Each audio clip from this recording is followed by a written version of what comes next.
Correct. But after Joe Biden leaves the White House, coincidentally, the payments stop. Correct. Okay, just want to make sure that we can connect the dots very simply. But obviously wasn't a coincidence. Right, I'm not much for coincidences, which neither are the American people. But Mr. Bobulinski, what do you think Popovich wanted Hunter Biden to do? I don't have to think because Gabriel told me personally he expected and didn't want the details. He expected Hunter Biden, Rob Walker, and James Gillier to do whatever was necessary to impact his case in Romania. How do you know that? Because Gabriel Popovich told me that. From his mouth? Yes. Oh, okay, so there's another dot that we can connect. Would that be a conspiracy theory? That's not a conspiracy theory. Okay, thank you. I would encourage you to interview Gabriel Popovich.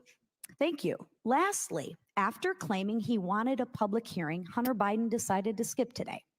Why do you think he skipped the hearing today? Is that a rhetorical or serious?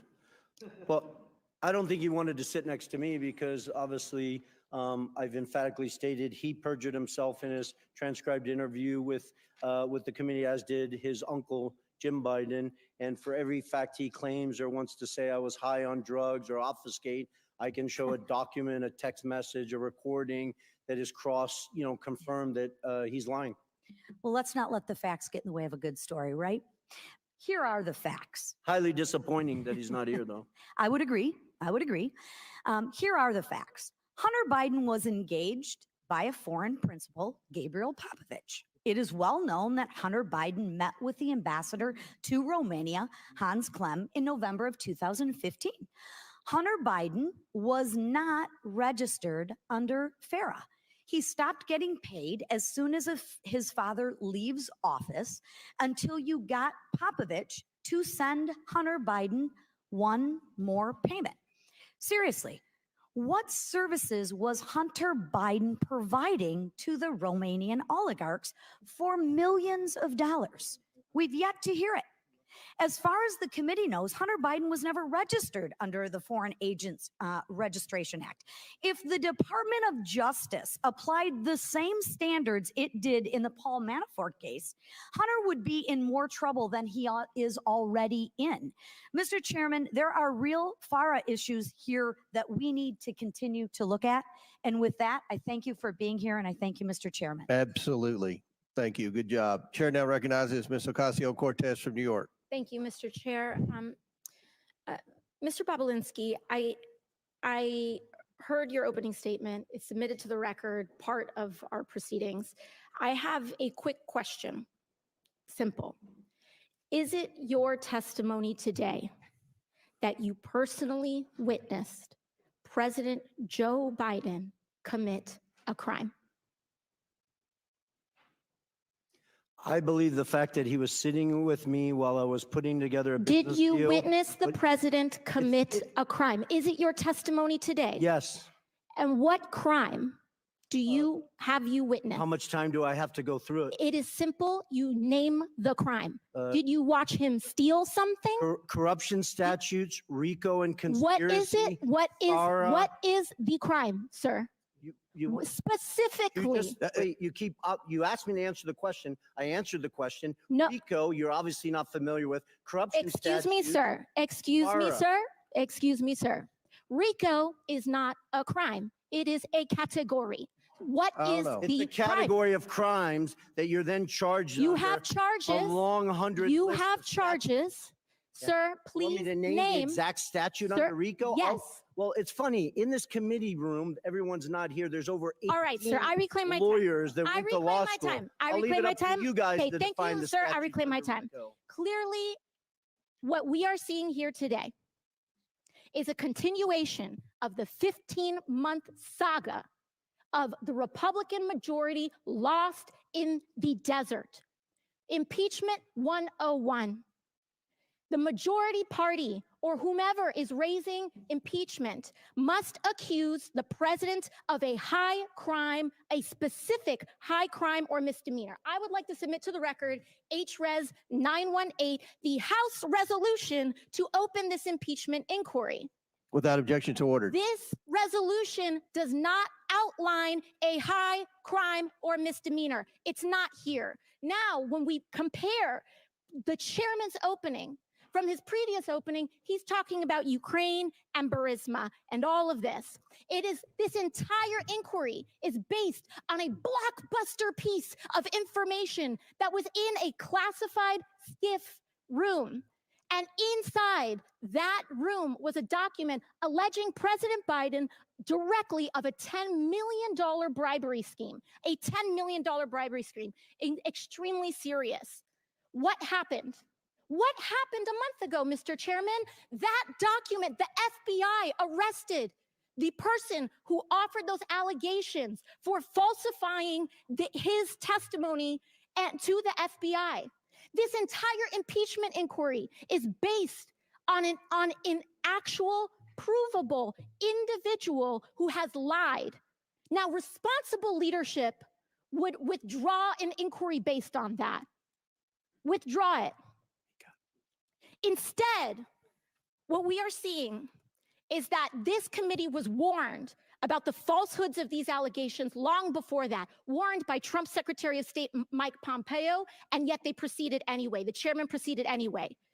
This committee was warned by Rudy Giuliani associate right here, Lev Parnas, after that document about the falsehoods of this. Then held hearings where your own expert witnesses said that there was no grounds for impeachment, and you proceeded anyway. And finally, as if none of this was enough, the FBI arrested the individual who was the source of the entire, to quote the chairman, heart of the matter, to launch this impeachment inquiry, and proceeded anyway. At this point, the story is not the fact that the basis of this impeachment inquiry is wrong. The story is why it's proceeding anyway. Why is this committee proceeding based on false charges? And by the way, no charges. I have yet to hear in the chairman's opening the allegation that they are specifically charging the president of the United States with. I'm hearing about Biden family. I'm hearing about this and that. I am not hearing the specific allegation by this committee. What is it? It's not here. And that is the problem. The story is when this committee knew that they were working with falsified evidence. That's the story. And with that, I yield back. Gentlelady yields back. Chair now recognizes Ms. Mace from South Carolina for 5 minutes. Thank you, Mr. Chairman. On March 1st, 2024, Joe Biden stated he did not interact with Hunter or Jim Biden business associates. Mr. Chairman, I'd like to ask unanimous consent to enter into a record New York Post article. Biden insists he did not interact with his Without objection, to ordered. We're going to go fast here. I have strictly yes or no questions. On that note, the New York Post article, Joe Biden also said, read the record of every single witness. So I did. I first read Devin Archer's deposition, and he interacted with Joe Biden. Then I read the transcripts of Wab Walker, Eric Schwerin, George Burgess, Kevin Morris, Tony Bobulinski, and Jason Galanis. And every single one of them interacted with Joe Biden. And that's just the people we interviewed. Mr. Galanis, my first questions are for you. Did Hunter Biden call Joe Biden with Elaine Badarina on the line on May 4th, 2014, yes or no? Yes. In that call, did Hunter Biden state on this call with Joe Biden that everything is good and we're moving forward? Yes, he did. Okay, on the same call, did Joe Biden in the call was saying, okay, then you be good to my boy?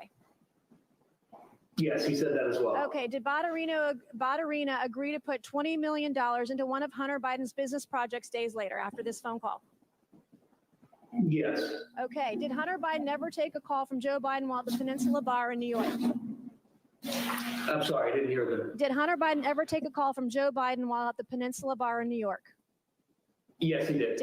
During this call, did Hunter Biden update Joe Biden on progress in landing a business partnership with Harvest Fund Management? Yes. Okay. Was Harvest a $300 billion Chinese financial services company closely tied to the Chinese Communist Party? Yes, it was. Okay. Is Hunter And Biden it is. involved with Harvest? Hunter Biden is involved in Harvest in two ways, through BHR, which is a fund. Yes or that, no? Was Hunter Harvest is Biden the involved with Harvest? Yes or no? Yes. Okay, as part of the deal, Extensive emails to that effect. as also. part of the deal, did Hunter Biden want the company to reserve a board seat for Joe Biden? Yes. Okay, did Henry Zhao, a Chinese businessman, want assurances Joe Biden would join the board? Yes or no? Yes, he did. Okay, did He's Hunter expressed Biden? that in emails as well. Okay, thank you. And Did Hunter Biden draft an email stating, please also remind Henry Zhao of our conversation about a board seat for a certain relation of mine. Devin and I golfed with that relation earlier this week, and we discussed this very idea again. And as always, he remains very, very keen on the opportunity. Here is a photo of Joe Biden and Devin Archer and Hunter Biden golfing days before the alleged email draft. Do you believe a certain relation of mine refers to Joe Biden? I don't think there's any question. It was based on firsthand conversations with Devin Archer, who was Okay. in that picture and at that golf meeting. Did Yes. you ever meet with Devin Archer where Hunter took calls from his father? Yes. Okay, during one of these phone calls, did Hunter Biden tell Joe Biden that he and Henry Zhao needed help getting, quote, getting across the finish line? Yes, that's correct. Okay, Mr. Bobulinski, do you recall receiving an email that floated the possibility of giving 10% ownership of Sinohawk to Joe Biden through Hunter Biden? Yes. Okay, my last questions are for both of you very quickly. Mr. Bobulinski and Mr. Galanis, you both stated you were told not to use Joe Biden's name in communications, correct, Mr. Bobulinski? Correct. Mr. Galanis? Yes. Okay. Did Joe Biden participate in phone conversations and meetings with Hunter Biden, his business associates, and foreign interests, yes or no? Mr. Bobulinski? He clearly did. He met Okay, me Mr. Galanis, yes or no? Yes. Okay. In Hunter Biden's deposition, his father in his business, did Hunter Biden interest, yes or no? Yes. Mr. Galanis? Yes. All right. In a debate on October 22nd, 2020, Joe Biden denied Hunter Biden made money from China. Then Hunter Biden, his business associates, and foreign interests include money from Chinese businesses, business partners, and/or interests. Yes or no? Mr. Bobulinski? I'm sorry. Did the Hunter Biden family make receive money? from Chinese Correct, business yes. interests? Mr. Galanis? Did Hunter Biden Money receive from- money from Chinese business interests? Yes or no? Yes, he was. Okay, thank Yes, he had economic interests, and yes. All right. Joe Biden has regardless. repeatedly claimed that he was not involved in Hunter Biden, Jim Biden, or any other Biden family business deals. Today, our witnesses have proved otherwise. Today, we've established Joe Biden lied about interacting with Hunter Biden's business associates. It is my belief Joe Biden is the closer for Hunter Biden, Jim Biden, and their business associates and foreign interests. Good luck to the left proving otherwise. Thank you, and I yield back. Gentlelady yields back. Chair now recognizes Ms. Porter from California. The title of this hearing is Influence Peddling, Examining Joe Biden's Abuse of Public Office. Look, the impeachment inquiry is dead. If it was on life support, my colleague Ocasio-Cortez just killed it. There is no allegation of a specific crime. President Biden didn't do anything wrong. There's zero evidence of that. And still, both Democrats and Republicans and the media treat these hearings like the Super Bowl. But no one ever wins, and Americans always lose. So I've got a fresh direction for this hearing. All we have to do is cross off the part after the colon. There, just influence peddling. We should have a policy discussion about how to stop government officials from using their positions to get money or favors. Now, that is a real hearing, one that nearly every American, regardless of party, wants us to hold. We could start by talking about how senior executive branch officials can leave public service, wait just 1 year, and then legally become lobbyists for big corporations, scoring their new employers profitable government contracts and favorable regulations. They can even be paid by the big corporations during that short 1 year while they are waiting to become lobbyists as a down payment for their future ability to peddle influence. That's wrong. For the panel of witnesses, by show of hands, as Americans, would our witnesses support extending this 1 year waiting period to at least 2 years? No, I would. Okay, so there we go. Republicans, Democrats, even convicted criminals, everybody supports that we should do more to stop influence peddling. This is the kind of good government reform that Americans of all political stripes support. And I should know, in 2022, I passed that exact reform as an amendment to the National Defense Authorization Act with a bipartisan majority vote. What happened to that amendment? What? The answer is simple. Nearly 500 former members of Congress work for lobbying firms. And too many people around here want to follow in their footsteps, and so don't want to make it harder for government officials to become lobbyists. Ultimately, Democratic leadership under then Speaker Nancy Pelosi let the amendment get stripped out of the final bill. When I offered up the amendment again during this Congress, Republican leadership under then Speaker Kevin McCarthy never even put the amendment up for a vote. Both parties have let us down on fighting influence peddling and tackling corruption. But I'm hopeful we can begin a new approach in this very committee. The American people should know that American people, regardless of party, should know that an investigation was conducted into whether Joe Biden did anything wrong. We followed the evidence to where it led a dead end. So this impeachment inquiry should end today. And where should we go from here? We should stop partisan attacks on each other and address the real problem. That the American people believe that the rules that prevent corruption are way too weak. To stop politicians on both sides of the aisle from influence peddling. This committee should be working together in a bipartisan way to change the culture of Congress, to crack down on influence peddling and corruption, and just as importantly, to stop the perception of it. Let me give you some facts. I don't even need a whiteboard for this one. 495 former members of Congress work for lobbying firms. 467 members of Congress take corporate PAC money. 78 members of Congress violated the Stock Act last Congress. Clearly, we have our work cut out for us. So let's start the conversation today on what a bipartisan ethics reform package could look like. Here are the organizations that could have come today as witnesses so we could have had a productive conversation. Oversight staff, do you have your notebooks ready? Citizens for Responsibility and Ethics in Washington, Common Cause, Project on Government Oversight, Public Citizen. With the right witnesses and the commitment to doing what the American people want, this committee can have a real conversation about the problem of influence peddling.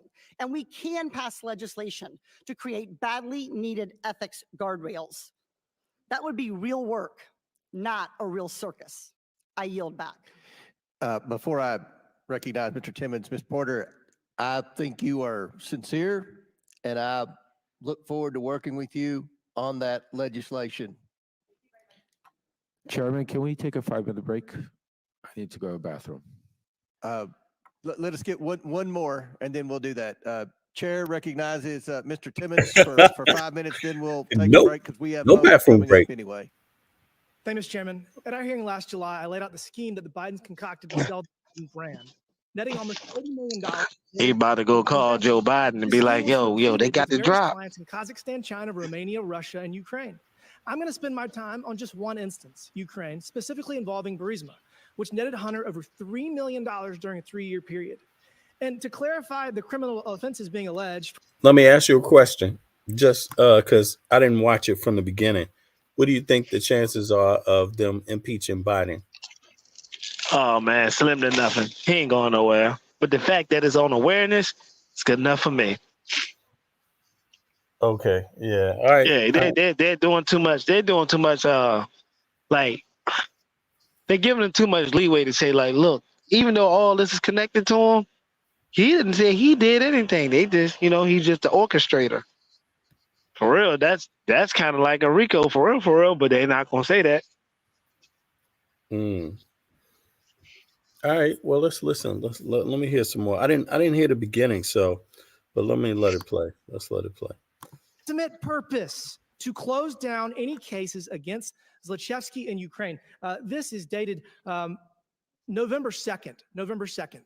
Now, keep in mind, and again, foreign client has a problem. Zlochevsky is being investigated by Viktor Shokin, the Inspector General of Ukraine, and he needs help, the Biden brand. So here we got bank records galore of Hunter Biden receiving, prior to this email, over $1 million. After this email, $2 million. You'll find out in a second he really earned his fee. So again, client pays a Biden $3 million. Next, what happens? What happens? This is great. 11 days later, we have the U.S. Embassy in Ukraine announcing that Vice President Biden is traveling to Ukraine on December 7th. Oh, interesting. Vice President Biden travels to the country. Here we got a great photo of him touching down. They're very proud of themselves. So Vice President Biden leverages U.S. policy to achieve a favorable outcome for the client. We've all seen the video. He brags about leveraging U.S. foreign loan guarantees to get the Ukrainian government to fire Viktor Shokin to end the investigation. Again, we've got the email from Podarsky saying that we need to leverage you, who have not provided value yet for your $1 million in service, Hunter. He brings in the big guy. Biden leverages U.S. influence, withholds $1 billion in loan guarantee to fire Shokin. So if that's not enough, we got the victory lap here. We got an email just a few months later saying, whoa, we won in less than a year. You brought us in, so take a victory lap. So look, I mean, this is straightforward. Pay to play. It is bribery. Hunter Biden was paid $3 million at the lowest point in his life. He testified in the deposition that he was drug addicted, that he's never been to Ukraine. Yet he's paid $3 million to get his father to go to solve his client's problem. That is the scheme. Mr. Bobulinski, does this sound like the scheme that you've seen the Biden family do? I wasn't involved in Ukraine, but the facts surrounding this are very similar to CFC and Romania. Thank you for that. So this is the thing. If Hunter Biden were here, we would be able to ask him some questions, maybe clear this up. But he's not. He's not here. And what's interesting is that just yesterday, Peter Navarro reported to federal prison in Miami for 4 months for not showing up in front of the January 6th committee. And I want to point out to everybody that the January 6th committee was procedurally defective under House rules. It was procedurally defective because the minority leader did not get to appoint members to that committee. The United States House of Representatives Oversight and Accountability Committee is a procedurally perfect committee. And we have authority to subpoena Hunter Biden, and he has to show up. He has to answer these questions, and he has to tell the world that his father didn't leverage U.S. foreign policy so he would get $3 million. This is no different than what Senator Menendez did. And look, the American people are not buying this nonsense y'all are selling. We must restore their faith in our institutions. And we have to stop this ridiculous two-tiered system of justice where the Department of Justice persecutes President Trump and hides Hunter Biden behind every corner. I mean, this is not the United States of America that the American people deserve. And we have to get our country back on track. With that, Mr. Chairman, I yield back. Mr. Chairman, parliamentary inquiry. Did the committee subpoena Hunter Biden today? Chair recognizes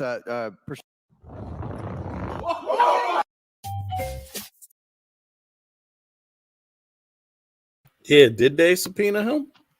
Should I want to? They call him out?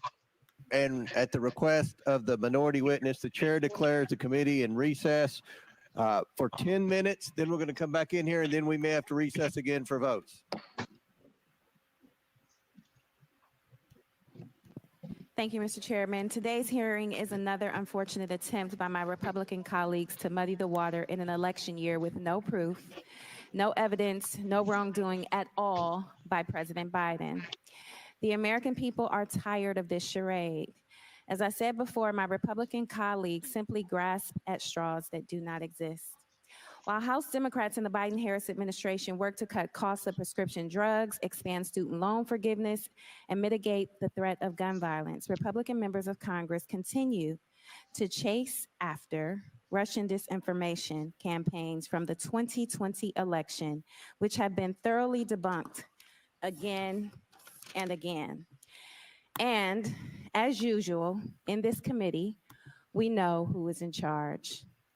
It is the bondless, broke, bluffer, twice impeached, 4 times indicted, insurrection initiator, election denying, self-declared dictator on day 1, and puppet for Putin. The one who wants to terminate the Constitution and defund the FBI. The one who romanticized exchanging of love letters with North Korean dictator Kim Jong-un. The one who just last week embraced autocrat Orban of Hungary to discuss their diabolical plans to destroy our democracy. The one who proposed a policy to ban Muslims from this country. The one who just this week said any Jewish person who votes for a Democrat hates their religion and Israel. The one who called neo-Nazis carrying tiki torches chanting Jews will not replace us, good people. The one who referred to African nations as, I quote, shithole countries. The one who called NFL players, the majority whom are Black, sons of bitches for taking a knee in protest of the ever-present racial inequality and police brutality that He did do continues that. to pervade our justice system. The one who called Mexicans rapists and promised to build a wall and have them pay for it, and in case you missed it, it didn't happen. The one who told women of color from the born in the United States, elected to Congress and serving on this very committee to go back to their own countries. The one who bragged about grabbing women by their private parts. The one who confused his rape victim, whom he claimed was not his type, for his very own ex-wife. The one who is an admitted and committed adulterer who attempted to pay off a porn star for her silence. The one who has publicly mocked people with disabilities. The one who dodged the draft and referred to prisoners of war as losers, the very people who pay a high price so we can enjoy the freedoms that far too many of us take for granted. How you gonna say that The about one who John McCain boasted like that? about being able to stand in the middle They're of talking Fifth about Avenue Trump, man. to shoot I know. someone and not lose votes. The one who promoted political and physical violence multiple times, including most recently at my rally in my home state of Ohio, where he declared there would be a bloodbath if he didn't win. The one who intentionally denied COVID was deadly and eventually suggested injecting bleach into our bodies to kill the respiratory virus that took the lives of 1 million people in the United States. The one who ordered his son-in-law get top secret security clearance, overruling concerns flagged by intelligence officials, who, according to this committee's chairman, admitted the former president's son-in-law crossed the line of ethics by accepting a $2 billion investment into that very same son-in-law's fledgling firm only 6 months after leaving the White House. If any of this sounds crazy, it's because it is. This might sound unbelievable, but it's all true. These are facts, indisputable facts, a thing that is Hold on, pause that, VV. Pause that real quick. true. This may be a foreign concept to some of my colleagues. Go ahead. Wait, hold on. When they was doing Biden dirty about 30 minutes ago, it was nothing like this. I mean, they run down the whole scope of bad things Trump has said. She's And I'm saying gonna coon a little bit. she's saying that they only doing this because Trump was being impeached. Yeah. That's basically what she's saying. They're only doing this because you know, their president Trump was impeached. Yeah. You know, what do you think about that idea? It seems like, you know, it's tit for tat. It's like you can't get over it. It's like if you're too good to win, I mean, if you're good enough to win, we can find a way to hold you back. It's like you really gotta be on P's and Q's of anything you ever done in life. And I'm saying, like, yo, you can't have made a mistake or said the wrong thing at any point in life as a president. It's like it's heartbreaking because he's gonna bring up the fact. I mean, I'm surprised she didn't bring up the fact with the sentencing of those black kids with the rape. I'm surprised she didn't even bring that up. She brought everything up on Trump. It's like they got a mile long file. The other stuff is recent. The other stuff on Trump is recent, right? The recent events. His conviction for the what is it, sexual assault? That's recent, man. Yeah, I know. I think he divorced his wife. You know what I'm saying? I realized, but he paid for his porn stars, I thought. I thought he paid. I thought he. campaign Yeah. finance money. With campaign, see, there was a problem with that's the thing about it, man. The way he moved money around. They say it has something to do with campaign finance. Yeah, that's why people shouldn't be supporting him there. You know what I'm saying? The president should be able to support himself. And, you know, we gotta stop this now, man. Biden doing the same thing, Trump doing the same thing, they're just doing it different. Now that's what I'm saying. We all let me ask you, grateful for our president. how come the American people don't want campaign reform? I don't know. You know, it's one thing about American people, we so used to the ways of old, we don't want anything new. So we what we used to, we try to stick with. And I think that's the major problem, not trying to adapt to the new times. Wouldn't that help the average person, when it comes to running for office and being represented in the government? Wouldn't campaign reform help the average person? Yeah, it most definitely would, especially if you coming from the ground up and you're trying to be a president successful, that way you should have your community and everything backing you up. It should be some type of legislation, a state board or something that should be able to do this to get you to where you need to be. This right here sounds like FBI funding, family feuds, and who got the, most money and biggest dick type shit. This sounds crazy. Well, I think without the campaign reform, what happens is that, parties eventually they like who they know. They trust who they know. And the longer you've been around, or the more, the more of an insider you are, the more likely you are to be able to run, for president. People like that, like Trump, he was seen as new, but he's a money man, and in that way, he's not new. Everybody knows Trump at the same time because he's a billionaire, right? So he wasn't really new in that way. He's just of the elite status, but I don't know. It seems to me like it is kind of like tit for tat. I mean, that they don't seem to me. It seems like, number one, the congressional hearing, right? If I'm not mistaken, and please correct me, anybody, right? What is a crime and what's prosecuted is purely up to the Congress. The Congress can say they want somebody prosecuted or not. For example, Hunter Biden didn't show up for the hearing. Now, they can say that that's a crime, but if they don't charge him of that crime, right, a majority, right, doesn't agree with charging him of that, then nothing can happen with that. So, in a way, it seems like this is like more about like the election coming up and perceptions. This Very kind of selective. thing. Very selective. Yeah, because I don't think they can impeach Biden. I don't think they even intend on it. It just doesn't seem like they're coming with enough. But let me play. I missed the anyway. Yeah, let's play some more. Father, and we would like to understand why the commitment made has not been fulfilled. So, when Hunter Biden is desperate for money, Jim Biden's old trick of plausible deniability doesn't cut it. And when desperate times call for desperate measures, Hunter Biden let the cat out of the bag, said the quiet part out loud, and gave the game away by calling on his father to help him shake down his Chinese business partners for the money. And it worked. Mr. Chairman, I yield back. Mr. Chairman, just point of inquiry. What was the last image we saw that you put up? Where did that come from? I just want to authenticate that.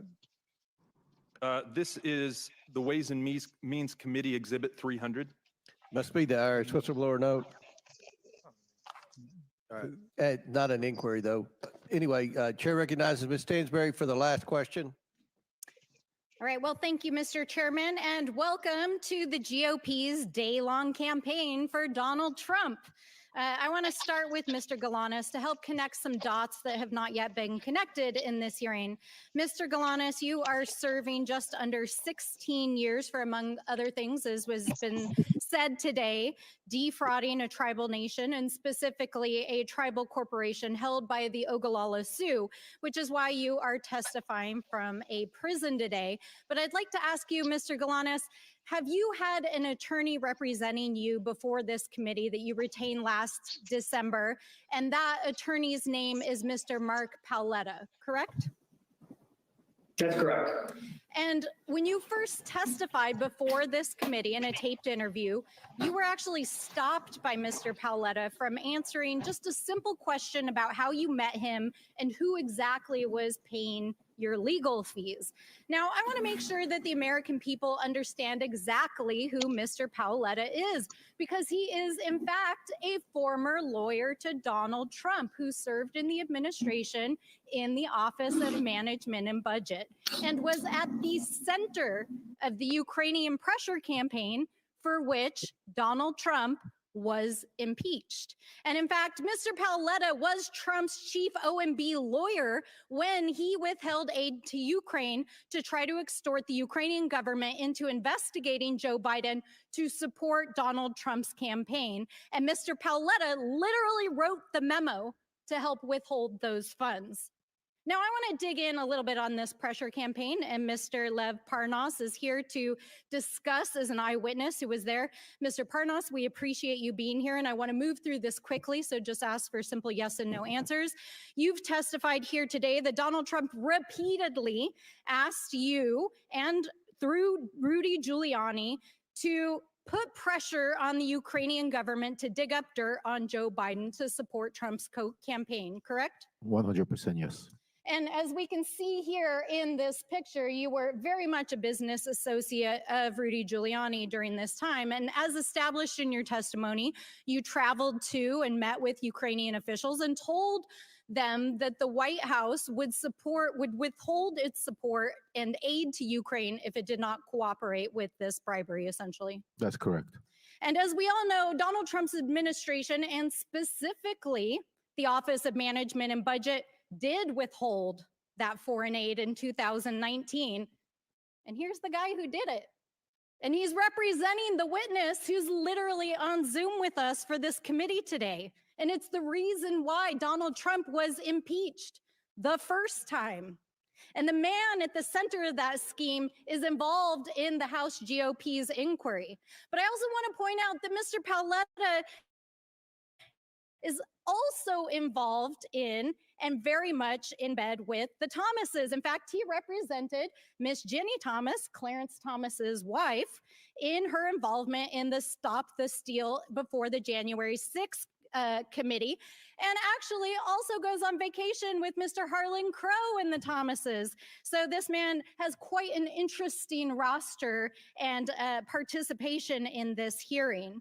But the bigger picture here is that Mr. Paoletta's presence is yet another indication of the way in which this hearing and this impeachment inquiry is part of Donald Trump's larger misinformation campaign, just like it was in 2020, where in addition to pressuring and withholding aid to Ukraine, Rudy Giuliani and the Trump Organization, as Mr. Parnas has established, planted the story in the media.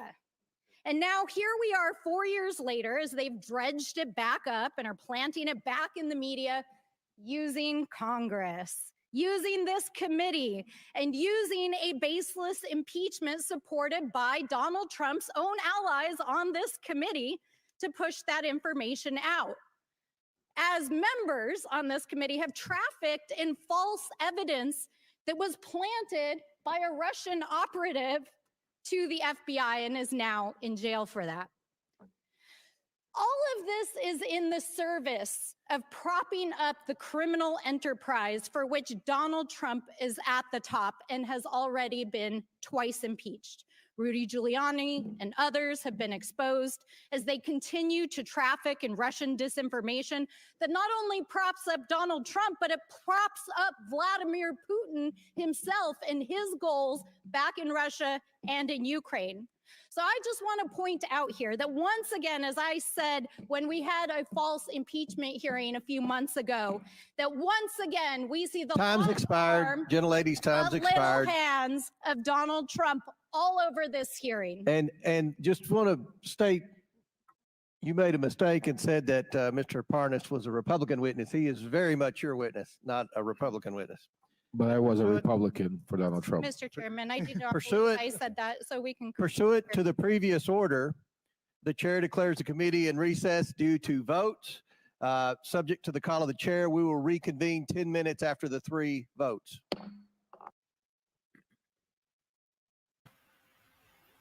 Yeehaw! Damn. Committee will reconvene. Chair now recognize Mr. Perry from Pennsylvania for 5 minutes. Well, thank you, Mr. Chairman. Mr. Galanis, I'm going to turn my questions to you. I hope I can see you on the screen here shortly. Are you there, Mr. Galanis? There you are. Okay. If we can jump right into another Biden-Chinese deal made while Joe Biden was in office, a deal I think you described in your interview as a quid pro quo, where the Chinese sent millions in exchange for a post-VP job for President Biden. Can you tell us what was Burnham? Yeah, so Burnham was an 85-year-old financial services company based in New York that owned an asset management firm and a securities dealer. But relative to the Chinese, it was an unimportant small player. I'll give you scale, $1.5 billion versus $300 billion Chinese company. So what was Hunter Biden's interest in working with them, knowing that that was the situation? I think Hunter Biden was already working with them through the fund that was created. The BHR, Harvest was the H, and was described in some of Hunter's emails that I had provided to the committee. He described the activity with BHR, meaning the Harvest activity, as one of his only focuses, and his other focus would be the activity between Harvest directly and Burnham directly in a combination. So his stated objective, in his own words, in writing, was those were to be his only focus, his only priority in working with the Chinese on a go-forward basis. Did you also say that he said the interest in working with Burnham was to make billions instead of millions? Is that right? Yeah, I did say that, and that was on the basis of looking to become a much larger company where his equity interest would be worth a lot of money, billions, not millions. And you said the Harvest Fund was a $300 billion Chinese financial services company. Was it likely connected, or was it connected closely to the Chinese Communist Party and the Chinese government? That's my understanding. Okay. And who was Henry Zhao? He's been described to me consistently by Devin and Hunter as the chairman, but he's essentially the head of Harvest. I think he's had a couple of different roles over the years, but chairman is the best way to, he was always characterized as chairman and the decision maker for that entity. Right. So he's the chairman of the $300 billion Chinese entity connected to the Chinese government, the Chinese Communist Party. And he was based out of where? Where was his base of operations? In Beijing, China, PRC. And like you said, you heard him referred to occasionally as Chairman Zhao, right? Most of the time it was Chairman Zhao out of a sort of a respect for the chairman. Yes. Okay, so now there came to a point where Hunter wanted to bring Henry Zhao, the chairman of Harvest, and their billions of dollars from China into business with Burnham. Is that right? That's correct. That's correct, Congressman. And why would he do that? It was a financial decision. Chinese offered money and he offered political access. Okay. It was in exchange. Fair enough. It's pretty obvious what Harvest brings, right? $300 billion. But why would Harvest be interested in Burnham versus other financial institutions? I'm sure there are other ones out there. And like you said, it was fairly small. Harvest is $300 billion. Why would they care about this small Burnham? What was the interest for them? I mean, the self-evident answer is the political access, and then sort of underscoring that is there are at least 2 emails produced that talk about exactly that, the influence or what Henry Zhao Hunter had characterized as Henry Zhao's interest in the access vehicle. So that was sort of explicit and in writing. Okay, so Joe Biden was going to sit on the board of a Chinese company connected to the highest levels of the Chinese government, the Chinese Communist Party. Stepping back in your dealings with Hunter, what was the value that Hunter brought to the table?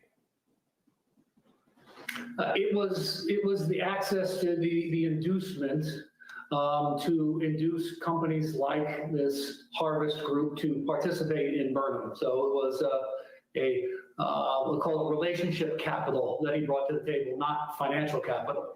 Relationship capital, economic value to the business. Relationship capital that you described as the Biden lift. What was the Biden lift? Biden lift was simply Hunter's access to his father and his father's power and prestige in influencing the growth of a financial services business, which is largely reliant on its reputation and ability to attract other clients. I'm running out of time here, but it sounds like a quid pro quo to me. Sir, what did Harvest did in fact invest money in Burnham? You called it a material inducement. Can you explain what that means? And do you know how much the Chinese paid? I believe I was out of the picture toward the end of 2015. I believe that they ended up paying $4 million into Burnham. I believe, though, as a result of the legal entanglements that I encountered, that the transactions didn't happen in the way people expected or that they had written about in terms of what the Chinese were expected to do. All right, Mr. Galanis, I just want one last question. I'm going to show you a draft email that you provided to the committee. Mr. Chairman, I yield. Objection on time. Good job. Chair now recognize Ms. Crockett for 1 minute or 5 minutes. 1 minute. All right. First of all, Mr. Bobulinski, do you know who Elections LLC is? Yeah. Well, she sound fine as I don't know what. Okay. Well, do you know what it is? Yes, it's a LLC. Okay. And is it the LLC that your attorney works for? I believe so, yes. You believe so. Okay. So at this point in time, I'd ask unanimous consent to enter into the record a document indicating that the law firm representing Tony Bobulinski was paid $10,000 as recently as January of this year by the Save America PAC, which you may recognize as Donald Trump's PAC. Without objection. Thank you. Now, so far in this hearing, it has felt like the worst episode.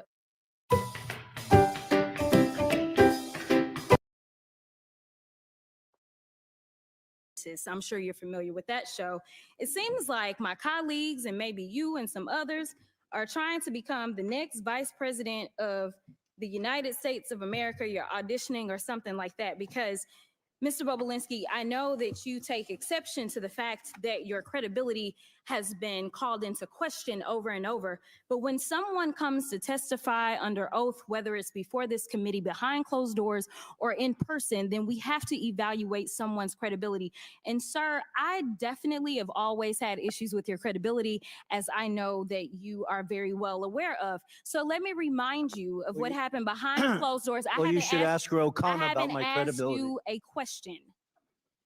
Okay. You are. I haven't. So when I ask you a question, that's when you answer. Otherwise, I'm talking. So, excuse me. With my time, because it's my time, I want to be clear that when we were behind closed doors, you called a number of people liars. You called the Wall Street Journal liars. You called Cassidy Hutchinson a liar. You called the FBI a liar. You called Rob Walker a liar. You called James Gilliar a liar. You called Hunter Biden a liar. You called Jim Biden a liar. And just today, you added to your list, you called my colleague, Congressman Mr. Goldman, a liar as well. It seems like, according to you, the only person that's telling the truth is you and everyone else is lying. But I want to move on to something else. Is that a question? It's not a question. Okay. You'll know when I ask you a question, I promise. Thank you. So the other thing that I want to talk about is the fact that my colleague from the other side of the aisle talked about the company that we keep. And she wanted to go through a list of people that she felt like were bad company because right now the majority has been relying upon the testimony of someone who's currently sitting in federal prison.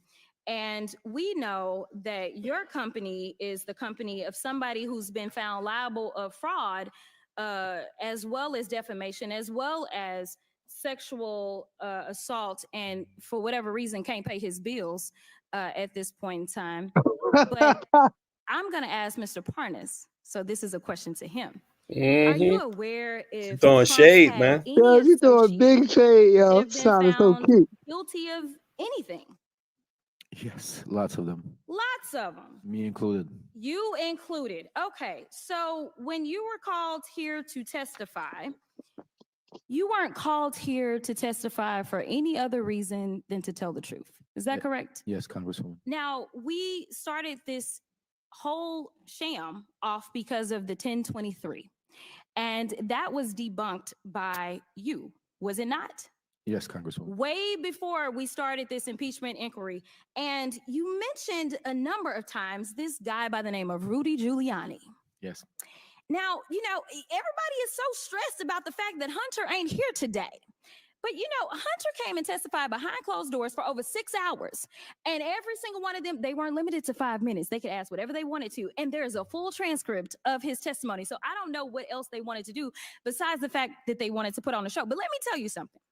This whole thing is based upon something that Giuliani came up with. Yes. And we tried to subpoena him. That's what I remember. If anybody else remember, we asked, we said, hey, we should subpoena Giuliani. But, you know, kind of like when we were trying to get his cell phone, they shut it down, right? Like they don't want the facts. But you would agree with me that considering the fact that you were working under Rudy Giuliani at the time that you went over to Ukraine, that he has maybe some valuable information that he could offer this committee as to whether or not there's anything that we should be investigating in the first place. Absolutely, Congresswoman. I wish that this committee would subpoena Rudy Giuliani, put him under oath alongside me to get to the bottom of the truth of what actually happened in Ukraine and to the manipulation that Trump and Giuliani and the team went to do. I agree with you, but somehow it doesn't look like we're going to get there. And I thank you for your time. With that, I'll yield. Time's expired. Chair now recognizes Mr. Biggs from Arizona. Thank you, Mr. Chairman. Mr. Galanis, on May 9th, 2014, you received an email from Devin Archer confirming, or you wrote an email confirming that Ms. Badarina was investing with Burnham Investments, $15 to $20 million. Is that true? Yes, Congressman. And let's talk about the predicate for that. Ms. Badarina is the richest woman in Russia, and you knew her.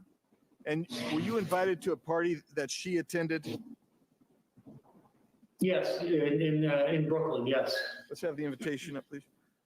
And here's a copy of the invitation that you received. Is that right? Don't yet see it, Congressman. I did receive an email invitation, so Yeah, yes. an email invitation. And did you go to that party? Yes, I did attend that party, yes. And was Hunter Biden at that party?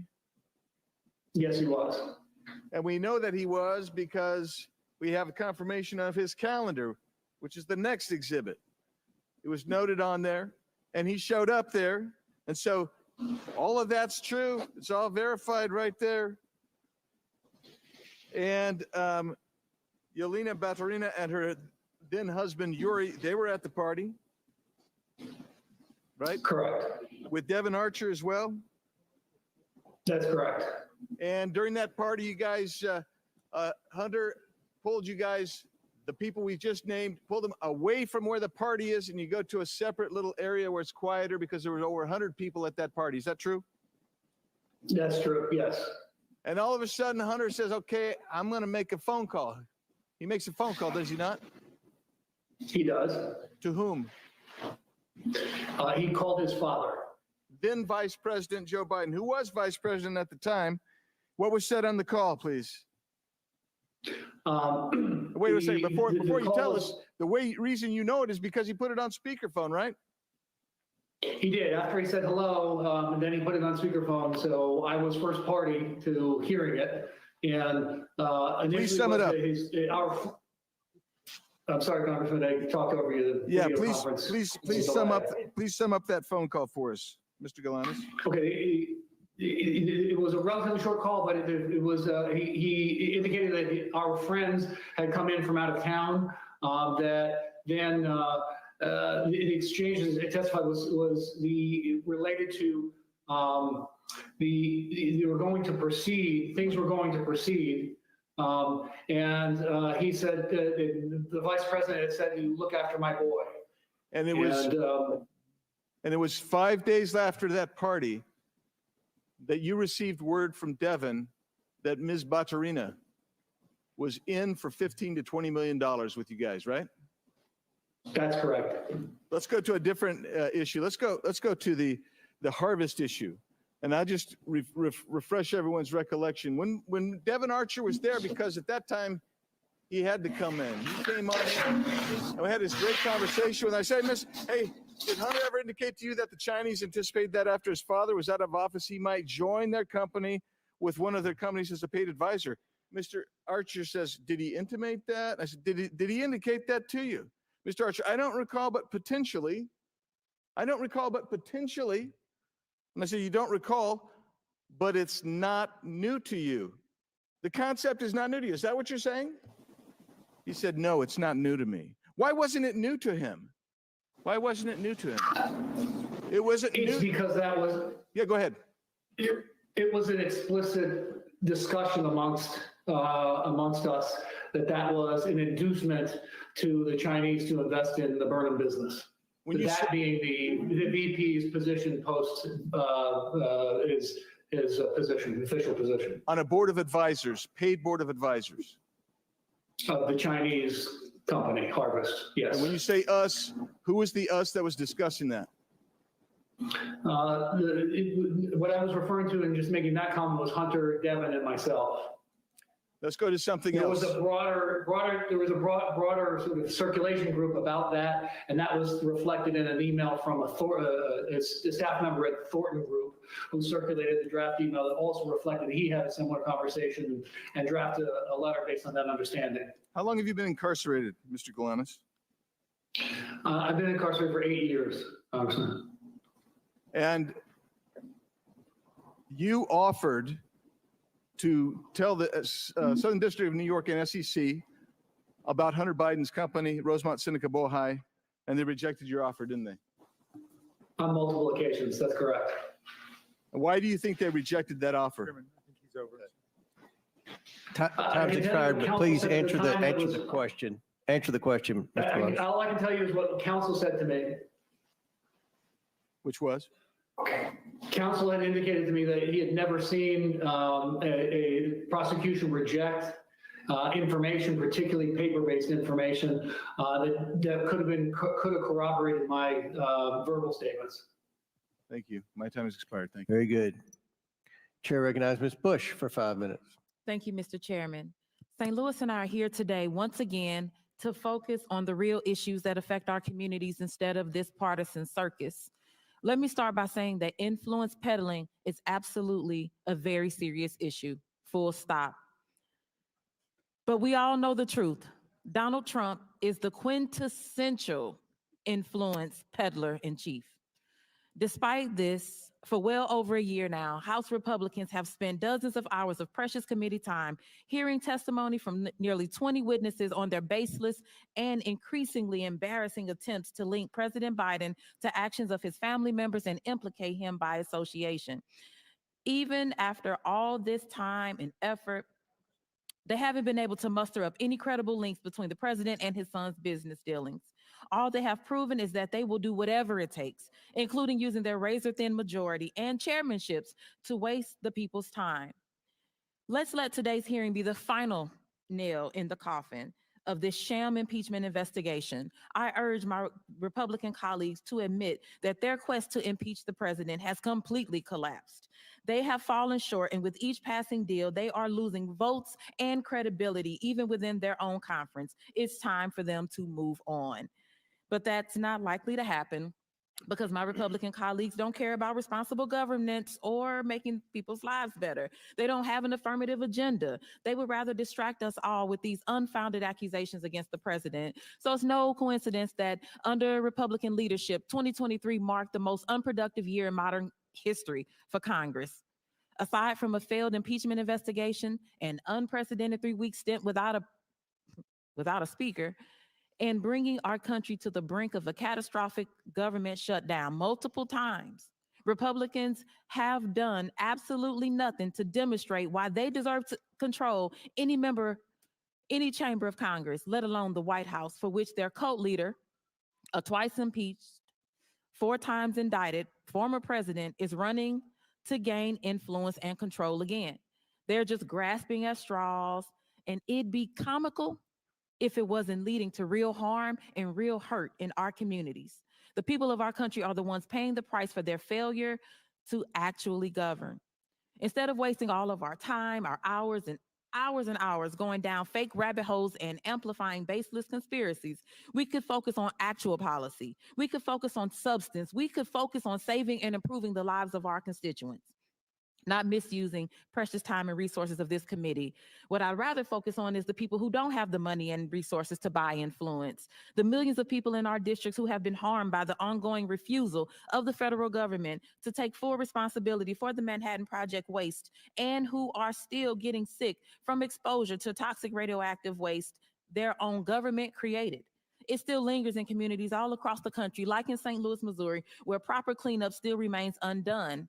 I am ranking member on the Subcommittee on Economic Growth, Energy Policy, and Regulatory Affairs. I have repeatedly requested a hearing on Manhattan Project waste and its countless victims. I'm still waiting. We could focus on ending the crisis of gun violence in this country. Every day, 327 people are shot in the United States. Every year, 42,654 people die from gun violence. More children die from guns than anything else in this country. Why are we not acting to protect them? How are we not treating this like the public health emergency that it is? We could focus on improving the lives of incarcerated individuals and weaning ourselves off of the carceral state. A currently incarcerated individual is your star witness today. I applaud your inclusivity. And surely, if folks convicted of crimes can testify before Congress, they should be allowed to vote. Why not enfranchise them? What about reproductive rights and freedom? We have a public health crisis in this country where millions of people of reproductive age can't get the care that they need. People in St. Louis are being forced to give birth against their will. Republicans need to use abortion care just like the rest of us. Why not meaningfully address this issue? We need to focus on ending the atrocities in Gaza and Israel. Since January, malnutrition in children under 5 has nearly doubled. Global experts warn famine is imminent for 1.1 million people, half the population, due to catastrophic food insecurity. Why are we not acting to reinstate UNRWA, prevent famine and the spread of disease, and ending the continued slaughter of Palestinians? We do not have infinite time and resources. I will stop there. Thank you, and I yield the balance of my time to Rep. Goldman. Thank you very much, Ms. 10 seconds. I want to just point to a photo here. Mr. Bobulinski, you have testified that Cassidy Hutchinson's account that you met Mark Meadows, then Chief of Staff for Donald Trump, at a Trump rally in Georgia behind Secret Service cars. You were wearing Time's a mask. expired. Sir, you went over a minute late with Mr. Perry. If we could have a little extra time. Trump rally that you said that Time's she was expired. lying. Chair now recognizes Mr. Sessions for 5 minutes. Mr. Chairman, could we have some basic equity? If someone else wants to yield, she had 8 seconds to yield him, and he's got up here with a speech. He's already abused his privilege by making a motion that wasn't even a motion. Chair has ruled. The chair has ruled. The chair has ruled. What are you afraid of, Mr. Chairman? Recognize your. What are you afraid of? Why don't you let me ask the question? Chair recognizes the gentleman from. Oh, what purpose do you seek recognition, Mr. Biggs? Unanimous consent to introduce the documents into the record. Without objection. Thank you, So Mr. ordered. Chairman. Here they are. One is the invitation that was mentioned. Another is Hunter Biden's calendar. Another is the email mentioned confirming that Yelena Ballerina was going to invest $10 to $20 million with him. Another one is page 180 of the Galenis interview, page 56 of the transcribed interview of Hunter Biden, and also pages 41 and 42 of the Galenis interview. Without objection, so ordered into the Chairman, I have record. a Now, UC Chair, what purpose do you seek recognition, Mr. Goldman? I have a UC motion, Mr. Chairman. Proceed. I would like to enter into the record the portion of the Devin Archer transcript where he says that Yelena Baturina never had any business dealings with Hunter Biden and that money went into their joint account was done by mistake. By mistake. Okay. Without objection. And Mr. Chairman, I have one UC request as well. Proceed. This is from Salon Magazine. It's embarrassing. Republicans worry they have zero accomplishments to run on in elections. Without objection, so ordered. Chair now recognizes the gentleman from Texas, Mr. Sessions, for 5 minutes. Mr. Chairman, thank you very much. I'd first like to enter into the record 302s that were done with Mr. Bobulinski, what's known as Exhibit A 400A. Thank you very much. Mr. Bobulinski, thank you for being here. Mr. Parnas, thank you for being here. And those of you who are appearing extraneously on our screen.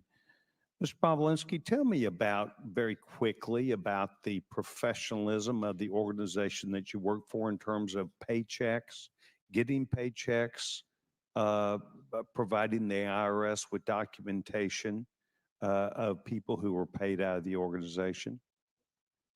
I'm not sure I'm following your question. Were you ever paid? I was not. So you were never paid by this organization? I was not. Did you ever receive any enumeration? When we were in the process of trying to shut down Sinohawk Holdings LLC and Oneida Holdings LLC, I was compensated. It wasn't a compensation, it was a reimbursement of $50,000 of money I'd come out of pocket, traveling around, paying for hotels and stuff like that. So in other words, people did not get paid, or you didn't get paid that you're aware of. Were you aware that other people were being paid? The Biden family was paid. Hunter and Jim Biden were clearly paid millions of dollars. And how would you think that information would be transmitted about them receiving that payment and going to the IRS? I'm not sure of those specifics. I'm just aware that they received those millions of dollars, obviously based on the brave testimony of Shapley and Ziegler that came public with a bunch of information. And then Senator Johnson and Senator Grassley's report I never saw. The only bank account I ever saw is the one I set up at JP Morgan for Sinohawk Holdings and Oneida Holdings LLC. JP Morgan was well aware that the Biden family were owners in that business. They authorized it, approved it. And what social security number was utilized to set up that account? For Sinohawk and Oneida? Yes. We had to represent the owners of the underlying entity, so they were aware that Hudson West 4 owned 50% of Sinohawk Holdings, and they provided their information. On the Oneida side, we represented that each of us owned 20%, and I'd have to go back and look. I, as the CEO, probably provided my social security number. I'm not sure if we provided social security numbers for all 5 members. And yet excuse me, tax IDs for their LLC. Or tax IDs. And yet you never received money except reimbursement for out-of-pocket expenses that were related to the business. Correct. And imagine that $50,000 I was paid was actually from the legal side of Sinohawk Holdings and the Chinese, while the Bidens had defrauded me and were receiving millions of dollars into their own pockets. Were you aware that they were receiving millions of dollars at the time? I was not. Did you spend time with the Department of Justice on this matter? I did. I had a voluntary interview with the FBI on October 23rd, I believe, 2020. They approached you or you approached them? My lawyers coordinated me. Which is obviously public knowledge, went to the second debate. I flew to DC with the intent of sitting in front of Senator Johnson, Senator Grassley and their committee. And then my lawyers sought counsel, had discussions, and decided it was a better focus of my time to walk voluntarily into the FBI. So where did you do that? In Washington, D.C. Main Justice, Main FBI, or the field office? I believe it was the leading field office. They didn't want to do it in Main Justice for some their reasons. They decided. I would have gone wherever they asked me to go.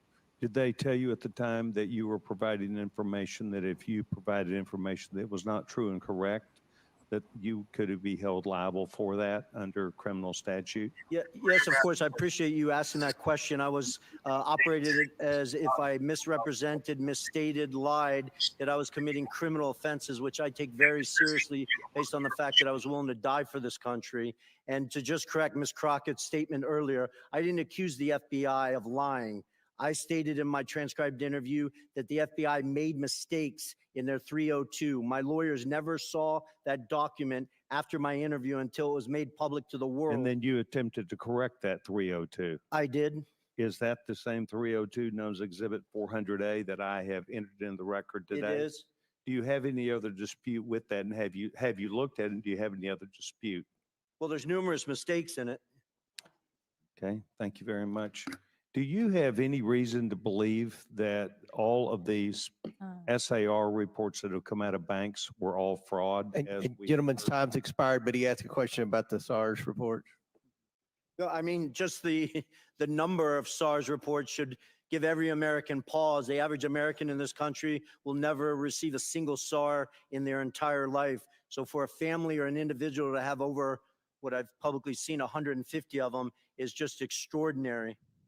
Thank you very, I want to thank all the witnesses that are here today, Mr. Chairman. Thank you very much. Gentleman's time's expired. Chair now recognize Mr. Frost. Or who? I thought you said, oh, Mr. Kassar. Frost was next. Kassar. Thank you, Chairman. And if I could have my full 5 minutes, I'd appreciate that. Reset the clock for 5 minutes for Mr. Kassar. Thank you, Chairman.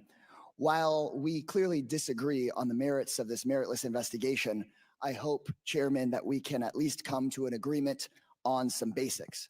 I believe that you and I can agree that presidents and White House officials should not be unduly influenced by foreign powers. So, Chairman, I'd be happy to yield to you briefly for a yes or no. Can we all agree that White House officials should not be bribed or unduly influenced by foreign actors? It's your time. You can ask. We have witnesses here. I would assume that you would agree. We have witnesses if you want to. Nu kan du prøve den store elektriske SUV G9 fra Xpeng. G9 har en rummelig og luksuriøs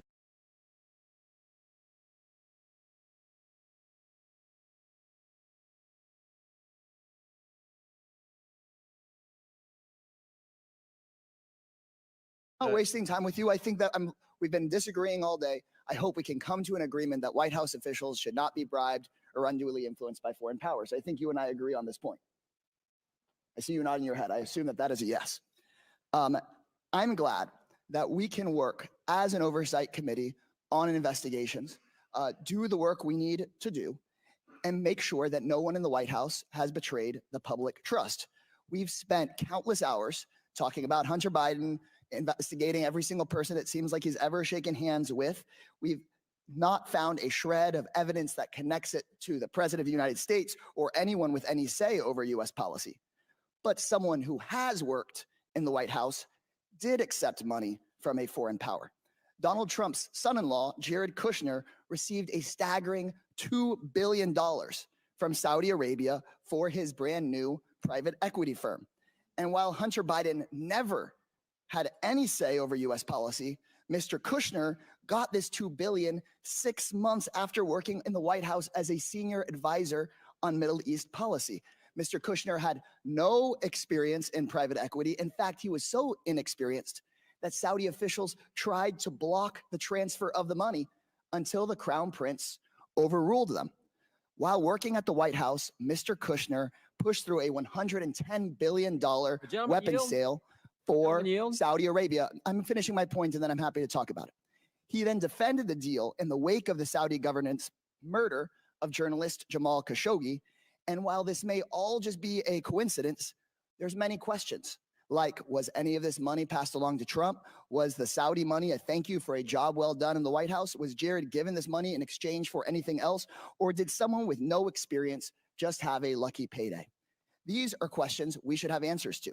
Would the gentleman yield for a second? That the Oversight Committee should look into. But we can just add another question. What was the role that Jared Kushner played in covering up the assassination and dismemberment of Jamal Khashoggi ordered by the Royal Conference? Ranking member. And so I want to know, if Hunter Biden had accepted $2 billion from the Saudi government, I'm sure we'd be looking into that today. And Mr. Chairman, I believe we can agree that there should not be undue influence in the White House. And I believe we should be able to agree that we should look into these questions about Mr. Kushner. And in fact, Mr. Chairman, you were on CNN and said, quote, I've been very vocal that I think what Kushner did crossed the line of ethics. And then in our deposition of Hunter Biden the other day, when we were discussing Mr. Kushner, you said, Mr. Chairman, and I quote from the deposition, when we deal with influence peddling, we'll ask about Jared Kushner. Well, today's hearing is titled Influence Peddling. So we are here. So Mr. Comer, I would love to hear from you. Can we fulfill our responsibility as an oversight committee and determine if Saudi Arabia bribed or unduly influenced Jared Kushner or other White House officials? Is that something we'd be willing to look into?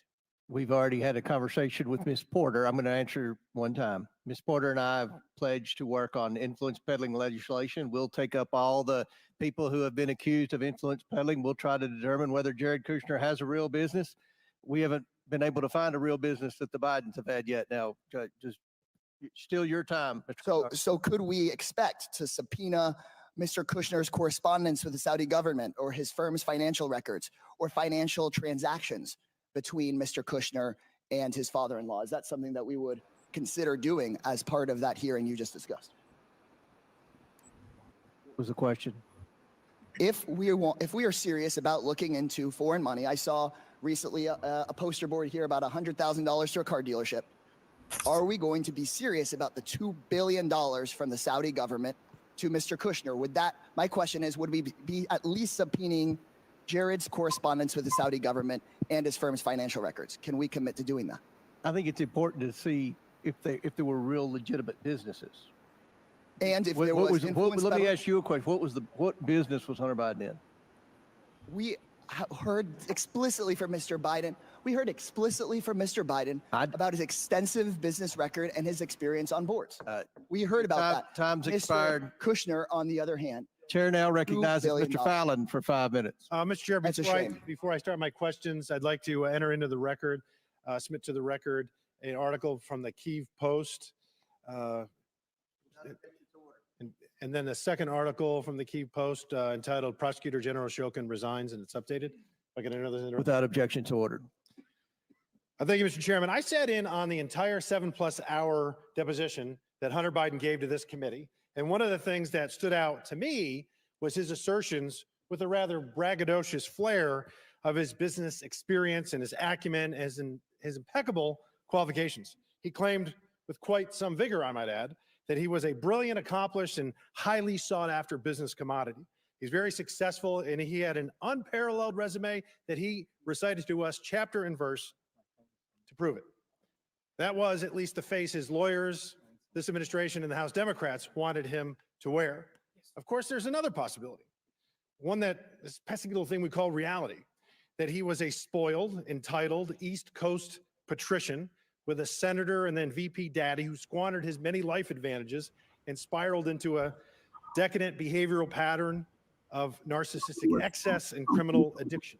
And to feed his very large carnal appetites, he acted as his family's bagman in an influence peddling and access selling scheme that netted the Biden tribe over $24 million in illicit foreign cash. Lots of money, little effort in a get-rich-quick scheme.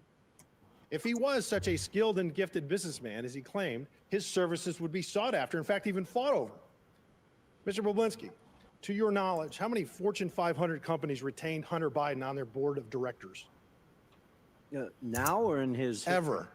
I can't confirm any. Yeah, because there aren't any. Zero. How about how many energy companies retained Hunter Biden? I'm sorry. How many American energy companies retained Hunter Biden on their boards of directors? Zero. Zero, nada, correct.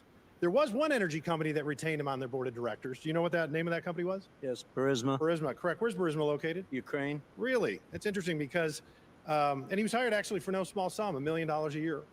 Hunter Biden said in his deposition he could bring, and Mr. Chairman, I apologize for laughing, but he said his corporate governance to the table. He brought something far more valuable than his corporate governance. He brought his, in his fictitious business acumen, he brought his daddy with him. You see, Joe Biden just happened to have been given the country of Ukraine in his portfolio of responsibility to oversee by the Obama administration. So let's go over some facts, Mr. Chairman. Fact, Burisma and CEO Mykola Zlochevsky had been investigated for corruption. Fact, in September 2015, then U.S. Ambassador to Ukraine, Jeffrey Pyatt, specifically mentioned Burisma as a corrupt entity. Fact, Burisma was paying the son of the vice president of these United States $1 million a year to serve on their board. Fact, December 2015, Joe Biden visits Ukraine, demands Viktor Shokin, the prosecutor general of Ukraine, who's investigating Burisma, his son's boss, be fired. Fact, February 2nd, 2016, Kyiv Post reports Viktor Shokin won a court order to seize assets of Burisma CEO Mykola Zlochevsky. 2 weeks later, fact, Shokin resigns. President Poroshenko called on him to resign. He resigned. He essentially was fired at the behest of Joe Biden. Fact, 2016, February, 2 weeks later, there's a little email sent from Vadim Pozharsky, COO of Burisma. He's an executive of Burisma, and to Hunter Biden, asking him, hey, Hunter, will you help us out? We want to get the embassy in the U.S. embassy in Ukraine to say that we're a good company. Now, the ambassador just said they were corrupt a few months prior to that. And then, lo and behold, with the seal of the United States Embassy, they say that we have no negative information or feelings about Burisma. So what changed in those 6 months? It was magic. The power of the vice president's visit when he demands that his son's boss, who's the prosecutor who's investigating his son's boss, be fired. And he's going to withhold $1 billion worth of aid. Actually, it's I think loan guarantees, if Shokin's not fired. And then Shokin is fired. The embassy says that Burisma is a great company. Our Democratic colleagues would have us believe, Mr. Chairman, that that was all magic, that there was no coincidence here. And with that, I yield the balance of my time to Mr. Jordan. I appreciate the gentleman yielding. I was just going to point out that Jared Kushner was one of the key officials involved in the Abraham Accords. If we want to talk about influencing foreign, how about the President of the United States, what he said in his State of the Union regarding Israel, and how about what the Democrat leader of the Senate said last week, in that Israel should change its prime minister, for goodness sake. That to me is a concern. Jared Kushner was doing good work with the Abraham Accords. Of course, the Democrats don't want to admit that. I appreciate the gentleman for yielding. Chair now recognizes. Mr. Chairman, I have a motion. I would move pursuant to Clause 2K6 of Rule 11 that the committee issue a subpoena to Jared Kushner to compel testimony related to the $2 billion collected from Saudi Arabia after his service within the White House. Second. There's a motion, and for what purpose does the gentleman from Ohio seek recognition? Move to table the motion. There's a motion the motion to table is not debatable. As many as are in favor of tabling signify by saying aye. Aye. All those opposed signify by saying no. No. In the opinion of the chair, the ayes have it, and the motion to table is agreed to. The committee will now resume consideration of this hearing. Now chair recognizes, is it Ms. Lee? Who's next? Thank you, Mr. Chairman. I think it's fair to say at this point that Republicans on this committee are relying on Mr. Bobulinski as their star witness, the only fact witness they have brought in person before this committee. So I think we'd all expect that Mr. Bobulinski would have extensive inside knowledge about the involvement they allege that President Biden and in Hunter's business ventures. As Mr. Parnas can vouch for, previous impeachment inquiries relied on whistleblowers and witnesses with intimate details of what went on, firsthand accounts of high crimes and misdemeanors. You could point to exactly what the allegations were and understand what was going on. There were laid out chains of events pointing to a named crime, lying under oath, obstruction of justice, abuse of power, incitement of insurrection. Yet we're left floundering here with zero direction and zero real evidence while we watch this kangaroo court struggle to continue on. And today we have Mr. Bobulinski, whose biggest contribution is that he had, quote, multiple meetings with Joe Biden. I cannot agree to this. Working with clients can be quite stressful. To be clear, he spoke with Joe Biden a grand total of 2 times in the span of less than 24 hours in 2017, and each was short. One in public in the bar of a hotel, and then for a few minutes backstage of the Milken conference after Biden spoke about the efforts to fight cancer, which took the life of his son, Bo. I think we also need to clarify that while Mr. Bobulinski is all of a sudden today claiming that they talked business, but at no point did he mention this during his deposition under oath with this committee. At two different points, when asked about what was said in these conversations, Mr. Bobulinski's account made clear that he had zero substantive business discussions with Mr. Joe Biden. Mr. Bobulinski described those conversations twice during his transcribed interview, and both times he provided the same accounts. I'll read from the transcript of your interview, Mr. Bobulinski. You stated that you and Joe Biden discussed your, quote, family background in detail, as well as the Biden family's background and Joe Biden's, quote, appreciation for the military, pages 48 through 52 and 268 to 271 of the transcript had these accounts. Based on your own account, you had zero discussion of CEFC, the Chinese energy company. You had zero discussion on shares of equity or capitalization of this failed business venture. Based on your own account, you simply exchanged pleasantries about your families and shared values, the kind of small talk any person would make if they had the opportunity to meet the former vice president of the United States, and moved on. Yet today, when my Republican colleagues are so desperate for actual evidence, magically that story changes. And that's really at the heart of everything we're discussing today. Mr. Bobulinski has also been pushing his texts as records as proof, yet the Wall Street Journal found that none of it showed any role for Joe Biden and Sinahawk Holdings, and even Fox News reported that there was zero evidence of business dealings involving Joe Biden. Mr. Bobulinski would have us believe that everyone is a liar except him, and except for when he's under oath. That everyone misremembers except for him and except for when he's under oath. The FBI, the Wall Street Journal, his business associations, all liars. Republicans in this committee and the culture warriors of Fox News keeps saying, look at the documents, look at the documents. So let's look. This purported investigation has received over 100,000 pages of documents, and not a single one shows any evidence of any wrongdoing, much less an impeachable offense. And taking a step back, even if Joe Biden had discussed his son's business ventures with Tony Bobulinski in 2017, and this is rhetorical, so what? What would be the high crime of misdemeanor? What would be the impeachable offense? We're talking about what private citizen Hunter Biden was doing with his time at the time, private citizen dad. This impeachment inquiry is not about facts or evidence. It's not even about impeachable offenses. It's about keeping the American people distracted while we do This impeachment hearing ain't going well. healthcare costs. Nothing on reforming our criminal legal system. This has been the least productive Congress in decades. We're just now in March, finally funding the government. Can you for this hear year. me? That's shameful. This Yeah, I can hear you. is a I waste can of hear our you. time and our resources. You want to say something? Because Go I ahead. hear like 4 or 5 people talk. I hear like 4 or 5 people talking at one time. No, that's your setup, Pumpkin. You gotta cut some of the YouTube streams off in the background. I cut everything off. I think It's something I else. did what you Pumpkin. told me. Yeah. Try to cut the other ones off.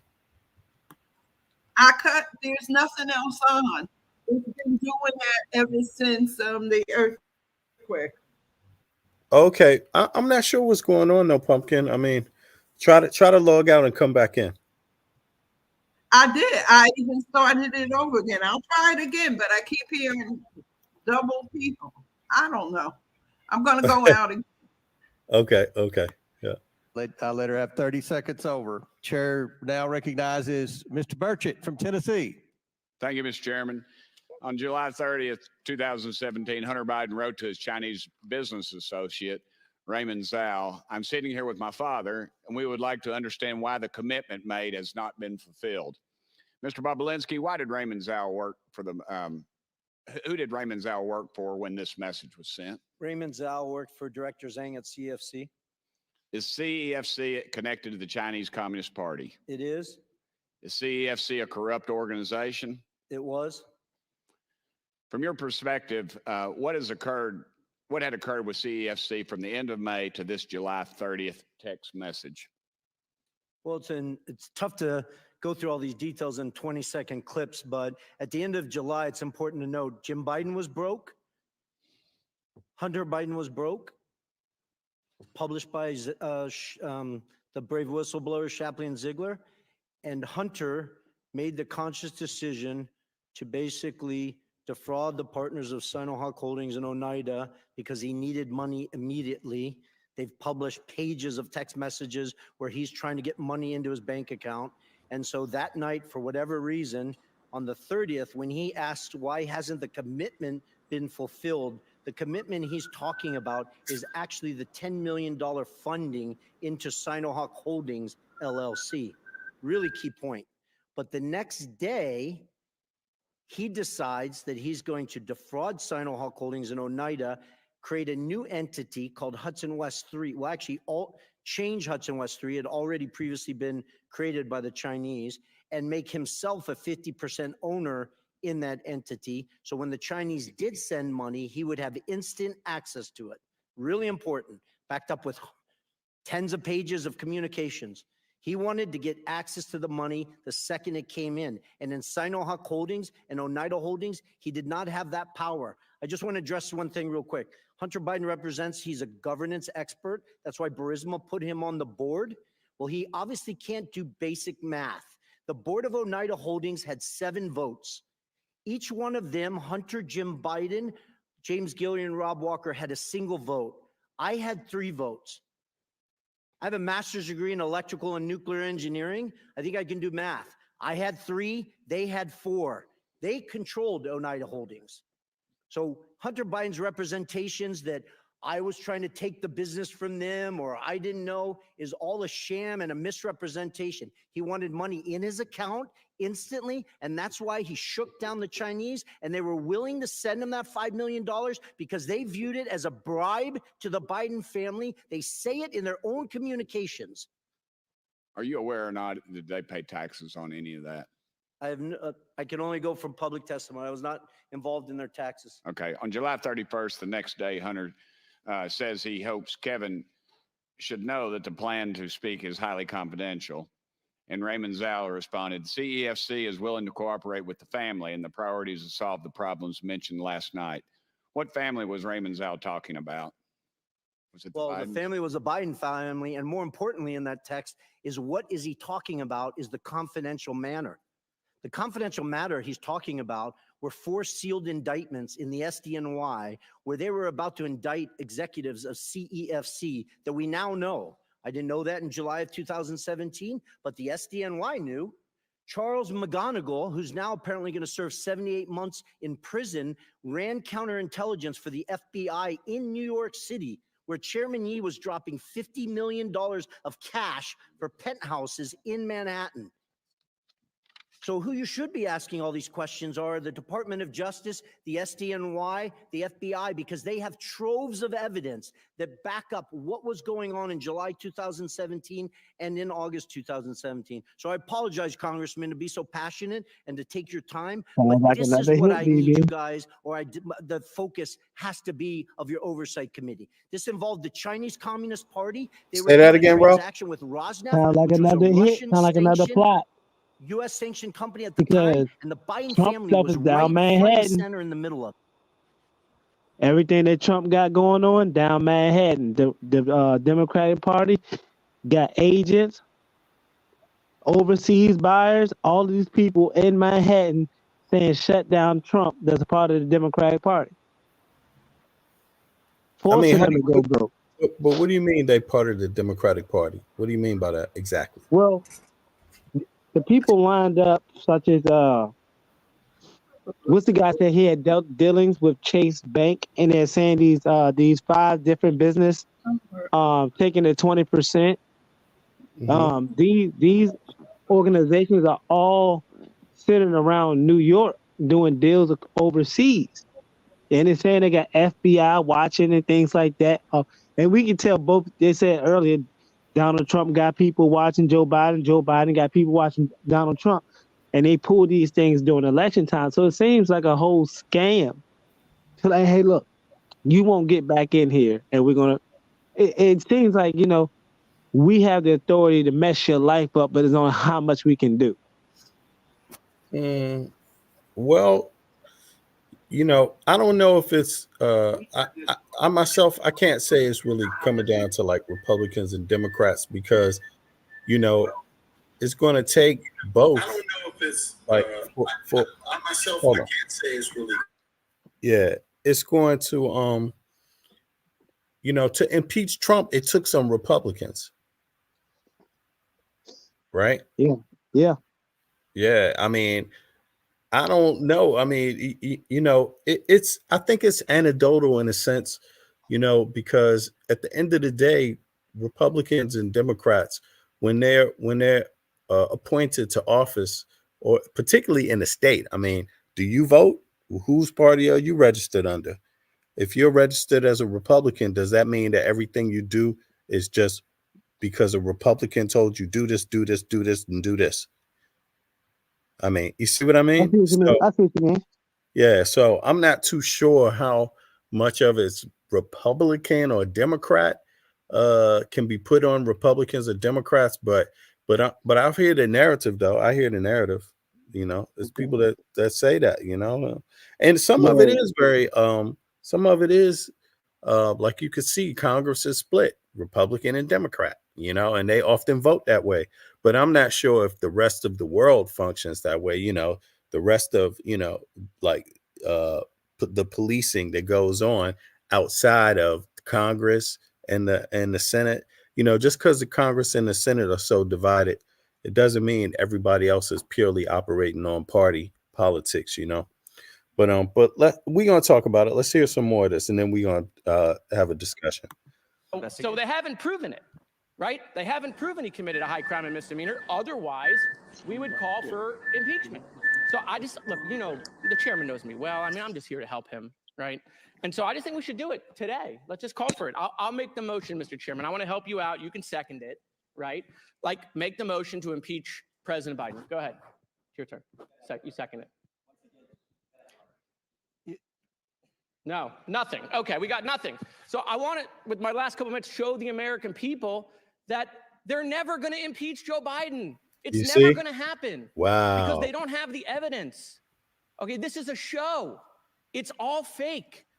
They just want to do these hearings. It's not leading to impeachment. They're lying to their base on Newsmax and Fox, leading these people to believe that they're going to eventually impeach the president.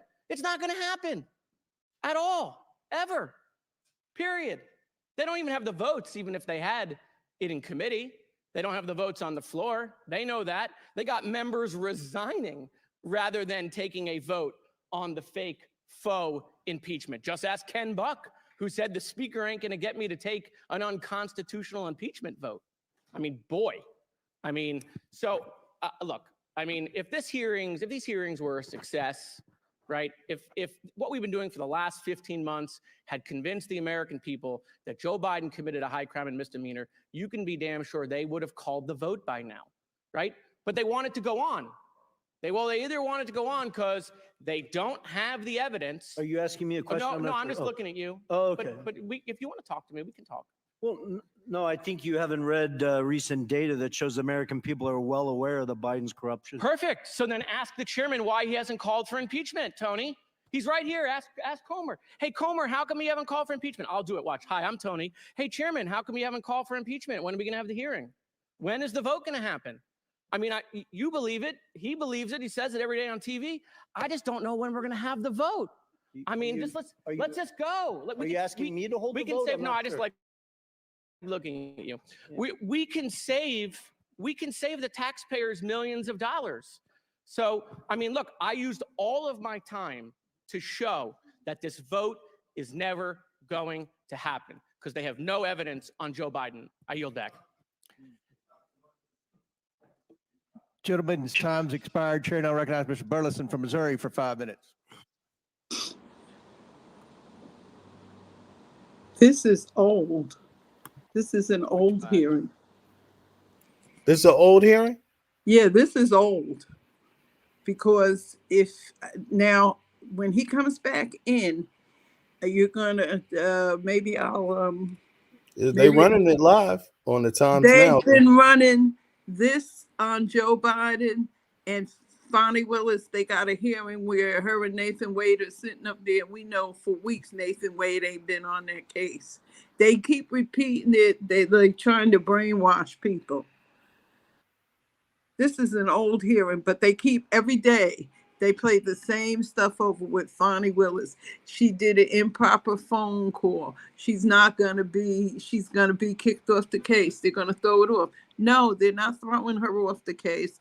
No, they're not gonna delay the case. Whatever they feel is wrong, they have to take it to court and it has to be proven in court. These are all old and they're using them to brainwash people. When did the original hearing happen? It happened about a week ago or 2 weeks. Remember when the last guy, Buck, I think his name is Senator Buck, he retired and he said that he wasn't going to vote. Nobody was going to make him take an illegal vote because he said there's nothing on the president. They just keep repeating it over and over again. It's Jim Jordan. It's like they keep doing it. They found nothing. This is all old. I don't remember the exact date, but I know it's old because the guy that was just on there that was talking, I remember seeing him. And when he comes back, I believe he's going to tell them, call a vote, Mr. Speaker, on the floor. And he said, I'll propose one. He's a Democrat. I think that was Moskowitz. I can't say his name, but and he says to them, okay, I put the motion on the floor to impeach, take a vote to impeach President Biden. Now, will you second, will a Republican second it? And they wouldn't do it. So it's old. It's propaganda. They're trying to brainwash people into thinking they have something. They have nothing on Hunter Biden. It's been proven over and over and over again. They have nothing on him. They keep drawing that thing. See, the Times now is a right-wing paper. So if you're following them, everything is going to be in Trump's favor if you follow them. Here it is. Biden. Yeah. This is what they're running. Now, Biden impeachment live. Why did they say live? That's propaganda. That's false information if it's not really live. Yes. I've been telling people that. And I heard what Ralph said, but I'm on my phone. I can hear you better on the phone. And so I couldn't really say nothing to Ralph because it sounded like 20, 30 people speaking at one time. I don't know. I'm still here listening. You can say it. I'm still here listening. Because, I wanted to give us something to talk about, right? So when I seen it say live, I tuned in. I was like, okay, let me have a good convo. Hey, I would say, let me try to get our blood pressure up a little bit to see what I can sneak in. So I was like, blood pressure? Yeah, I don't know. I was just joking with myself. You know, young people saying, you ain't joking. You like you saying you be trying to cool. We know what your game plan is. No, dog. but I'm serious though. But I'm serious. We ain't new to the game. No, hold on. But I'm serious though. Like I'm really serious because I like the dialogue, whatever. But for the entertainment part, I pull a little Kushner just to see if I can get get a riled up. Yeah. And you too. You too. That's why I love y'all so much. I like talking. We ain't so much that we getting riled up. It's just we ain't got time for the the cooning. And to be honest, the truth is just ain't we'll just leave it at that. Who's cooning is the news. You said you was. I'm just for the news. No. I'm just saying you said you was. I'm just going by what you said. I be trolling. What do you think about that though, man? I mean, the fact that they would rerun a hearing and say it's live when it's not live. It's proving my point that I've been saying about everything. All of them are false narratives, and you can't believe nobody, and you'll never get the truth. So who you vote for don't matter. It's all about who you like. It does matter. I had a friend of mine. Basically, the news is lying to us as we speak right now. I'm watching some. That's not the news. The network, the Time, whatever, the one you're on now, that is a right-wing propaganda station. They're gonna be for Biden for what? That's not a real news station. Listen, they're reporting to us information, so it's still qualified news. No. Misinformation doesn't qualify as news. That's propaganda. Yeah, we get that every day. Misinformation. No, you don't get misinformation every day from every station. You get some, but it's not like lost money. You notice, go look. Okay, if you think it is. Go and put in Fonnie Willis' name and look what they doing there. If that ain't propaganda, she getting kicked off. Professor Nez, Professor NEZ, he does it. They do it. That should be another point. You're saying basically, if that lady's getting kicked off or whatever she's stating, She right or ain't getting wrong. kicked off. She's not I'm just saying getting what you kicked said. off. That's I'm just all saying old, if it's Ralph. propaganda. I'm saying if it's propaganda, if you're pulling up somebody, hey, are you saying this woman is getting mistreated? I guess you could call it mistreated. All I know is Well, she's allowed. So my point is, if she's allowed to be mistreated before the eyes of the media to us, so we can see it, it then it's is not propaganda. the media. You know why? You know why they doing this? Because okay, there's picture Fox News. Willis faces fresh legal action. That's old. All of this is old. There's nothing new because I go in there, I'm gonna say, "Ooh, what they got on her?" They talking about the telephone calls with her. Oh, she's going to jail. You know, she was disqualified. No, she wasn't. No, she wasn't. And that judge never said she should be disqualified. He said, let it go to court and let the jurors decide it. Let the people decide it. Everything they do, these are people who want Trump to win. It is propaganda. And CNN, as much as I used to watch them, I don't even like them no more because the new guy they put in CNN he done chased everybody worthwhile on CNN off because it's propaganda. It's old stuff. And they keep going over and over and over.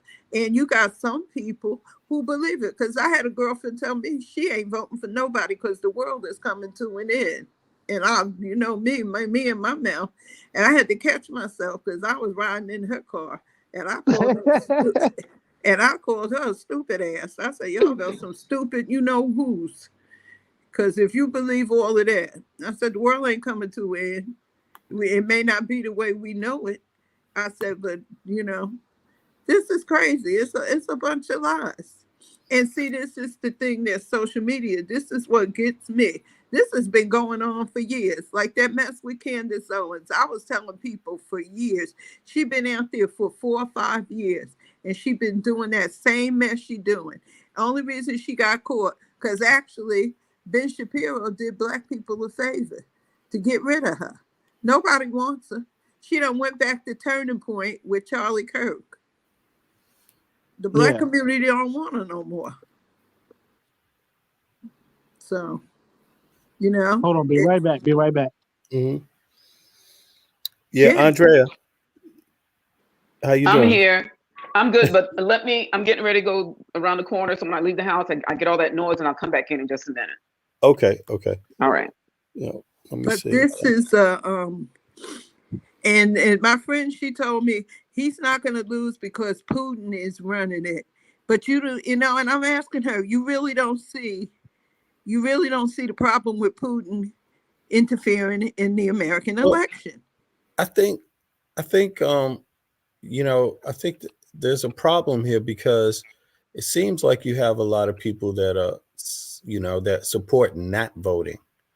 And I think when you get into that dynamic, then whatever you present would be almost illogical because it's, the question is, if you don't want people to vote, then you don't have a problem with whoever wins.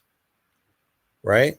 And I think that's a big issue. Like, for example, Tar's there. I'm not even sure if Tar wants to vote. Or even believe that the vote works. Right. But on the other hand, he might believe that Trump is a better president, or would be a better president somehow. So I'm having a little bit of difficulty, being able to understand why anyone would support or would want or encourage people to not vote.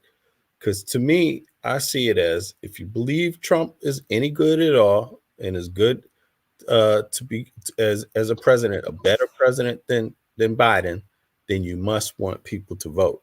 If you think Biden is a better president than Trump, would be a better president than Trump, then you must want people to vote, right? And it seems like a lot of information, some of it seems to be designed to make people not want to vote at all. yeah, I think that's where I'm at with it pretty much. That's totally how I feel about it too, V. Bennett, because I did not vote until Donald Trump became president. I never wanted to vote for Obama, John McCain, none of this, when I could vote, for Bush or whatever, since I was 18. I never wanted to vote until now. That's a great point because I only thought of the image I liked of Donald Trump before I knew of policies. And when I learned some little policies he had, I was like, well, shoot, he kicking foreigners out, he's building a fence, and he's talking about America making more money, standing strong. So it sold me. But I haven't heard anything out of President Biden's mouth that made me feel like I'm an American, that his policy stands for anything. And it's like the same thing you done heard with Barack Obama's the same thing you kind of hear with Joe Biden. It's like a long thing they've been prolonging out whatever they're going to do, saying they're going to do. But you don't understand. Obama could only do, the president doesn't make the laws. He suggests the laws, and it's up to the Senate and the Congress to pass the laws. You had Mitch McConnell when President Obama was in. When President Obama won, they had a secret thing that they always do. And their goal, the Republican goal, was to make Obama a one-term president. Mitch McConnell said that. The same thing with Biden. Now, I agree.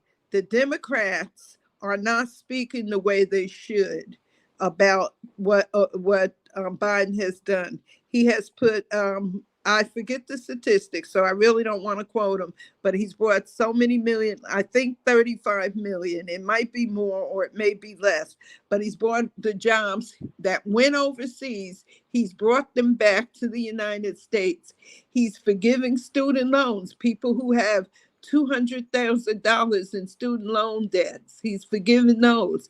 The Democratic Party, what I don't like about him is he's doing these things despite not having a Congress willing to work with him.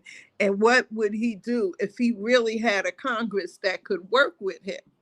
He would really set this country straight. It's going to be years and years and years and years before this country recovers from Donald Trump. And if Donald Trump, by some chance, does win, and he does steal the election, because he's starting the same thing. If I don't win this, if I don't win this election, they're stealing it from me. You're not going to have a country. No, Ms. we're Pumpkin, not going to have a country. It's the Ms. same. Pumpkin, I've been hearing that since they've been saying the Great Depression. Ain't nothing changes. And that's, I'm like I said, I'm I don't know 38. what you heard about the Great Depression, because from what I heard, I wasn't living. I wasn't nowhere being thought of. No, the Great Depression. No, No, wait the Great Depression is here. Like in this time, like in the 2000s. We never had a Great Depression. We had a what do you call it? We had a recession. Recession is totally different from depression, from the depression of the 1920s or 1930s. Okay. Is totally different. That the depression that my grandmother, my aunties and uncles and stuff, that was why they left North Carolina. My grandmother never wanted to come north. My people never wanted to come north, but they left it because the Great Depression down south, because of Jim Crow and all of that. There was a lot of mistreatment down there. White people were getting it all, the little bit that was given there. And and I never understood. I was the same way you were. And I would ask my mother, well, you left down south, you said you never wanted to be a maid. You didn't like being a maid and cleaning somebody else's house. And I said, but people came up here, but Black people came up here and they were still maids. She said, there's a big difference between making $30 a day, which was $150 a week, than it is making $30 a month. And I still didn't understand it. I understand it now because I'm older. It's the policies that people don't like. And Roosevelt was ahead of his time. Social Security is because they consider it a socialist program. This is why the the conservative Republicans want. And the Republican Party is not the Republican Party that I grew up seeing, listening to people talk about them. I don't have a problem with not voting Democrat. I'm a registered Democrat because I've been registered ever since I got old enough to vote. I registered. But if the Republican Party had somebody that was younger and more powerful than Joe Biden, I would vote for them. I wouldn't hesitate. Let me to vote. I forget this question for you.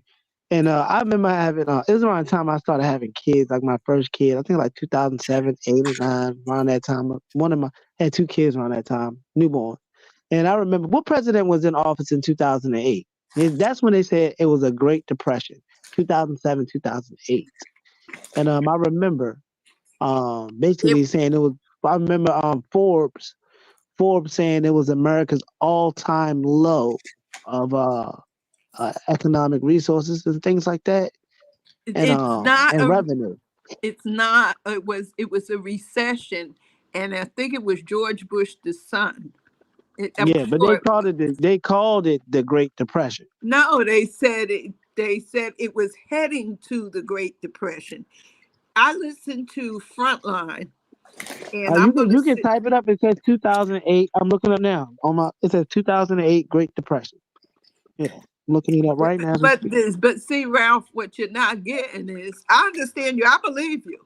But it wasn't a depression. It was a recession. A depression was way worse than a recession.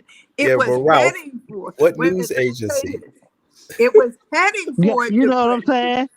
It was heading for a depression, but it never got. When Obama got in, funny as hell. When Obama got in, he went to the Federal Reserve, and he told them to make more money and put it into the economy when the banks were going broke. When oh my God, what was that stock oh God, I can't think of it now, but it was a big brokerage. Is there something Goldman and Sachs or Goldman and somebody? But they did it. They bailed the banks out because the banks were closing. Because a couple closing right here where I am now. A couple of them closed right there. But it was not that. The Great Depression took all the money. And I know they did it because my grandmother's house caught on fire. My mother came up here, and her and her other sister came to stay with their older sister, and they were working and saving money to buy stuff and take it. They were going to take it home send it home on the train. The bank closed up with $500. And back then, that was a lot of money. They never got their money back. The bank, because of the Great Depression, the banks closed, took people's money. People went to bed millionaires and woke up broke and was jumping out of windows. And it was mostly white folks that was doing it because black folks ain't had no money back then. So it's a big difference. It depends on how you look at it. Black folks always But check had this some out, kind of Ralph. money. Check this out, Ralph. Just on the party thing, Obama wasn't even president then. He was just being elected. The election was in 2008. Right. So who was the president? So, just on a party note, that's a Republican issue, Right. It was no, hold on. That's not what I'm saying. I'm just saying in general. Because like I said, I don't care for the parties at all. I said the first time I ever voted because of Trump, because of how I felt about him. I never even believed in voting because I used to never even believe in the news. But Democrats. Yeah, but you can't blame something on an administration that it didn't refer to.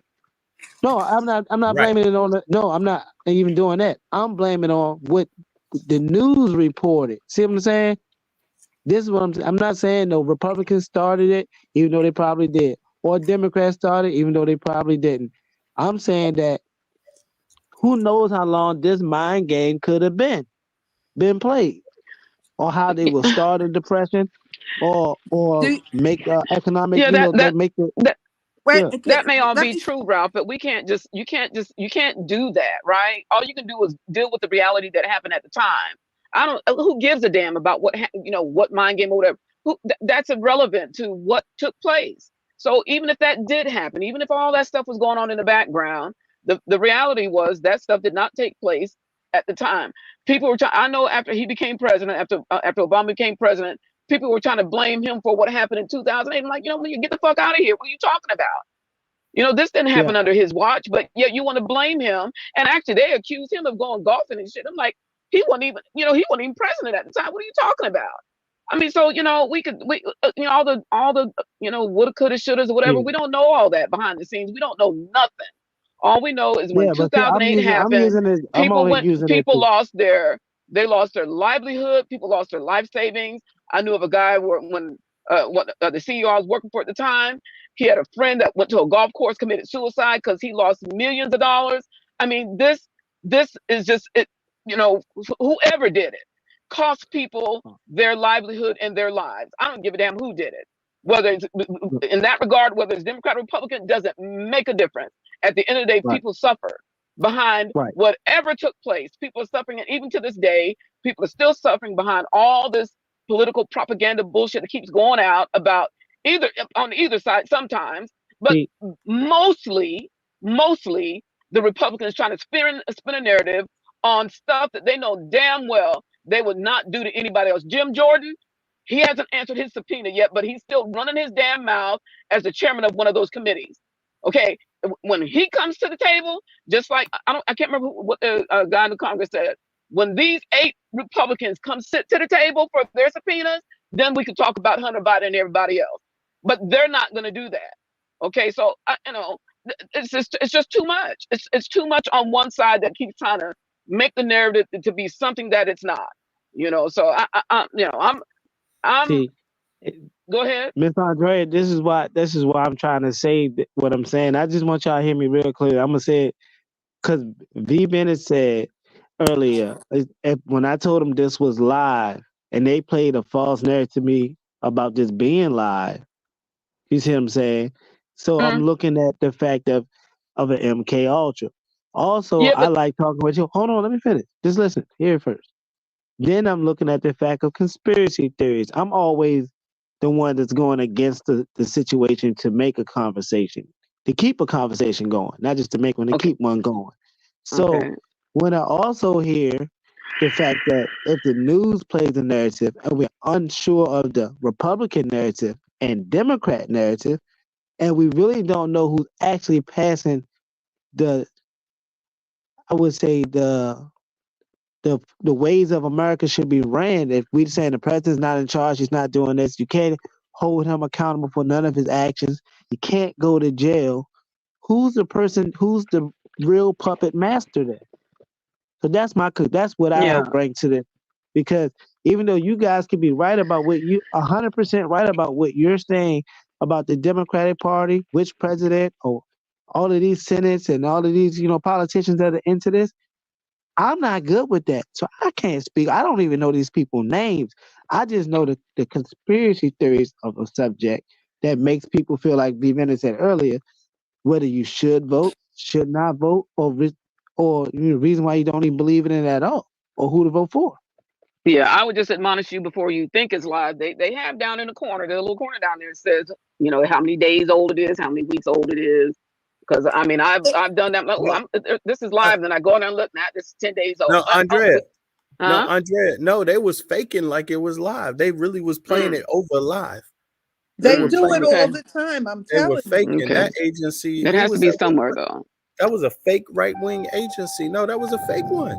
It was they're not even news. That's what I'm saying. Like I gave it to V. Bennett to look at it like, yo, this is live. And it's saying to me, live on the jump. So I'm looking to learn because of Miss Beverly, because she opened my mind to educational learning more about policies and things that I don't know about to talk to her. Okay. So I figured, So I think maybe I should learn some Republican Party ways just to give her something to talk about and laugh and get her blood pressure up, but like an inside joke, but not really to hurt her, just to keep the communication. You better hope I don't figure out where you live at and over there. I'm gonna come get you. My belt will swing real hard. I'm a good cook too. What's up? You wanted to know when this started. Okay, after the Great Depression with Roosevelt, Democrats from when Roosevelt got in the 1930s, I don't know exactly what year he got in, but it was in the 1930s. He started his New Deal programs to get people back to work. Up until wait a minute, let me get it straight. It was Ronald Reagan. Up until Democrats had won every party election. And I just learned this myself I never heard of Project 2025. But if you go to the Defiant Lawyers, and there's an attorney and his daughter, Augustus Corbett, Esquire, and his daughter Chloe. But the father, he talks about Project 25. What they are doing, what the Republican Party is doing now, they have had this plan, and they took Donald Trump because Donald Trump was the only one who they can do that to, who could. And I thought that George Bush, the son, he didn't really want to be president, but they never wanted the brother, his brother Jeb. He didn't want to be president, but they put him in the place. They couldn't do it to him because he wasn't that kind of a Republican. He didn't want to be in office, but they put Trump in, and Trump is doing everything they want. Now what they're doing, it's all a part of Project 2025. This was the goal of putting people like Trump in, because they finally found a patsy. They used Trump to get in. Like Ed Bloom, he got affirmative action taken down. Now they're working on getting HBCUs down. And now they're saying, I forget what it is, but they're saying that it's against some scholarship. The George Floyd scholarship program. He wants to end that because he said it favors Black people. But anybody can apply for these. But what it is, white people never apply for HBCUs. There's no thing that says white people can't go to an HBCU. There was a guy that went to Grambling College when Eddie Robinson was football coach. Some go to Howard University. And exactly, they go, but they don't tell you they go. It's all a propaganda to do what they want. So now they want to turn and take, they want to turn the civil rights laws that they were so against. Now they want to use it against us.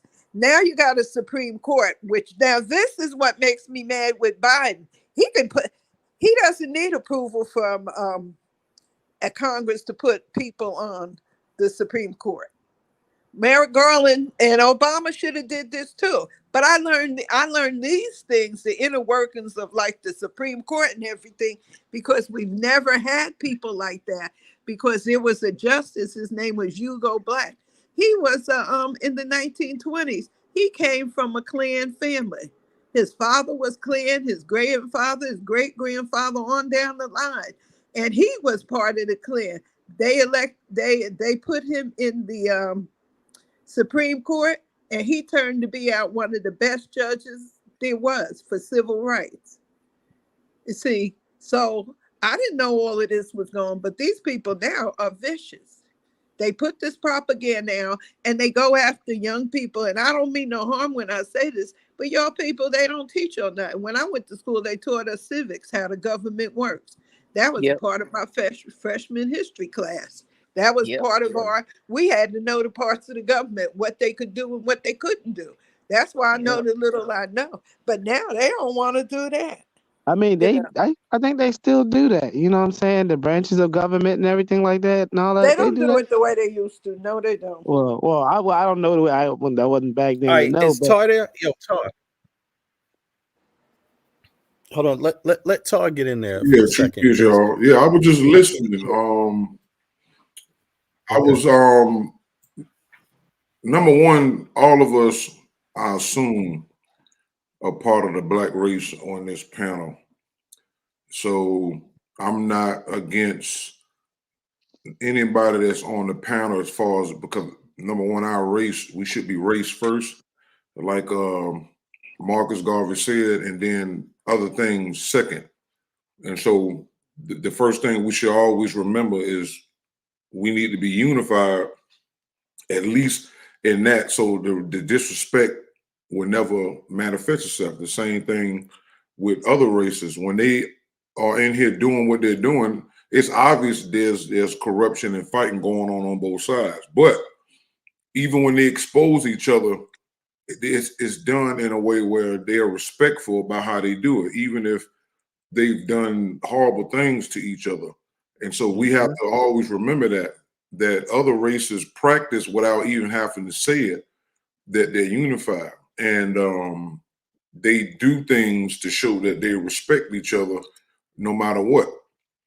The same way China got, the anti-Asian bill and stuff done, that's because they look at anybody that's not African more closer to them, because they all got straight hair and some of them are pale in each race and all that stuff like that. And we can see the relationship that America has built with Japan, China, in the form of, cartoons, anime, karate movies and all that stuff like that. They didn't do that for us. When they started letting us into Hollywood, we started in Hollywood as what? Pimps and hoes. So that shows you that the respect amongst them, even though they kill each other, whether we know about it or hear conspiracies about it, they still have a certain level of respect. And so I just wanted to put that out there on the forefront. So secondly, we have to understand that number one, even though what they were saying in that video, because I came in like an hour later, because I didn't even get a notification properly. So when they was talking about there's no proof against Biden and his son, these are all lies. And especially with, again, see, if anybody on here didn't see, I would like, just like Nick or Ralph, I take all sides available, the propaganda side, the conspiracy theory side, because I've been studying conspiracy type stuff since '95. That's right. And so when you look into stuff like, we know that JFK, that wasn't what they said it was. And it's two major. I was going to bring that up too. I was going to say, if you don't apply, they kill you. Right. But So, I mean, I had to let the women speak. I couldn't just hog the floor. So, but I like that you're saying all my points anyway. Just keep on rolling. So you got two major reasons that JFK could have been killed. One was he was talking about going back to three reasons. He was talking about going back to a gold standard, which we know that if he done that, it would basically destroy the IRS and all that stuff and the Social Security, which is a fraud in the first place. Or two, he was going to expose the UFO agenda. And three, the secret societies. Those are the top three things that I seen after believing that JFK was just killed by some lone. So, Todd, let me piggyback you. What about the Russians and the Cuban crisis? She brought up the HBCUs, right? That could fall into it because that's what MK Ultra is for the with the Russians, right? So when she brought up the HBCUs, all the schools, basically 80% of the schools owned in America is owned by the Rothschilds anyway. You know what I'm saying? Even the HBCUs. So and that's right. So now when you talking about as if black folks even own a school, no, they just the names are forefronts of school. Right. That's it. I never said they own their schools. No, I'm saying that because it conspired to the theories. The theories are that, the medical fields, the school industry, and the jail systems are run by that corporation to feed. But what about the hearing? What about the hearing, though, that we just watched? I mean. Okay, well, what I wanted to do, because I was trying to parlay into answering, putting certain things out there, but like with his son was over there doing business deals with China and Russia. Right now, for those who may have not heard it, but they scrubbed this stuff. This was on the internet, on YouTube, about 2-3 years ago before Biden got in there. I heard all of the phone calls on when he talking to Pashinki, and he was telling him, if I'm pronouncing that Russian the Ukrainian president name right, he was telling him that he would give him $1 billion if he get that prosecutor off the case of investigating his son, Hunter Biden. So if you go on YouTube, you ain't gonna find it. I got those joints because I took them when I was doing videos on Agenda 21 of Sustainable Development Goals, and I got that somewhere. But there's a video that I can play with Biden saying himself how he got that prosecutor fired in order to get that $1 billion. So y'all have to understand, if you went into the deepness of the conspiracy theories and even the stuff that Trump was putting out there, it just wasn't Trump. It was the Q people, the Q plus, the QAnon, and even some MAGA people. All them folks was putting out so much documentation and video footage and whistleblowers who not just, again, they locked Julian Assange up for WikiLeaks. If y'all don't really look at the things that they're doing, it shows their hand, and you can't find that stuff now because, again, Mark Zuckerberg on 2 occasions, 2016 and up to the 2020 election, he put in over $100 million to help mess with the algorithm and to make Trump them look crazy. And he went to court for that. And they even proved, even a guy with that was on Twitter, is why Elon Musk bought Twitter and put out the files that the FBI was having conversations with Twitter and Facebook, and then Elon Musk put out the Twitter files. Nobody came out from the Democratic side and said those emails were false. It was the FBI was telling both of them to mess. That's what you call election interference, and they what else they do? And they had the evidence of Hunter Biden's laptop like a whole year before Biden was running. So if you know about the laptop, you know that not only is Hunter a drug addict, he had all these pictures of him having sex with all these prostitutes. He was also got other incriminating evidence on that, and the FBI suppressed that. So when you start looking at all of these things, people need to look at, it's not about who's worse. Is Trump worse than Biden? What I'm trying to say is, when you look at the whole thing, right? Voting is something that everybody should be able to do. I don't care if you was a criminal, because America got their things set up where if you go to jail for certain things, you can't vote. A person should be able to vote no matter what they did in society, because, you know, as long as you got your right mind, because you need every individual to be counted in order to be able to say something. If that's what a democracy is, then it's still not being ran right, because if it's 300 million people in America and then 300 million people vote, then you shouldn't have no electoral college and all that. You should be able to count the votes all the way up and divide them. That's simple. Anybody could come up with that, but because they got all these things set up, and then you got all these other folks who lobbying, right? These people are basically bribing, and they're paying these people to do this, that, and the third. I sent Bennett a video where a lady who exposed corporations are meeting with lawmakers in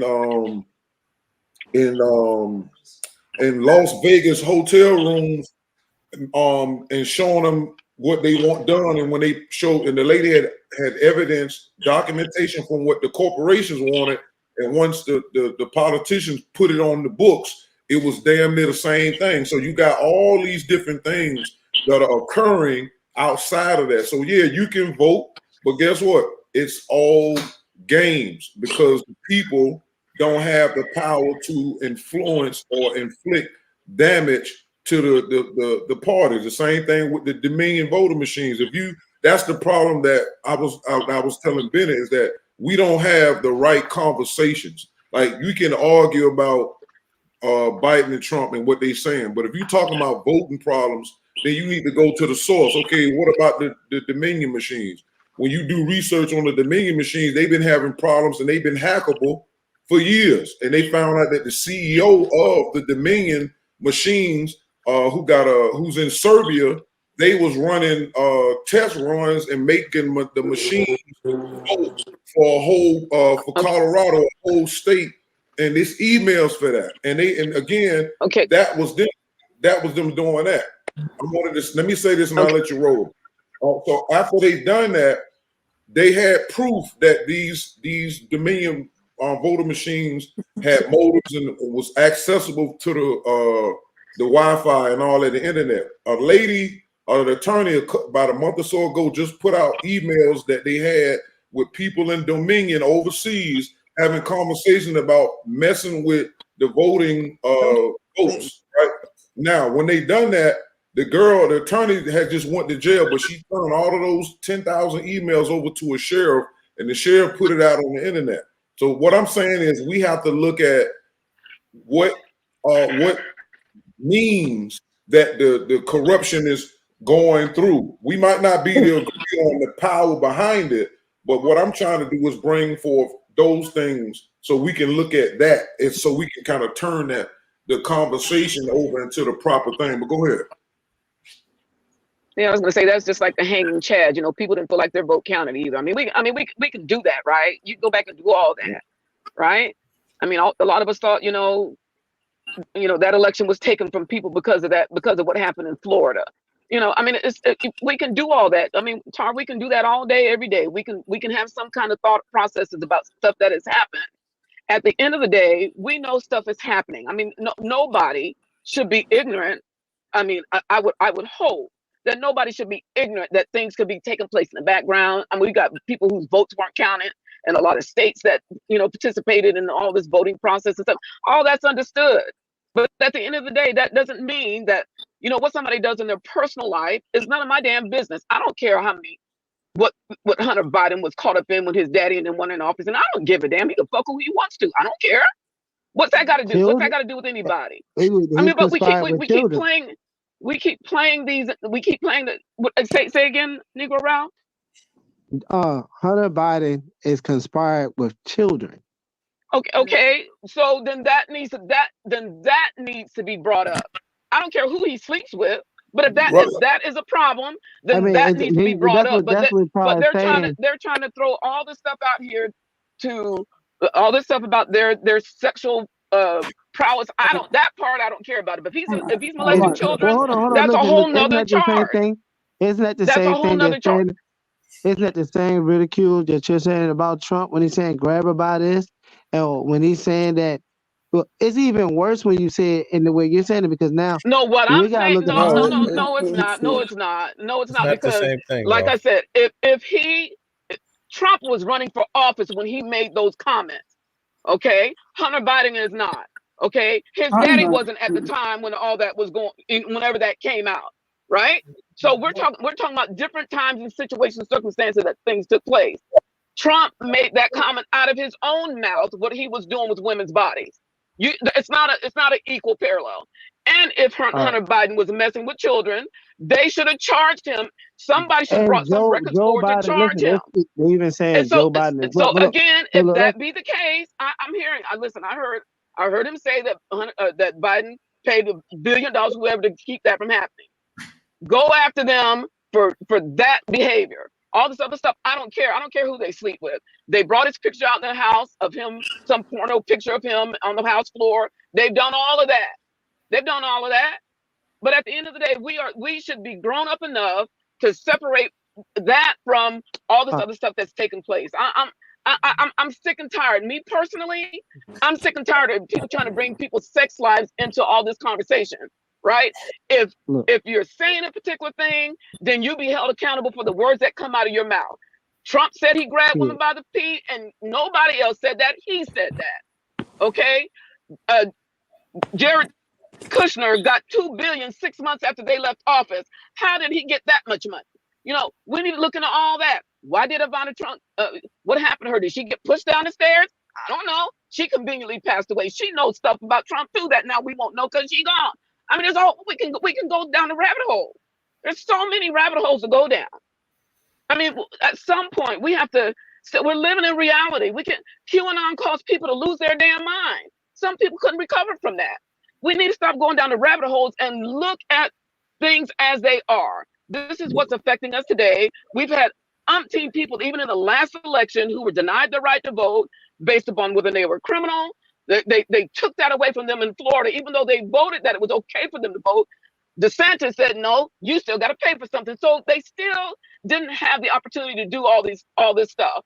So I'm just saying, I'm beyond listening to all the stuff that keeps us getting caught up when the real issues that are affecting us are not being answered. Just like the lady was saying earlier, we still got people who are being poisoned. Why aren't we checking on that? Why aren't we doing all these things? Because we're so caught up in all this other stuff that at the end of the day, our people are still suffering. We're still suffering.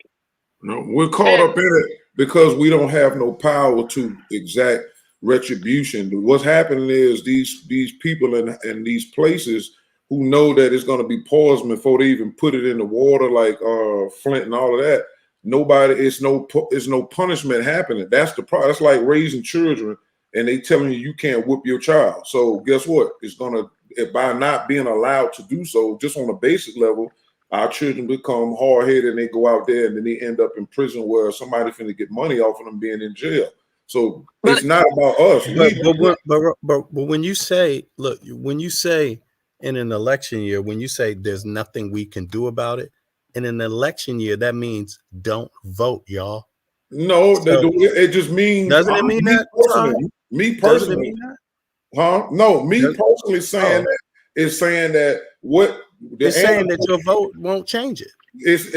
Look what if we complaining now, that means everybody who voted not for this stuff to happen is here. That means it didn't change anything. It don't mean that the voting in this essence of what it's supposed to didn't. What is faulty? It's the powers that be. If we sit here like but we know that, Tar.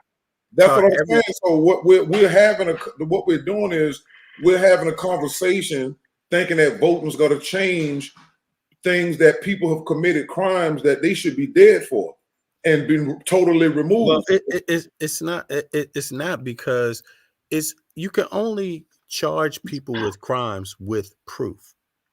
You can only convict them with proof. But if you got people who are paying folks to knock folks off and suppress it, then again, even if the proof, okay, I'm gonna do you one. If they come out right now and said everything about Trump and Biden is true, like treason stuff, what are they gonna do? If these people are puppets, right? And there's other folks behind the scenes, what me and you gonna be able to do? Nothing.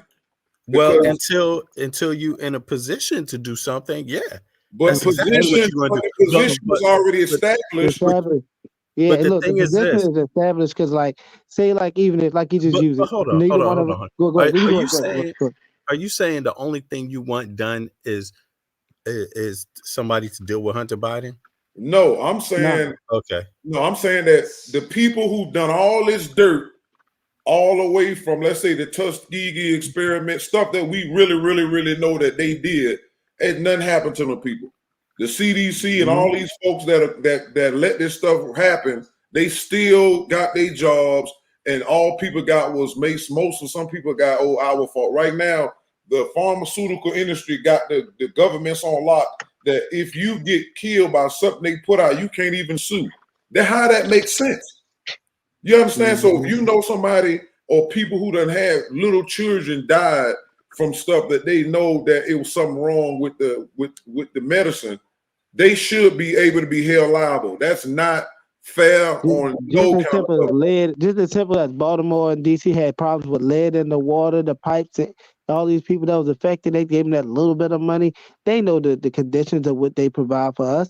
So if that's the case, why do our vote matter? I used to. When he asked you, do you say your vote didn't matter? The old me would have said, hell no.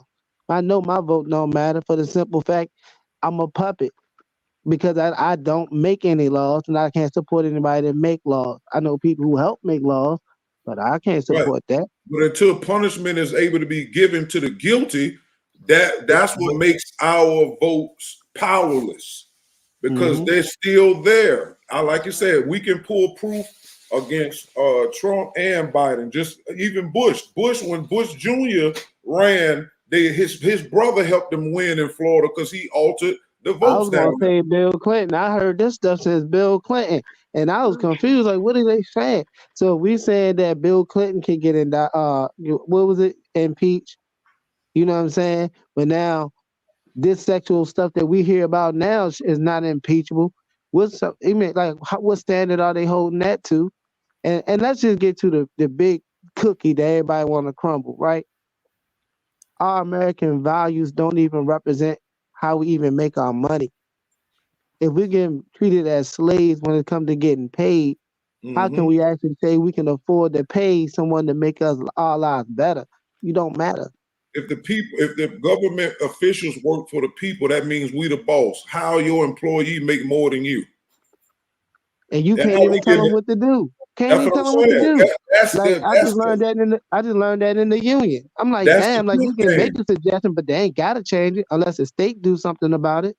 Right, but these are our employees, so you don't have people that's not respecting the way the game throw them. So when I hear people in Chicago and all that arguing about the immigrants and then they yell after all of that, y'all work for us, that makes no sense. That's like us going to our job and telling the boss, y'all work for me.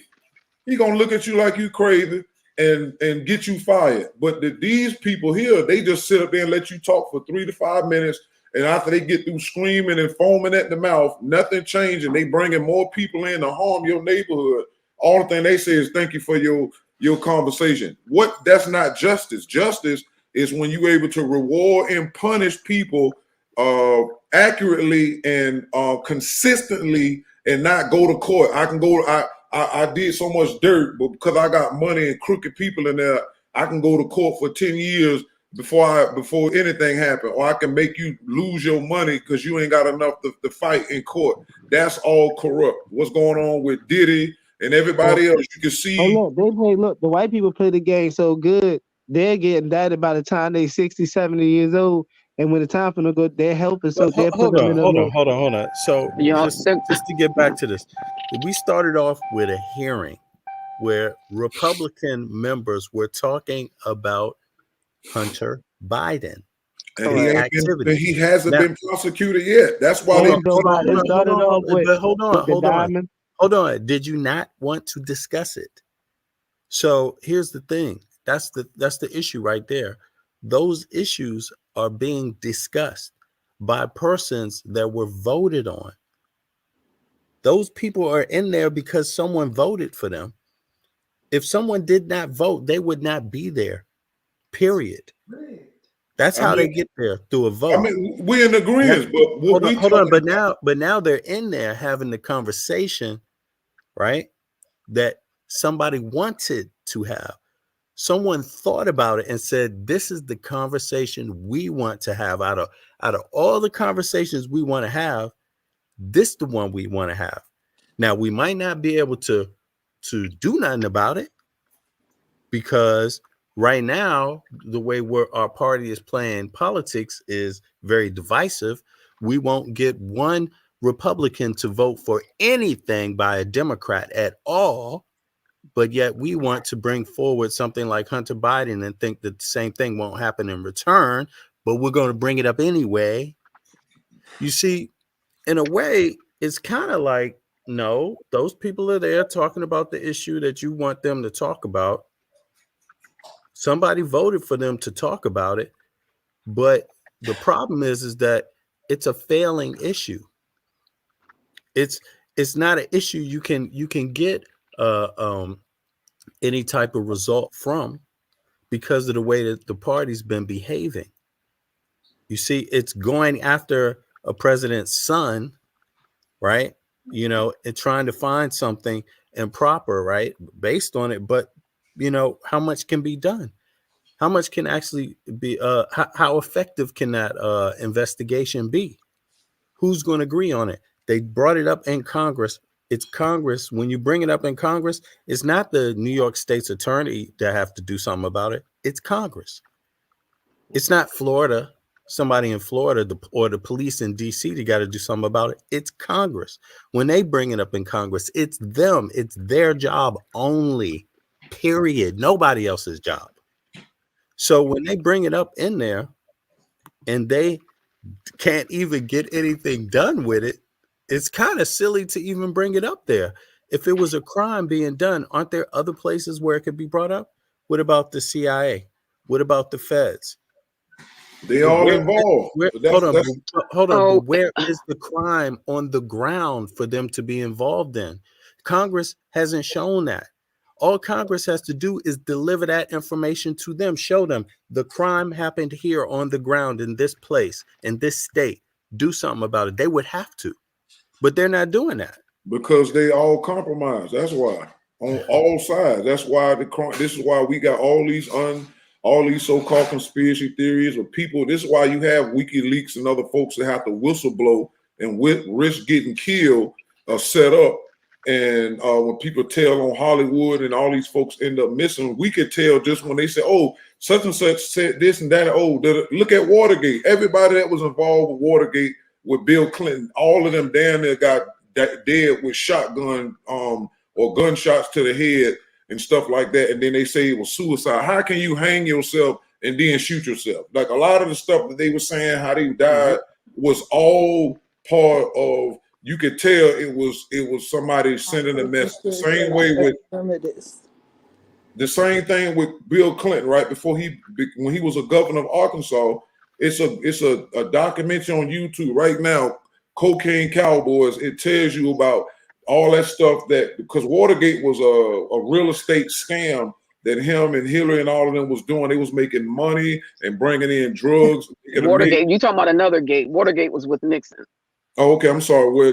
They was involved they was around that somewhere, but it's some type of gate with Bill Clinton. But when they dealt with him and Hillary and them in that real estate scam, and they was bringing in $1 million a week, I think some Caucasian little young white boys who seen them bringing that stuff in, all of them little boys was killed. It's on YouTube right now, and they knew what this man was doing, and they still brought him in as a president, and then he did all this other stuff. But because we were so far behind, and because we're not really taught the knowledge of the laws of the land. Epstein's ass ended up in jail because they found a crime on the ground. See, it was just time for him to go. You're saying that it's from they always knew what this man was doing. No, listen, it's not Congress. Congress didn't have nothing to do with Epstein. We don't know who, but we can't say that either. All I'm saying, I'm talking about in terms of prosecuting a crime. It's already been known that this man was doing this. He wasn't the problem. Ghislaine Maxwell was the head. Right, but listen, Batar agreed, but they got prosecuted because the crimes were found on the ground. Congress couldn't hide it. The FBI couldn't hide it. Nobody could really hide it. That's why they got prosecuted. The only reason why Epstein didn't get prosecuted because he killed himself, or he got killed, however you want to see it. Right. But the other lady definitely got prosecuted. Yeah, and they still didn't hit her with the crimes associated with what he was doing, and all of the politicians and everybody else that was going there. She still got a little bit based off of what she was part of doing, because they looked at some women, but they ain't looking at the children, and it was bigger than that. Chase Bank was handling all this man money. A black lawyer a female was going against prosecuting people over there, and Chase Bank them got that lady fired. So this is the stuff that you have to look at, that somebody, the hand is there. We know Chase Bank played a part in getting that black lawyer fired because she was prosecuting them, and the Chase Bank was handling all of Epstein's transactions. So once they agreed that he was sex trafficking, that means this money he was making, the banks and all that had to know where it was coming from and who was sending this and doing that. But guess what? Chase Bank still operating like ain't nothing happened. I said it before. It's how they never prosecute a bank. That's why Trump gonna always look like he a sucker when he probably do got the money, but the bank gonna withhold it, right? But let's get back to the point though. I'm making short and sweet. When you talk about like the bank, Chase Bank got caught with damn near kilos. I mean hundreds of kilos of blow coke. And then nothing happened about it. Not no word. It was found. Chase Bank. Chase Bank didn't get caught with that. A person did. Nah, it was brought in through the bank. It had a bank record about that, and it just went overlooked. That was it. You heard about it for like a person on the records. That's what I'm saying. You won't get prosecuted when you got a certain amount of money to do stuff. The dude Damon that runs the bank, his name was on the Epstein list. He's still.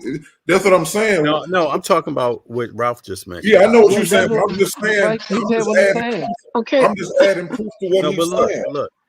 but when Oh you my say stuff, you got to add the name to it. Otherwise, it's just saying it, man. It's you went from Chase Bank, now it's back to Epstein. It's like, all right, look. I'm saying all Dre- in general. I'm just saying for multiple times I said on your show, for people who got a certain amount of money, the laws will be different for you. But who's that person? But Ralph, and y'all act like that's a big duh. A duh. We know that. We know any of those of us who've been living in America long enough, even outside of America, know that people who have money get treated differently. That's a big duh. Okay, so there's in that regard, there's probably pretty not much we can do about that. We just have to hope that people have a good sense of doing what's right and what's just. That's what we got to do. But that doesn't mean that we shouldn't vote and do all that stuff to try to help that situation and hope we elected somebody that goes into office that has a good conscience. But at the end of the day, what you guys are saying is a duh. I mean, this country wasn't founded on good principles. It just wasn't.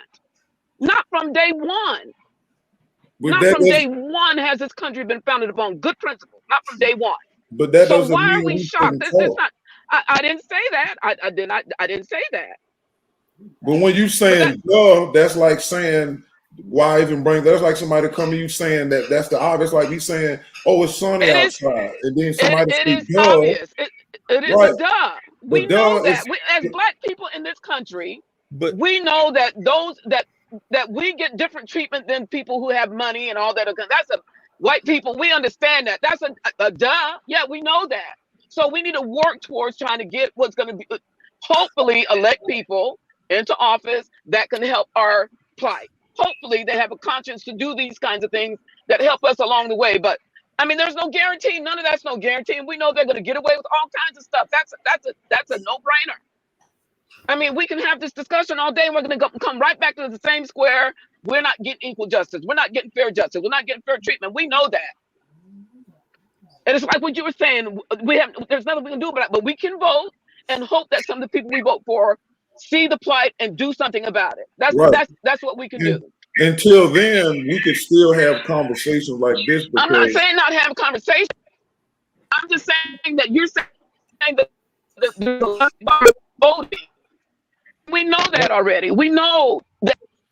I mean, that's like for instance, I'm just gonna for instance, the job that I work for, the one lady told me, well, Andrea, the only way you're gonna get promoted is through a white man. Duh. The majority, all black people don't fall into the sector of telecom. I mean, so that's a duh. You're not telling me something I don't know. Some things are just okay, understood. So there are conversations that don't need to be had because they're redundant. Okay, some over the same conversation said over and over again, just using different words. Conversation that comes out that's more meaningful and helps us move along the road to helping. Hopefully, that would get something done. Those are the conversations we need to be having. And number one is for us, like you were saying earlier, Tar. We need to come together as black people, not allow us to, put each other down in front of everybody. That's a good place to start. We need to stop that. MF Dread Son, you there? Hey, what's going on? Mic check. Can you hear me? Yeah, bro. I can hear you. Okay, go ahead. Add on, bro. You got something you want to add in? Oh, yeah. I like the direction that it was going in. I only got a couple minutes, so I'm gonna hop in and hop out like double Dutch. But the sister made a very good point. Two good points I kind of want to add on to. When she said to stop putting each other down in front of everybody else, I think that's kind of a double-edged sword.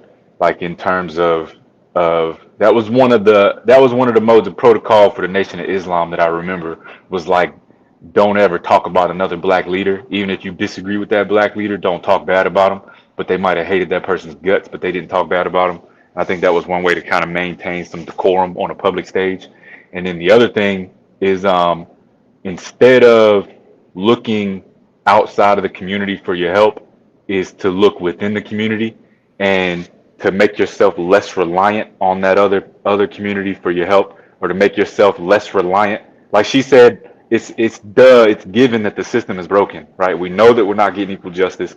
So rather than relying on that broken system, you take the plays that are already in place, turn within your community. You can in 2024, you can just about insulate yourself from any form of oppression if you really, really position yourself the right way. And I'm saying in generic terms, but we know there's things we can do to where you can't convince somebody that they're oppressed, because you can live a certain standard of life or comfort of life, lifestyle where you can't tell somebody they are.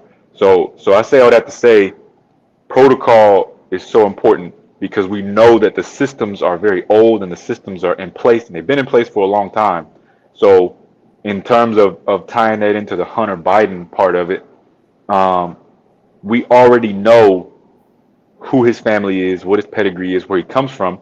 We already know that for the past X number of decades, he's been addicted to alcohol and crack cocaine. I mean, the man is not a model citizen, but he maintains a very, very high level of income.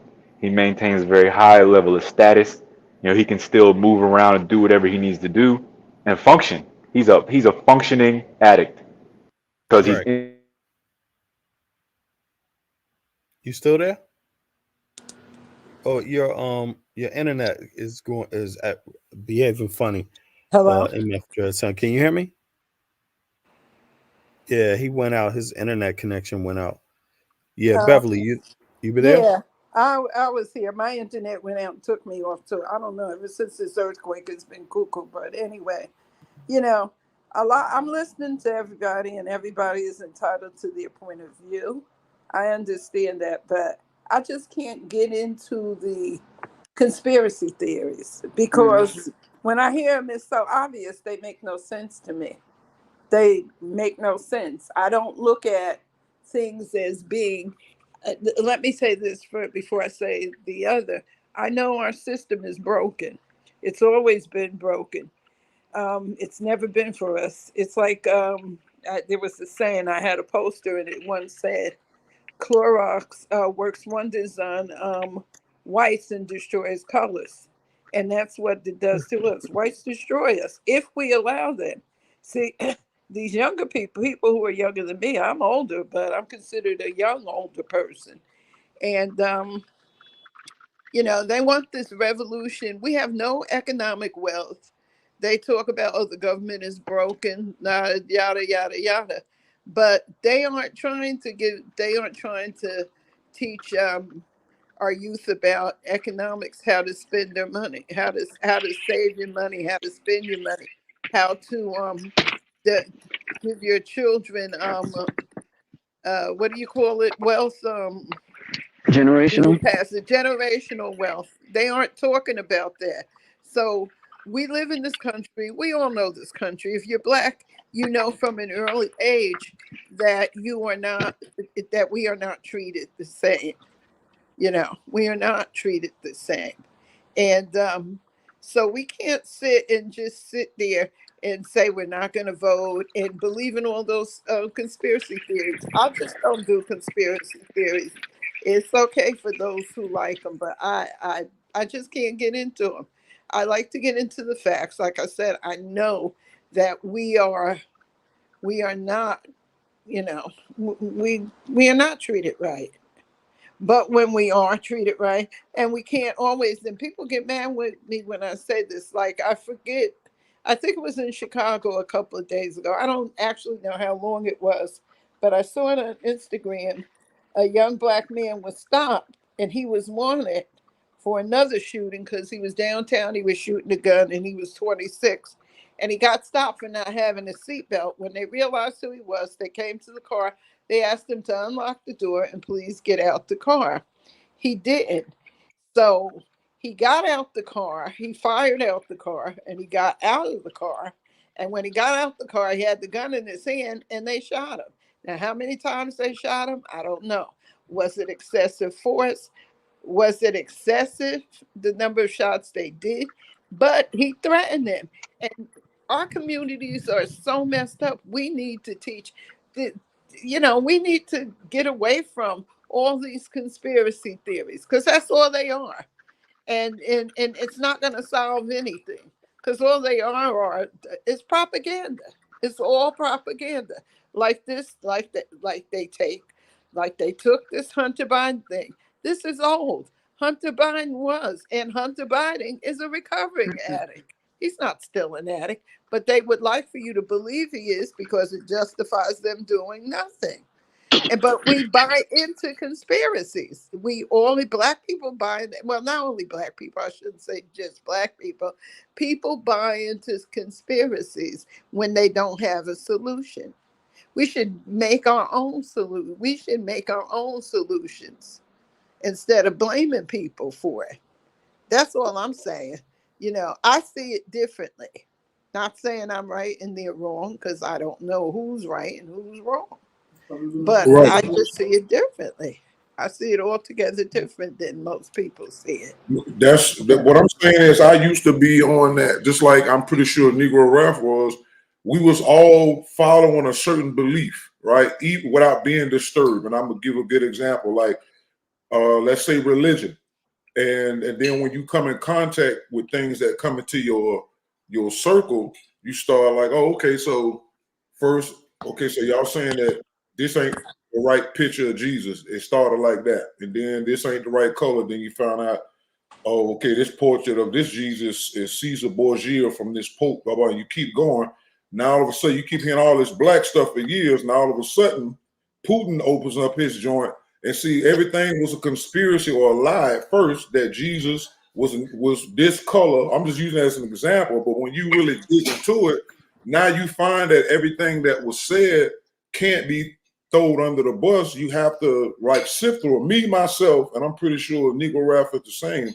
When we dig into certain things, we like to go through the whole spectrum, because just to say everything is a conspiracy and then believe that's a lie, you got to realize the CIA is the one who put out that term conspiracy theories to throw people off for why they took out JFK. So you have to look into the origin of not just people, places, and things, but also words, and then realize that certain phrases were put out there to make people feel that, oh, just because you say conspiracy theory, that again, conspiracy is when what? Two or more people conspire to do something.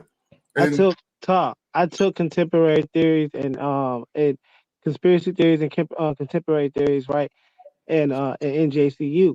So it was one of the classes I enjoyed the most. You know what I'm saying? And it actually goes to show, like we both said on here, we're not saying we're saying believe, you know, all of it. You know what I'm saying? And you know what's a lie. You know, we're not saying nobody's, you know, don't have a right to anything, but they're forgetting the input on what these conspiracies are doing. And it goes like that black Jesus. Now black people are so messed up. They're saying that Putin picture is Jesus in blackface. They trying to say Jesus in blackface, trying to make fun of it. Right, because they don't. That's what I'm saying. People got to realize we all been programmed in our life with certain information that we didn't even think we needed to fact check. So if you came up believing, I believe before I ran into information that, okay, Jesus is white. Why? Because my mom and them was saying so. We went to churches. I was not around nobody that challenged that. So once information comes in that no matter what way it is, that's like, let's say that the story of Moses. He said he was out there in the bush and the bush caught on fire and told him blah, blah, blah. And he went back and told somebody that. Now, only one who experienced that was him. So when you're talking to a bunch of people who don't have no experience, they're gonna say the same thing. Oh man, you just making that up, man. Come on, that's the normal way it works until more evidence is added. You see what I'm saying? So I realize that number one, human beings are not the only beings in existence, because it wouldn't make no sense to create just human beings and then leave that alone. But we could even say just human beings, because the Adam and Eve saying that white people were here first and we came from them is a scientific fallacy. It's not, it's biologically not true. So that means the religion side of what we've been programmed with is being challenged and that it's a lie. And now we got to look at everything from, say, Marcus Garvey down, over 100 years of lies. So when even the Nation of Islam don't have the whole truth, or the Fatah, whoever, but a lot of people were still challenging the Jesus scenario and that the birth wasn't correct. The December 25th couldn't have been the right year because in December it's cold. The story says it was mangers and it was a clear sky. So now guess what? Science is coming into play. Now you got to bring all this in to be able to, all of this for what? Because we was told something that we believed was true. A conspiracy theory just means on its face that whatever you think is true, it's a good chance it's not. And that's what it is. So I say take all of it if you serious. I'm a serious researcher. So I go past just because somebody say Jesus was black. Oh, that's enough for me because I know what we went through over here as black people. Nah, that ain't how. That's the old you, because that's what you go off as racism, because that's what they use to put us in this belief system was one-sided racism. So once I shook all that off and became more scientifically minded and historically minded, I was able to now look at white people who are in the same studying and say, hey, according to our research, it leads more that Jesus was, or whoever was more on this side of things. So when you are one-sided racist or bigoted or racially motivated, you won't be to accept no information except the person that look like you, and that makes it horrible as well. So that's all I'm saying, that everybody has their right to accept and not accept or reject. But understand, if what you're using to reject is not based upon a bunch of evidence and you just saying that because that's your personal opinion, then that has to be tweaked, because we got a lot of people out here that's dummies that's able to say things and influence people. Hip hop. Look at Sexy Red and Sukiyana and all these dumb people eat a nigga ass and all of that, and they being given all this power to do this. But if you put them in a classroom and start hitting them with real information, you'll see how stupid they is. So that means somebody is conspiring to only allow these type of artists to make it. So that means like telling 80% of rap artists that we listen to vote Democrat. That too, and you can tell because they bring them up, they bring them to their parties. D.L. Hughley, all these people that met with Kamala and Biden them like 2-3 weeks ago or whatever. This how you could tell who's on the team. And then when they talk after they don't, and it was a secret meeting too, if y'all didn't know that. They just started talking about Biden and Kamala and them was meet with all these black people after the fact. Why y'all meeting in secret? Why y'all saying things that we don't? And then D.L. Hughley still didn't want to say what they talked about. So this is what we're talking about. Conspiracy theory also means there's secrets going on with these groups on whatever side it is. And when they do these things, this is what make our antennas go up, because it's not just propaganda that's being used as a weapon to make you think one way, but you got these people are doing other things outside of propaganda. They're conspiring together, and deception is the rule. And whatever they're trying to do, which I predicted this on my Leviathan videos, because I've been studying this since 2019, that they bringing them immigrants here to get more voting power and to use that to make sure the Democrats become Superman in the politics. That's all it is, because That's you look what at I was saying. I was saying because Trump is keeping them out. Right, because if you look at how they bringing them in, they not allowing them to go through the rules of come in this way. Why y'all allowing them to come in? They cannot give you no legal, legislative, intelligent reason why you allowing all these people to come here. Right. And But then look, go ahead. but check this out. But look, listen, again, I'm not stopping you from talking. I'm just saying this. I'm asking a logical question. You're making a claim that the Democrats are doing that for votes, but can you show where it transcends into votes?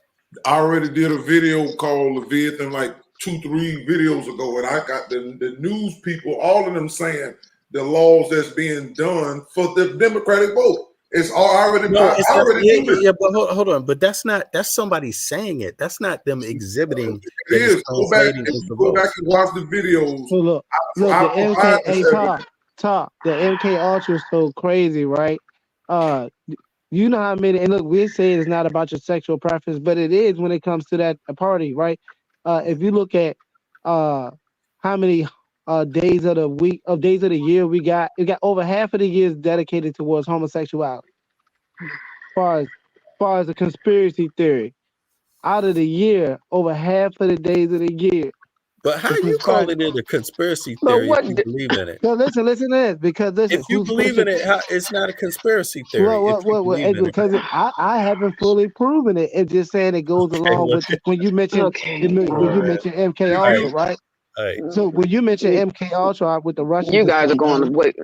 Yeah, it plays a part because it's gonna stop unity. That's what it is. It's stopping unity, and we're not seeing it, but we only understand a small picture of the communication. So when you show a division between a Democratic Party that's showing you division between households, separation in government, homosexuality, and you got your rappers, your basketball, your football players, everybody's telling you to do for this, showing no results, but they're showing the input of laws that's getting pushed. That is a brain form of saying it's acceptable. So you're not going to unify with that. There's laws on the books in California and Texas where there's books where they're teaching children that it's okay to masturbate and all that. That's already out there. So that's shocking in the state of Texas, though. Wouldn't you think? They got a Republican governor. No, you gotta take a homosexual class. I'm just saying, it's shocking to hear some of this, when you say that, because some of these states are governed by the red states that have these. Right, but I'm not. So what I'm hearing then is you're saying that these Republicans are part of it too. I'm sorry. I'm not saying it's one part. I'm just saying that. Okay, I'm just trying to make sure because you right. guys I'm not saying that. Coming hard on the Democrats and stuff, but it sounds like it's going on both sides still. Because we're not saying that. I'm not saying that. Okay, all right. I'm not saying that. I'm not saying that either. I'm just saying. I'm just trying to say. Maybe I'm not listening right. Yeah, I'm just adding on to the point of the conspiracy. Yeah, I'm just adding on to what Negro Ralph is saying as far as when you look at it. Yeah, it is voted on. But I'm saying if you just look at the school systems and the drag queens being able to come into the school system dressed as drag queens in front of children in Canada and in America, how does that make any sense? No, bro, they got Sexy Red in the schools performing for kids, talking about getting sexy, twerking in front of 9, 10, 13 years old. Sukihana and them rapper and telling you they had Sukihana and them rapping in front of the abortion clinic like last year. But again, I have to say the Democrats was behind, was like they was cool with that. But the whole thing is this: when the government and its people do not believe in the same thing morally and spiritually, right? This is what you get. That's why they had to create separation of church and state, because the people and the rulers had their own different things in mind. Because you got to remember, all of the people that came from Europe was running from Catholicism. That's why you got the Lutherans and the Protestants. All these is different versions of Catholicism, because the Catholics had more of a strict thing.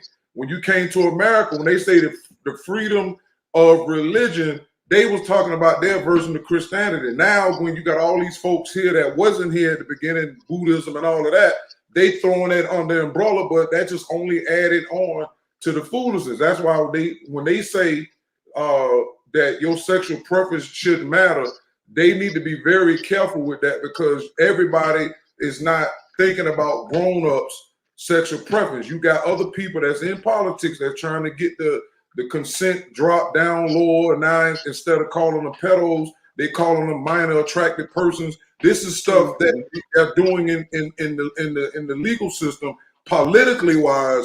And like I said, it's so many fires that you can't put them out. You just like, you got to pick what you want to do, but they the ones who picking on this stuff Trump them, because these are in the immigration, because these are things that people looking at that they feel going to be good talking points. Now, again, immigration, basically how it should be is you should have a certain amount of people that come in, and then you should have a certain enough resources to process those people and allow them to come in. Now, when you allow all these people to come in, we ain't talking about the ones that's sneaking in, the ones they allowing to come in. Now, look at the news. Yeah, the ones from Canada. Yeah. Right. All these people are killing folks that's living here.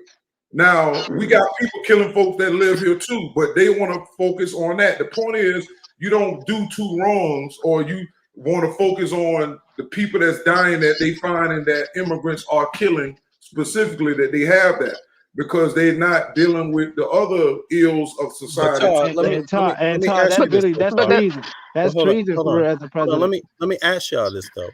But Todd, if you feel that way about this issue, and I know you do, and a lot of people do, why would they pick Trump to lead that issue when obviously he comes with so many other pieces of baggage? And why don't you run for office? If you know all this stuff, y'all know all this, why don't you run for office? Why don't you do that? It would be easier if they didn't make it a money thing, but you got to have money to run. I think that's not even that. Didn't Dick Gregory tell you? Didn't Dick Gregory did a thing on his well about himself?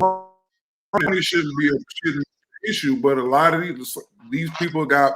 That's why they keep raising these millions of dollars so they can be able to make commercials, pay for trips, and go sit down and have all these dinners. And that's just on the face that we see.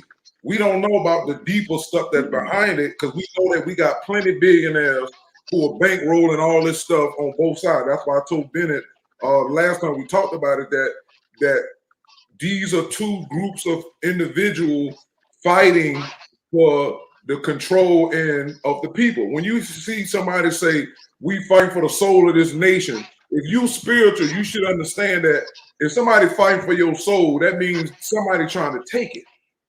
You understand? Spiritually speaking, whether you Christian or whatever, a Christian person or whatever, it's gonna be like, only one that wants your soul is whatever name you want to call it, devil, Iblis, Satan, Shaitan, fallen angels, whatever.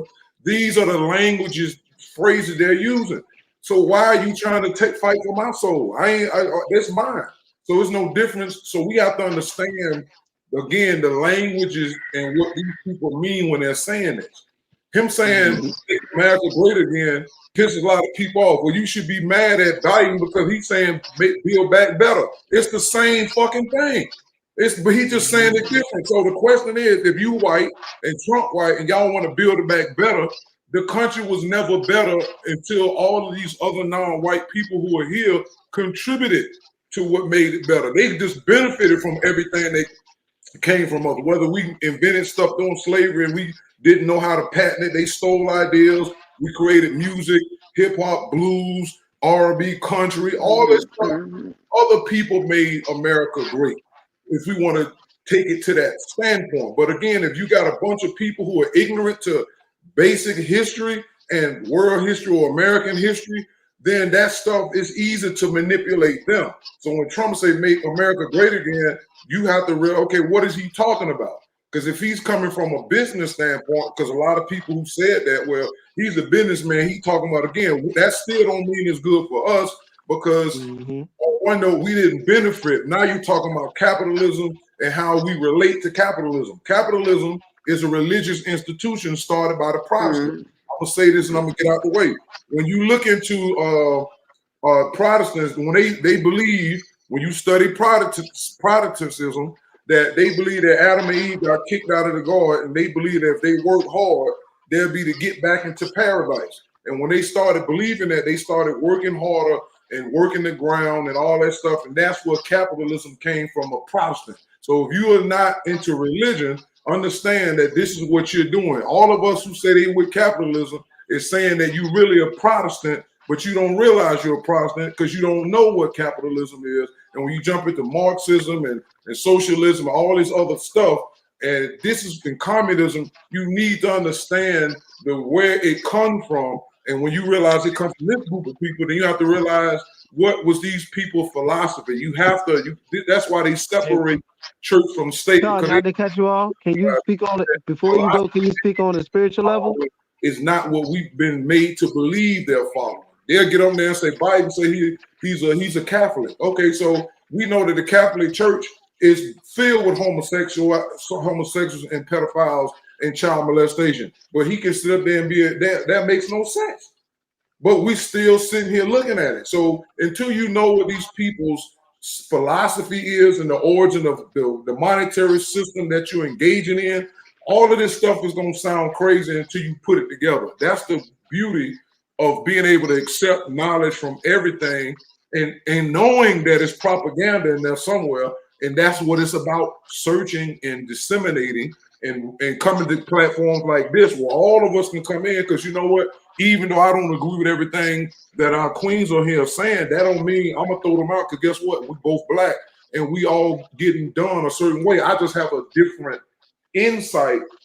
It's also with the type of studying I've done over the years. I study everything, the occult, the philosophy, because if you're tricking a group of people to do evil, you have to know they got to put something in the public in order for it to work. You see what I'm saying? And that's where the Agenda 21 Sustainable Development Goals come in at. When people say, well, how do we know what the Illuminati is? I keep telling y'all, if you read the book, Agenda 21 and Sustainable Development Goals, which are the rules and how they got an 18-point plan to do what they're doing, the railroads around the world and sustainability. Just go around in your local town and look up sustainability and sustainable development goal. They're gonna have it in your town under another name, and then look at what they're telling the people locally and see how they're trying to block us off, even on the local and the state level, because they're following the federal, and the federal is following an international thing, and they all are doing Agenda 21, Agenda 2030, Agenda 2035, Agenda 2040, Agenda 2045, Agenda 2050. If you do that and go to every country around the world and type in one of those numbers, you're going to see that's the unification. That's the one world order right there. So when you understand that, all of the stuff we talking about is because we're telling you, me, Negro Ralph, and everybody else, we went to the top and seen how it was coming on the way down. So it doesn't matter if Biden lose, because what he did was the final piece, which is to bring in a way to destroy the government's financial system. So when you look at the main thing, that what are the immigrants doing? They cutting checks and they keep printing money, but you can't just keep printing money if you can't have them to back it. And they're breaking the banks. These people are going out of, they breaking the bank, going out of money, getting more in debt. Because the more money the government prints, they got to borrow it from the bank, the World Bank, and all these other people who are following Agenda 21. So if y'all don't understand what I'm telling you, that's what you should be looking at, so you can understand what you're seeing on the basic level. Biden them is following that. And when they go into these United Nations, they don't say Illuminati or none of that. Go to look up United Nations and just type in globalists, and you'll see that when Trump and all these other people go in there, whenever they say the word globalist or we're against the globalist agenda, that's the accepted political word to say we're against the Illuminati, New World Order, and even Zionism. Globalist is the name that the politicians use because they can't politically say New World Order and all that stuff like we can. But I'm telling you, if you want to see what they're doing, look up the Agenda 21 Sustainable Development Goal. And I yield. And thank y'all for allowing me to speak. Hey, do you hold on? I wanted to ask you. Yeah, and that was like that, bro. I agree with everything. Look, and I ain't fanboying neither. You know what I'm saying? Because that's where I come from. When you started off about what color was Jesus, was my first question. Like at 5, 6 years old, start questioning. You know, my Bible studies going to church. So even from that point, but I wanted on the spiritual note, what did you feel about the American soil and the and which president? And the last thing I would ask you is Wait. Repeat that again about the Jesus thing. When you started to hit the point where you said like some people might have looked at it like, you know, growing up, like what color was Jesus, white or black, and growing up as a kid or whatever. You know what I'm saying? When you started off with that, you was spot on saying that. You know what I mean? So, but from everything you just said, you know, I agree with everything. But my question was, how do you feel spiritually about the American soil? This is, you know, I deal with all types of things, but I know that whatever takes place, it was already destined to happen. The Caucasian was destined to leave what he was and go around the world and come here and take over. You study some of the Native American prophecies like I have, they predicted the Caucasian coming. They would have animals. They'll say one day the white wolf will appear. That depends on what which Native American tribe I was studying, or say the white owl or the white bear. It was always something white that showed up and caused problems. So when I understood that, because I started looking out of the basic stuff that I already had, the Nation Islam and all that stuff like that, as my awareness grew, it made more sense to study what other people had about that. And when you go into that, they are big on animals being representation of people. So I knew they knew the Caucasian was coming. And so that means they supposed to came here and did all the things that they're doing. But remember, evil only lasts for so long, but then the balancement of the universe have to kick in, and that's what we're seeing. Now, when I studied the QAnon stuff and all of that, when you got to realize, to the queens who say the QAnon got a lot of people, some people do lose their minds, but don't act like religion ain't done that to people too. But what I'm saying is, if you look at them, they all got wiped off the net because Facebook and all of them was working with Biden and the UN and all of them to suppress that information. Why all of them people going, but nobody else? Because they wanted to make right, but Tar, look, that's not what they said though. Who? So while you saying they did it because of this, this, and this, they did do that. They did. They was saying the QAnon people. No, officially what they said was it was election interference by the Russian government. But they still was taught. But the only people who got targeted first was because it's different groups. You had Q, that was the so-called military person that was inside who was doing these things called Q drops, that was giving all this government stuff and behind the scenes of what people was doing. But all I'm saying is, Tar, you just left that part out. That's what I'm saying. Okay, so but saying election interference by itself don't mean nothing. But when you got all these people Russian government election interference. Say what? They said Russian government election interference. Yeah, but they weren't the only ones. It was Iran. There's a lot of people that was involved in that too. But what I'm saying is, it's probably everybody we give money to. I mean, we buy off everybody. But this is what I'm saying though. But the QAnon people, and it was different groups because they all wasn't the same. Those groups were specifically wiped off the major platforms.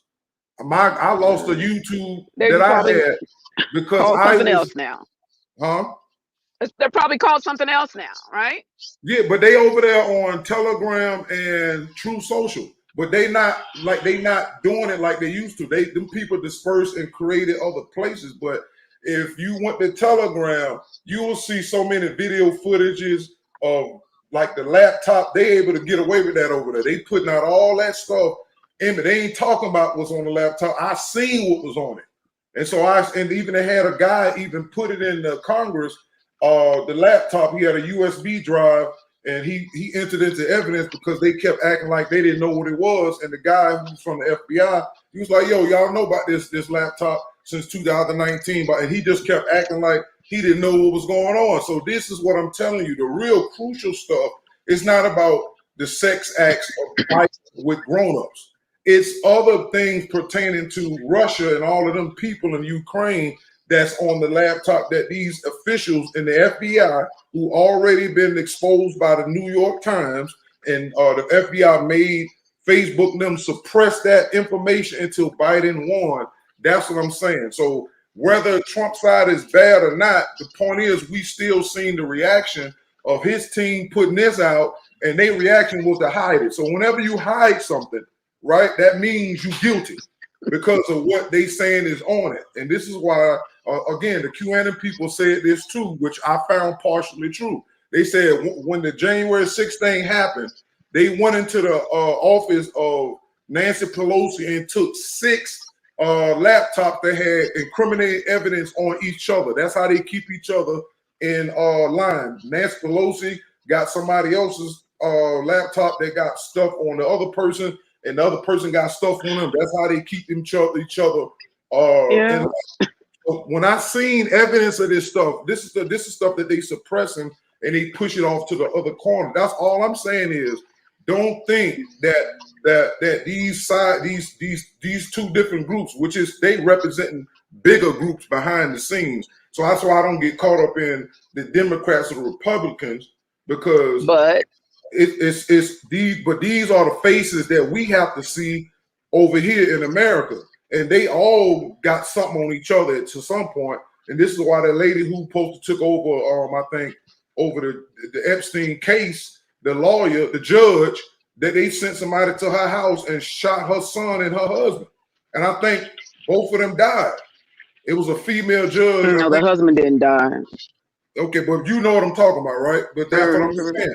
The point is they playing real games. So we have to understand that if they're trying to shoot each other for trying not to snitch, we need to understand that everything we looking at, we have to fine comb it because you're dealing with murderers. And these people, but here's the thing. Here's the thing. Nobody's disputing that. In fact, I'm saying it far worse than you. But here's the thing. What I'm saying is that you have to be able to walk and chew bubblegum. See, so knowing all those things is not an excuse. You see what I mean? And that's the thing for doing the things that you know just got to be done, or you will lose even less influence. Well, that's the name of the game. How much influence do you want to lose? But again, how many people? If you want to lose more influence, it's even harder to find like-minded. If you want to lose more influence, you won't run for office. You won't support somebody in your own town running for office. You won't play any role in politics at all if you want to lose more.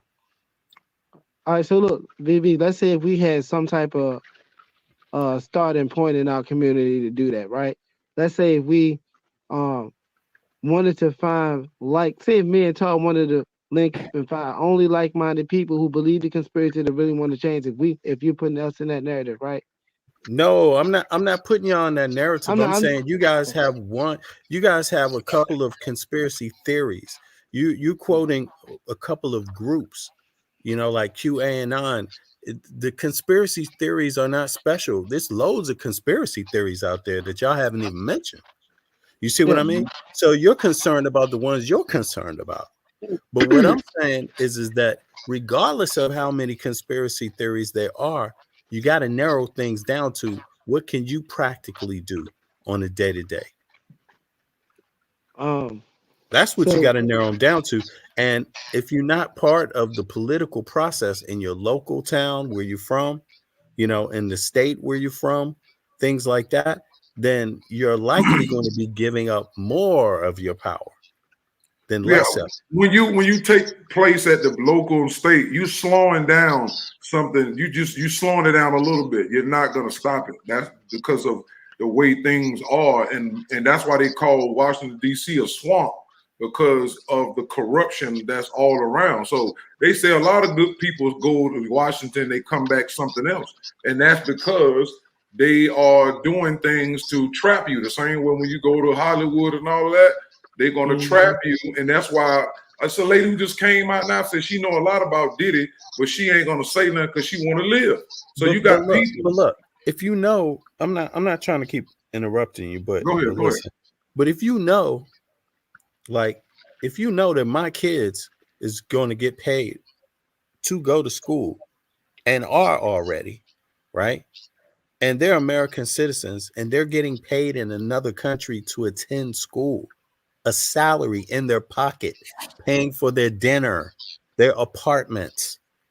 When you know that they're coming to take your job because they don't have to ask, doesn't that make you want to tell your politicians, hey, how come our kids ain't getting paid to go to school? Doesn't it make you want to do that? It's being done, but it's falling on deaf ears because I think it ain't enough people talking about that, and you can't blame that anymore on CNN because it's a fact. It's been said here already. It's also been said that CNN ain't talking about it, and I've also said they're not going to talk about it until the people talk about it. But it doesn't mean it ain't a fact, and that's going on every single day of the week. I mean, even with the thing with the jobs from Clinton to Obama, they were sending jobs overseas. And when you look at it, you have to look at from a basic point. I'm taking jobs like they did with Chicago and what's the other little cities that they had all these big they take jobs here and send them Just that overseas this too. India got cold. jobs. India's getting tech jobs. Pakistan's they're getting these tech jobs. People complain about them from over here also. Yeah, but I'm talking about on the basic level, when you talking about like industry jobs, when people went to and worked in the it's the word is evading me at this point. You know, when they had cars and they was building, they working in plants and stuff that our father and grandfather used to be able to work.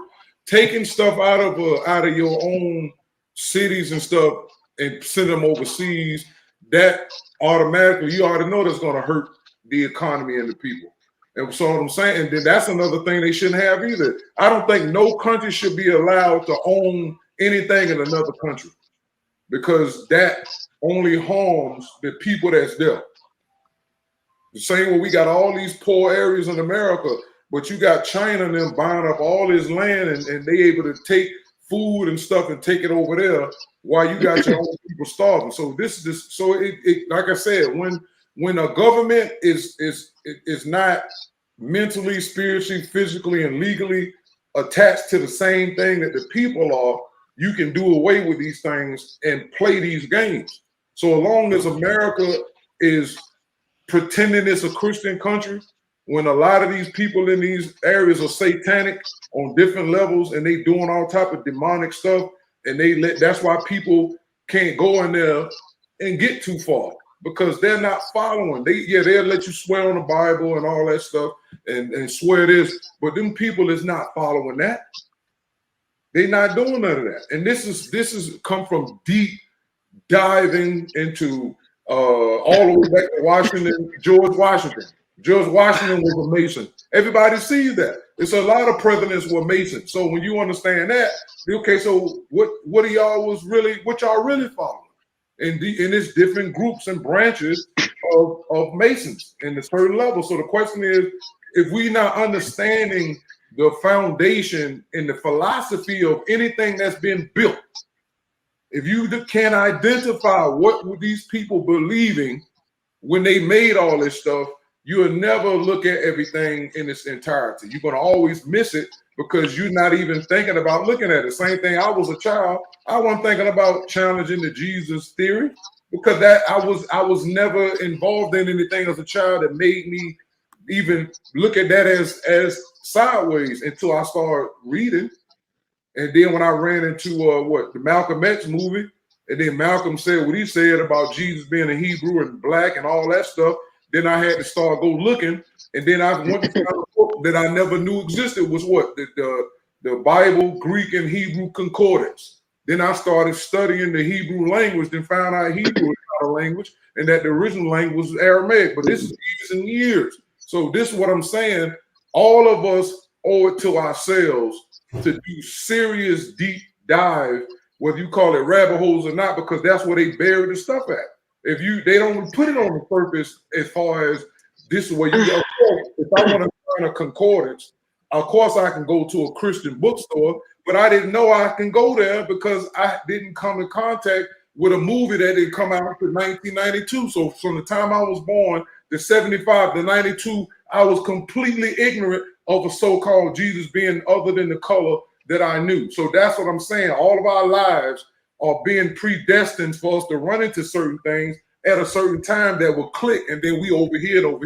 And look what, all of us did something right. You know why? Because all of us are here right now on here with Bennett talking about all of our experiences. But guess what? It's millions of other people who ain't even beginning to look at what Andrea said or the other queen said or Bennett or even myself. So we still, all of us ended up getting influenced by something. Go ahead, Andrea. But I think it's because people are living. They are living. People are barely making it. True. And people are concentrating on what's important to them. Okay, so they know that they've changed all kind of literature through the years. We have to go back and hunt and look for stuff, and all that's understood, Tara. I mean, I hear what you're saying, but at the end of the day, we still have to live in this society and do what we need to do to take care of our families. A lot of people don't have that extra time. People are working 2 or 3 jobs because they can hardly make it. Where are they going to find time? Okay, so yeah, it's good to come out here and say some of this stuff, But at the same time, people are still going to just go back and do what they got to do to take care of their families. I'm not saying that some of the stuff you're saying could be true. I'm not saying it's not.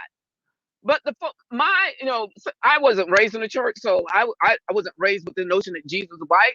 Wasn't. When I started going to church when I got in my 20s and they would talk, I'm like, okay, so how does that happen? How can Jesus be white and he was supposed to have been born over in that part of the country? I would get, oh, Andrea, from white people, oh, Andrea, so I mean, everybody didn't have that same experience of having to figure that stuff out. Some of that stuff, even when it comes to, if they say they're Bible believers, and then you see the atrocities that are being done to Black people, what Bible, the simple question of what Bible you believe, what Bible is it? Right. Your Bible tells you to love your enemies. Your Bible tells you to treat people a particular way. And you guys are not doing any of that. So what Bible are you talking about? So, I mean, if anybody in a rational mindset would be able to have those questions, should come to their mind quickly. Shouldn't be in a long drawn out process. As a kid, that's different. If you're raised up in it, that's a different scenario, and you might get it as a young person. But if we understand, we say Jesus loves the little children and all the stuff, but yet our children are being shot down in the street. Okay, tell me where that comes in at. I mean, some of that stuff just draws to a logical conclusion that we need to say what we mean and mean what we say, because you can't say you're a Christian and yet you think it's okay for the would-be president say I grab women. It's okay to grab women by the pussy. You can't say that. You can't have all of that. You can't say, well, I did what? How did Bill Clinton say? He didn't inhale, or I did not have sexual relations with that woman. Well, you did in a way that you, just because you didn't put it in a particular place doesn't mean that's not considered a sexual act. So you can't have that. That's where we have to come and say you can't have it both ways, right? Mm-hmm. You can't say you believe a particular thing this way, and then you want to turn around and say, but God is a God of war, so it's justifiable that we go out here and murder all these people. It's this dichotomy that keeps going back and forth that we as I hate to keep making this about a male-female thing, but we're not the ones doing all that. All this stuff, all this penis swinging contest that goes on every day, we're not doing all that. That's the men of this global society that make all these decisions as it concerns everybody else. Okay, so I'm just kind of confused as to, okay, I don't have a particular fight in the game on any of this. I know that our people are being mistreated. That's enough for me. So anytime I hear anybody saying anything contrary-wise, I got something to say about that. I don't let people get away with just making these little, snide remarks about this, that, and the third. I will challenge whoever I hear saying something sideways, knowing the history of what we've had to go through in this country, especially people of color, Black people. You can't do that in front of me. So I got neighbors down the street that don't want to talk to me, and I don't give a damn. I don't care. I tell them about how capitalism, what it has done. Y'all are on the way you are because we were a commodity to you. If it weren't for that, you wouldn't be where you are. So don't tell me about, I agree with you when it talks about capital. I agree with you 100%. I even sent somebody an email and laid it out to her. Mm-hmm. And all I got was, you sound crazy. No, I don't sound no crazier than the dumb shit that comes out. And these are Christian people, mind you. I'm not talking about anybody else. These are Christian people who keep trying to back up all this. Oh, Donald Trump was called it. God appointed him and God this, God. But when he didn't win, all of a sudden, it becomes a conspiracy. It becomes this. You can't have it both ways. Okay, so did God put him in or did God not put him in? Did God take him out at the time? What happened? I mean, it's crazy. When he won, you didn't hear nobody saying all that the machines were broken and all. You didn't hear all that. But as soon as he didn't win, all this a conspiracy, all this stuff happened. The machines broke, all this. But it didn't happen when he was running the first time. But as soon as he gets ousted, all this stuff comes out. All this, we gotta investigate. We gotta do all this stuff. Gotta do all this stuff. Can't have it both ways, man. If God appoints, if we're gonna believe that concept that everybody's here for an appointed time, for an appointed reason, well, then he wasn't supposed to be in office the second time. He might make it this time. Who knows? But you can't have it both. We can't have it both ways. All this stuff that's going on. We know the Catholic Church has been abusing kids. We know that. That's not a brand new thing. We've heard about that years ago. This ain't brand new. It's just the reason why it becomes more prevalent now because we have access to it more than we did when we were growing up. Mm-hmm. We didn't hear about a lot of stuff when we were growing up. You actually had to go hunt and find. Now this stuff is like right at your fingertips. You ain't got to go that far no more. So we're hearing more of it. And now we got to now we have to act on what we hear and what we know. How much more are we going to continue to let this stuff go on? Are we going to continue to hear all this double talk, right? That's why I like when Negro Ralph was liking what Jasmine Crocker was saying to them people out there on the floor. I mean, stop the nonsense. You guys are saying stop it. We got to get to a point where we just don't tolerate that kind of mindset and the thought processes that keep prevailing in this country today. And that's not coming. Some of it's coming from us too, as those of us who want to support a particular brand. Mm-hmm. But when you look at all of it across the board, and we know all of them are doing that, then there's I don't care what side they come from. I talk to both people the same way. It's just so much out there, and we can't just. I mean, I try to focus on the things that are important to me. All that other stuff may not be as important. It might be more important to you, or more important to Ralph, or more important to VB. But all of those things are not important to me. So I focus on what I think I can make a difference in, or how I can make a difference. But I'm not trying to go. I'm not, because if you do, it's too much. And we still got to take care of our families. We still got to make things work in our life on a daily basis. And I'm not gonna make my head hurt being concerned about some of these things I can't do anything about, because some things I can't. But there are things that I can do to help us understand why we're in the place that we're in. And one of those big things for me is not allowing people to continue saying things about if they believe in the Bible. You're not going to do that, because if you did, you can't say you're pro-life when at the end, all the stuff that happens to people throughout this whole process, you don't mind the gun violence, you don't mind this, but you can't do that. You can't. Right? So I just look at each, anything that I think might concern me and my family. When it comes to healthcare, that's a big one for me. Big one. I will chew out a doctor in a minute when it concerns my family. And when I find out something is good for our community, I go back and tell her. When I heard about the vitamin D and the deficiencies we were having, I bought bottles and bottles and bottles of vitamin D and gave them away to let our people know we need to be doing this. That's when it concerns our people, I try to do my best to make sure our people know this is what's happening to us. And it wasn't, when I found out about it, it wasn't even talked about. Now you hear about it a lot. Vitamin D. But when I was telling people, oh, Andrea, you don't know what you're talking about. You're just saying this stuff. I don't believe that. And then it came out, yeah, Andrea's right. Now I hear Andrea was right. I didn't give a damn whether they thought I was right or not. I told them, here's the medicine, here's the supplement you need to take. I'm telling you, it's going to do you good. Then I have people saying, yeah, Andrea, I don't get sick as much as I used to now that I'm taking vitamin D.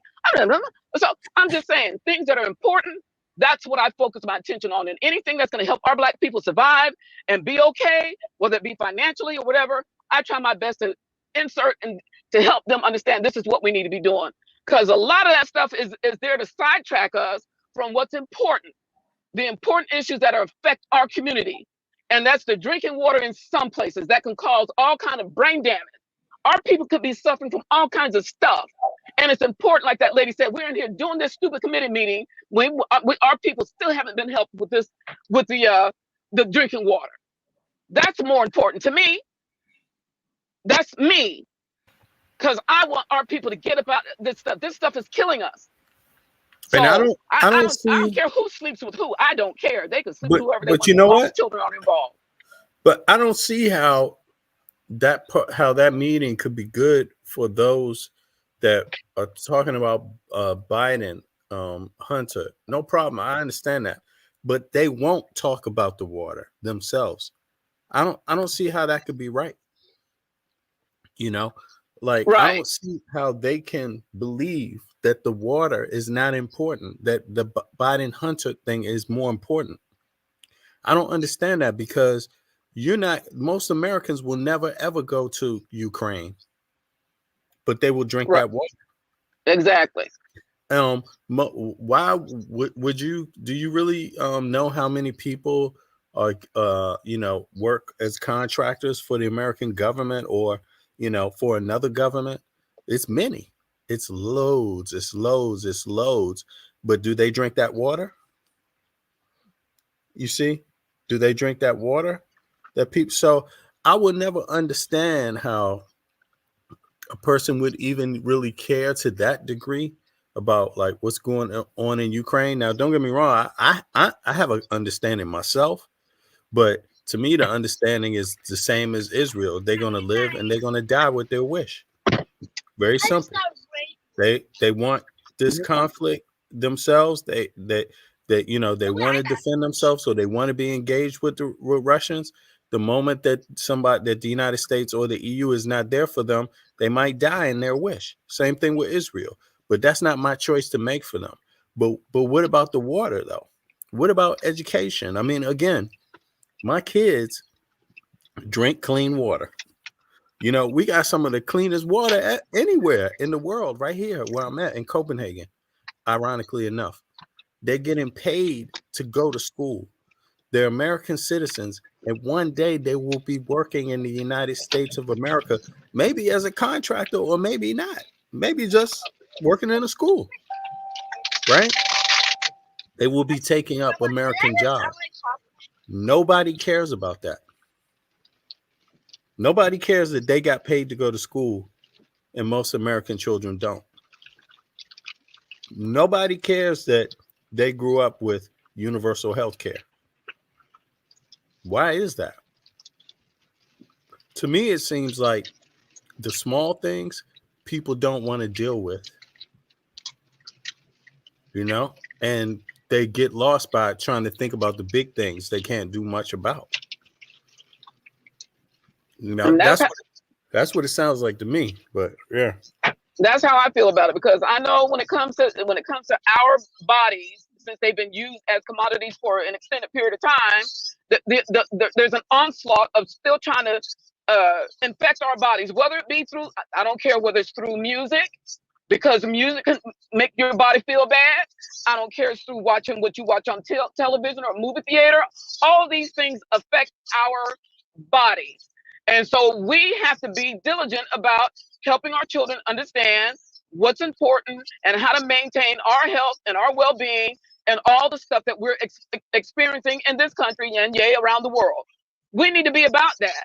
Like I said, all that stuff is good, Tara, and I'm glad there's people out there like you who are looking into all that stuff.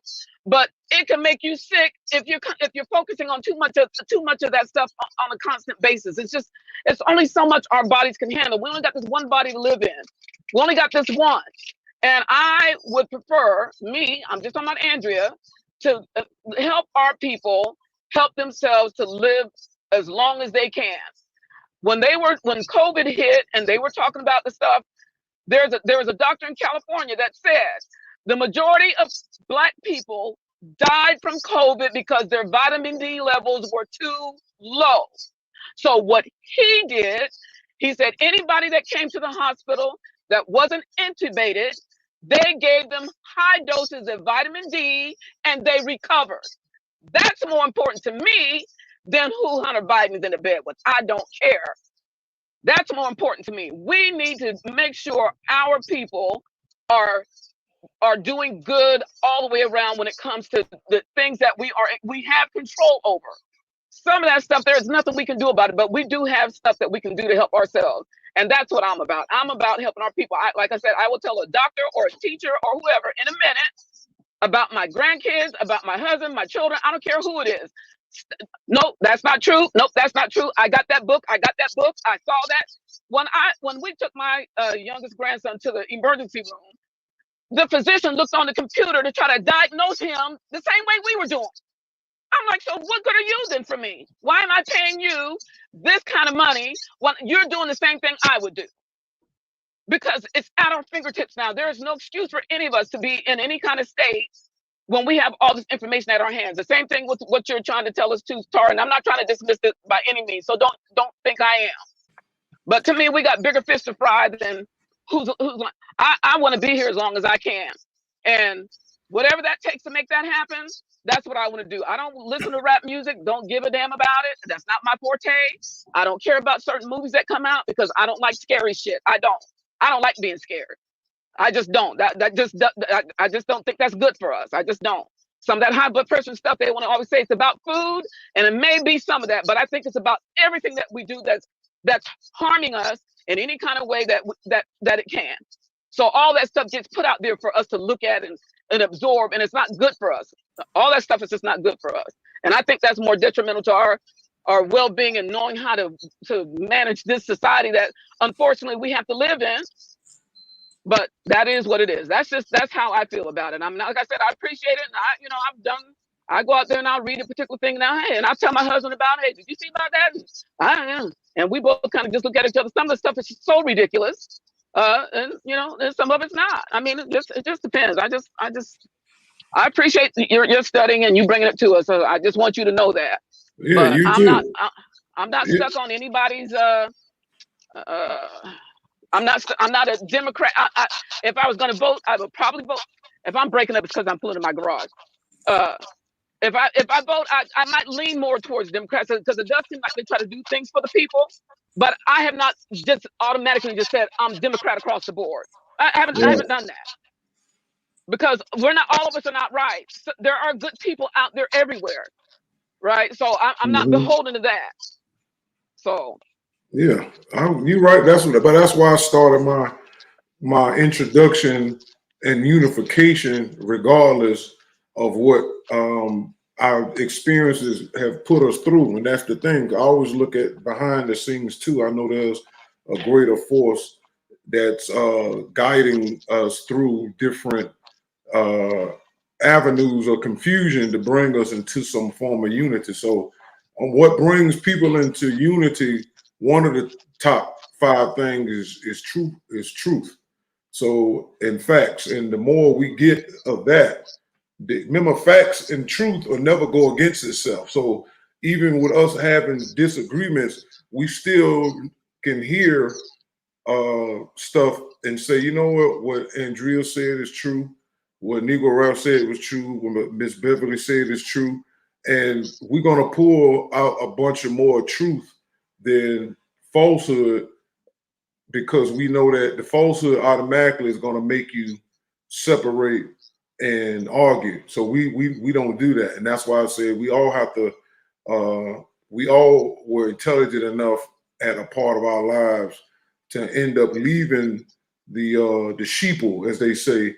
And look, we still ended up meeting together years and years later. And so everybody has something important to bring to the table. And like you said, what you focus on is needed, because I'm not in that particular situation you in. But it doesn't mean that everything you just said wasn't usable, because I remember that doctor you talking about that did say that. I remember a lot of people were saying vitamin D and other things, because when I caught COVID, I had to take a lot of regular herbs and a lot of Chinese herbs it took me about 2 months or so to beat it natural. And so I'm very well aware. My wife is very conscious of health and stuff. She's constantly reading and watching videos and trying stuff at home all the time. So yeah, I'm a little bit of all that stuff that everybody is saying on here. And like I said, I'd rather have a conversation with y'all and a little bit of, debates and bumping heads a little bit than just arguing or being around a bunch of people who don't care either way it goes. And so that's why I come on here all the time. And Bennett will tell you that Bennett is, he's one of the few that will offer a space for you to come in and say what you need to say, long as everybody is respectable and you can just keep returning. Because all this stuff is, somebody's listening to this stuff that we putting together every time we come together and leave, and the views go up. Somebody is learning somewhere. And I just definitely wanted to be on record that Tar has nothing against other people's perspective, because y'all perspective is based upon your experiences. And we just have to become better at realizing, like the Queen was saying, what's propaganda and what isn't, and so that's what I went through. That was the type of life that I ended up having coming into the early 90s. where I just had so many things that came at me that I realized was not true. And a lot of it, like you said, a lot of stuff we do get information and answers to that is nothing we could do about it. But the point is, it still helped me and everybody in our growth. Because we all can say that. We all can say we have learned a lot of stuff we can't do nothing about. I'll give a good example. They'll say they didn't go to the moon the time that they said they didn't. And we might all can agree on that, but nothing we could do about it. It's kind of like useless information to an extent, but it's still correct information. And that's why I hold certain things in my mind and will repeat them often, because it's about my journey. And you got some people who might not care about eating right or getting vitamin D. Some people be like, man, we're going to die one day. But guess what? The point is, you made it come into somebody's awareness when you said you gave away a lot of vitamin D. But guess what? It was meant to happen. Don't matter if they followed up the good gesture that you did for their health. The point is, you know you did that, and they know it, and now we know it. And so that's the good thing. That's what I'm going to do. When I walk away from here today, I'm going to always say the same thing. This was a good conversation, because at this point, all we can do is spread information until maybe something will open up for us to be able to do some real work in the community, where we can actually see Black people actually coming together and doing for self. Because really, we don't really need these political parties. It's but because the situation we've been in as a race over here, where we kept being disenfranchised. And if it wasn't for just us hating on each other or having somebody infiltrating the organization, and if we had all that stuff out of the way, we could come together and get something seriously done. Something simple as taking care of ourselves with the food. We had the Black Panthers doing that. But guess what? The FBI got rid of them. And so when they removed the Black Panthers, they stole the Black Panthers idea for, you know, getting food and stuff to kids, and they created what WIC. WIC came off of the food program that the Black Panthers had. And when they moved the Black Panthers out of the way in California, guess who came in there and confused Black people? Jim Jones. He moved in right after they got rid of the Panthers. He started coming in there and giving food and all that stuff to Black people, and then eventually got a lot of them to follow him over to Guyana and ended up being killed.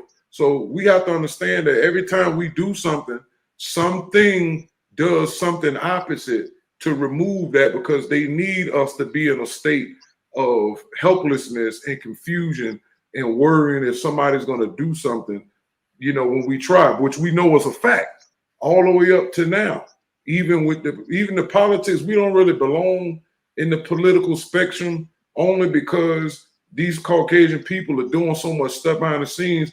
You'll never know what's going on. And if you really look into it, you're going to find out, well, both sides have been agreed to do some kind of dirt and overlook something to some sort of point. So it's like that whole thing, every race should be ruling themselves. Ultimately, that's what I'm looking at. Ultimately. So however that's going to play out, that's what you need. White people should be ruling white people. Spanish people should be ruling Spanish people. African people should be ruling African people. Because that way you cut out all this extra stuff. Because as long as we keep messing around in each other's countries and paying off leaders and presidents and all that, you're going to keep getting what we got right now. Because like Haiti isn't desolate. But if you can't keep the CIA and all these other people from going over there causing disruption, right? But y'all ain't bothering the country, the Dominican Republic. Why y'all ain't bothering them? Why you messing with Haiti? Because Haiti beat the white people them years ago in the 1800s or whatever, and they never let that go. Everybody knows that. So we, like Andrea said, we're constantly going to be attacked by some part of the white race because they are very, very anti-us. And we need to understand that as a group and be able to withdraw from some of the games that we've been involved in these shenanigans, and then stand 10 toes down. Then people wouldn't probably feel bad about giving their life for a black cause, a real black unity cause, because they know that they ain't shaking hands with some politician behind closed doors who are gonna sell you out. That's my ultimate dream and vision, is to see us take care of us, because we used to do it hundreds and thousands of years ago, contrary to the belief that America making people think that trying to do for your own kind is race. Racism, no, it's called nationalism. It means you have race pride. That's what all these people had. China, Japan, all these countries, if you go back far enough, they didn't have all these people running around in their borders, mixing in their race and creating all this drama that we see right now. So that's where I'm at. People, we just looking at all of the things that don't work. Everything they did since they forced slavery on people and then let us out and then say, okay, you can vote, and then put us in tax, and now you're putting us in jail. You didn't really give us what was owed and all that stuff, and now you got all this confusion. We need to come together on one thing: race first. All of us can agree that we part of the same race. Once you get that down, then you start dwindling out everything else. But that's all I wanted to say. All right, I hear you. Yeah, I hear you. Hey, Beverly, you wanted to say anything else? Who else did? That's also Ralph. Do y'all want to say anything else on this topic? I mean, I don't. For me, I was looking at. I'm still thinking about that hearing, right? Even though it was a replay, obviously. Apparently, a lot of people thought it was important. I mean, that network thought it was important enough to replay it for some reason. And I guess the allegation is that they're trying to share the information, false information, or that's what some of the people in the hearing were saying. They just want to repeat things that have already been shown and not be true. But then again, there's people that believe some of it is true. And but for me, I'm more of a how I look at this kind of stuff is like, if you cannot sit down and be able to prove it true in a criminal form, then it's one of those things that doesn't necessarily mean that there's not something there. But for the government, for the law, the Department of Justice to get involved, there has to be some meat and potatoes in the crime element of it. And I don't see them being able to escape it if there is something there that is, their business, but it doesn't necessarily mean that, hands don't get washed and favoritism isn't shown. I mean, yeah, favoritism is shown. I mean, every day of the week, favoritism is shown. I would never think, I never had any idea that I grew up in a country where favoritism isn't shown and people's hands ain't getting washed. For me, it's like, yeah, they've been getting washed. They've been getting washed the whole time. And people weren't screaming about it. It was just a normal way to do things. The other thing is campaign reform. People aren't screaming about campaign reform. So what do you expect? Do you expect your voting rights to be strengthened by no campaign reform, or do you expect that they're weakened when there's no campaign reform? Well, my mind tells me that they would be weakened without any campaign reform. But do you hear people screaming about it? No, you don't hear a lot of people screaming about it. I don't know why that is. So it bothers me, I don't overall, I'm gonna be honest. I mean, I'm not trying to diss Americans when it comes to voting, but it seems like what has happened is that you got two parties that are willing to be at a stalemate, and Americans have gotten used to that, like a stalemate, meaning nothing getting done for American people. By the way, everything is always going to get done internationally. If you can't get something done nationally, American people, you have zero chance of stopping anything internationally. And if you do, the only thing it could be is, you could stop yourself from defending yourself, and I would hate to see that happen. I would hate to see any American not want the country to be able to defend itself, and I would really hate to see I don't see it happening, but you know, there's been some cases where you've seen that inaction could be a problem. Inaction could weaken, you know, the US's position, you know, and I don't think most Americans want that. I don't think they've pondered it enough, but I don't think they realize the global implications. You can't always turn things back. You know, everybody makes mistakes, but you can't always undo certain things that happen. So I would say, you know, try to be more engaged, but nationally also. Don't the international policy, the U.S. government the U.S. almost has it a wrap. I mean, the big money people do not want their money fucked with in the United States. That's for damn sure. And they are making money globally, and they do not want that messed with. By the way, no government in their right mind would. No citizenry in their right mind would want their money being messed with. You see what I mean?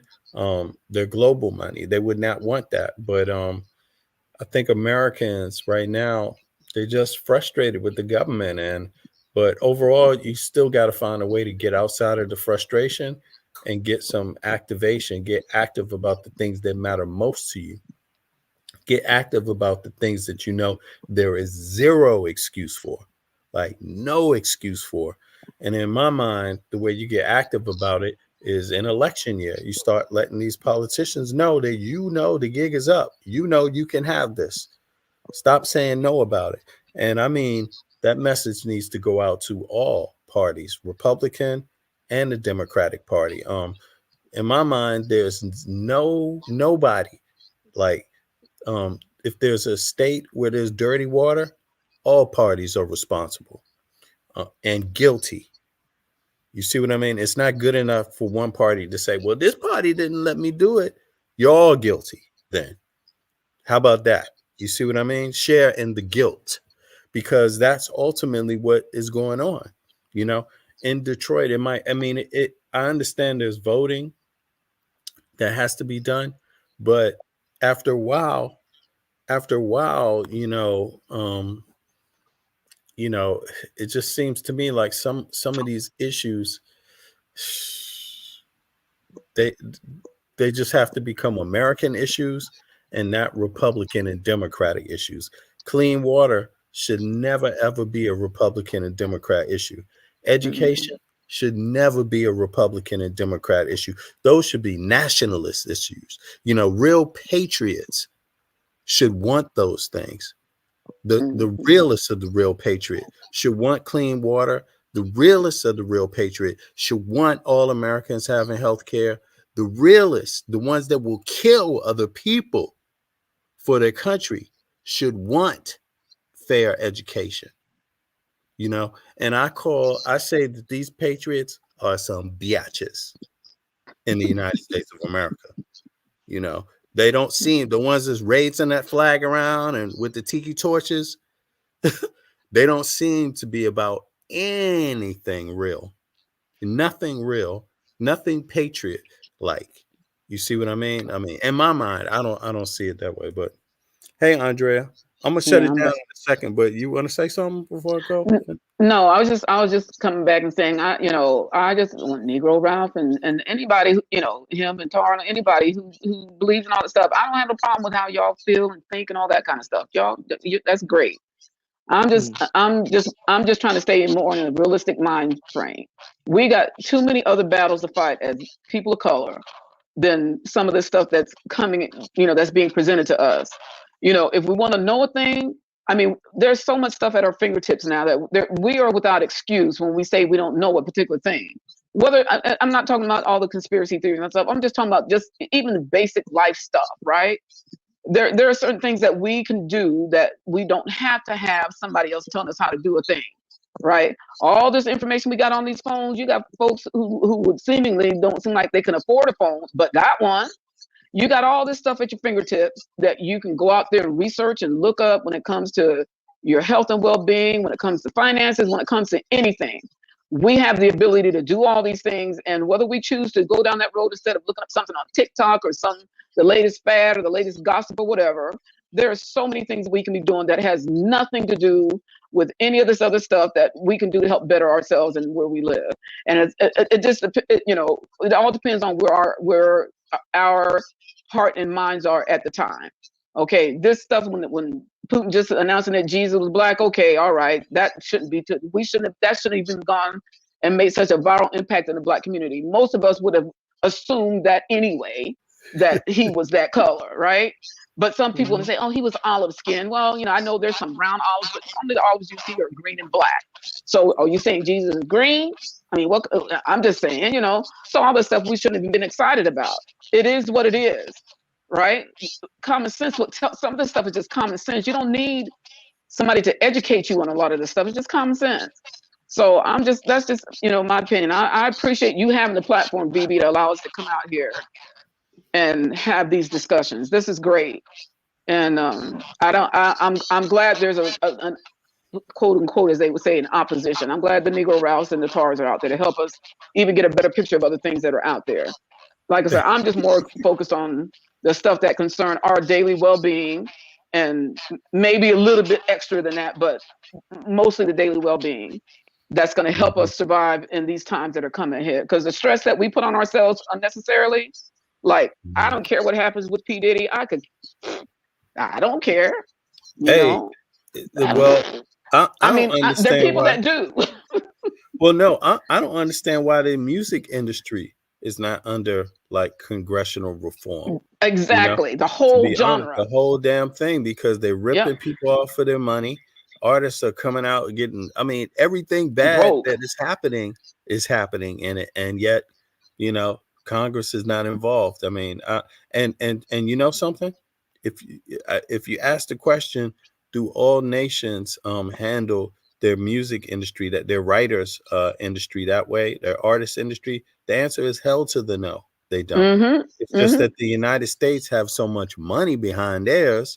It has a way of sinking into everybody's thing, but they don't govern the writing things, you know, the same in every country. And right. Do you remember, you know, they did that investigation on how come some of these preachers are making so much money? You remember that?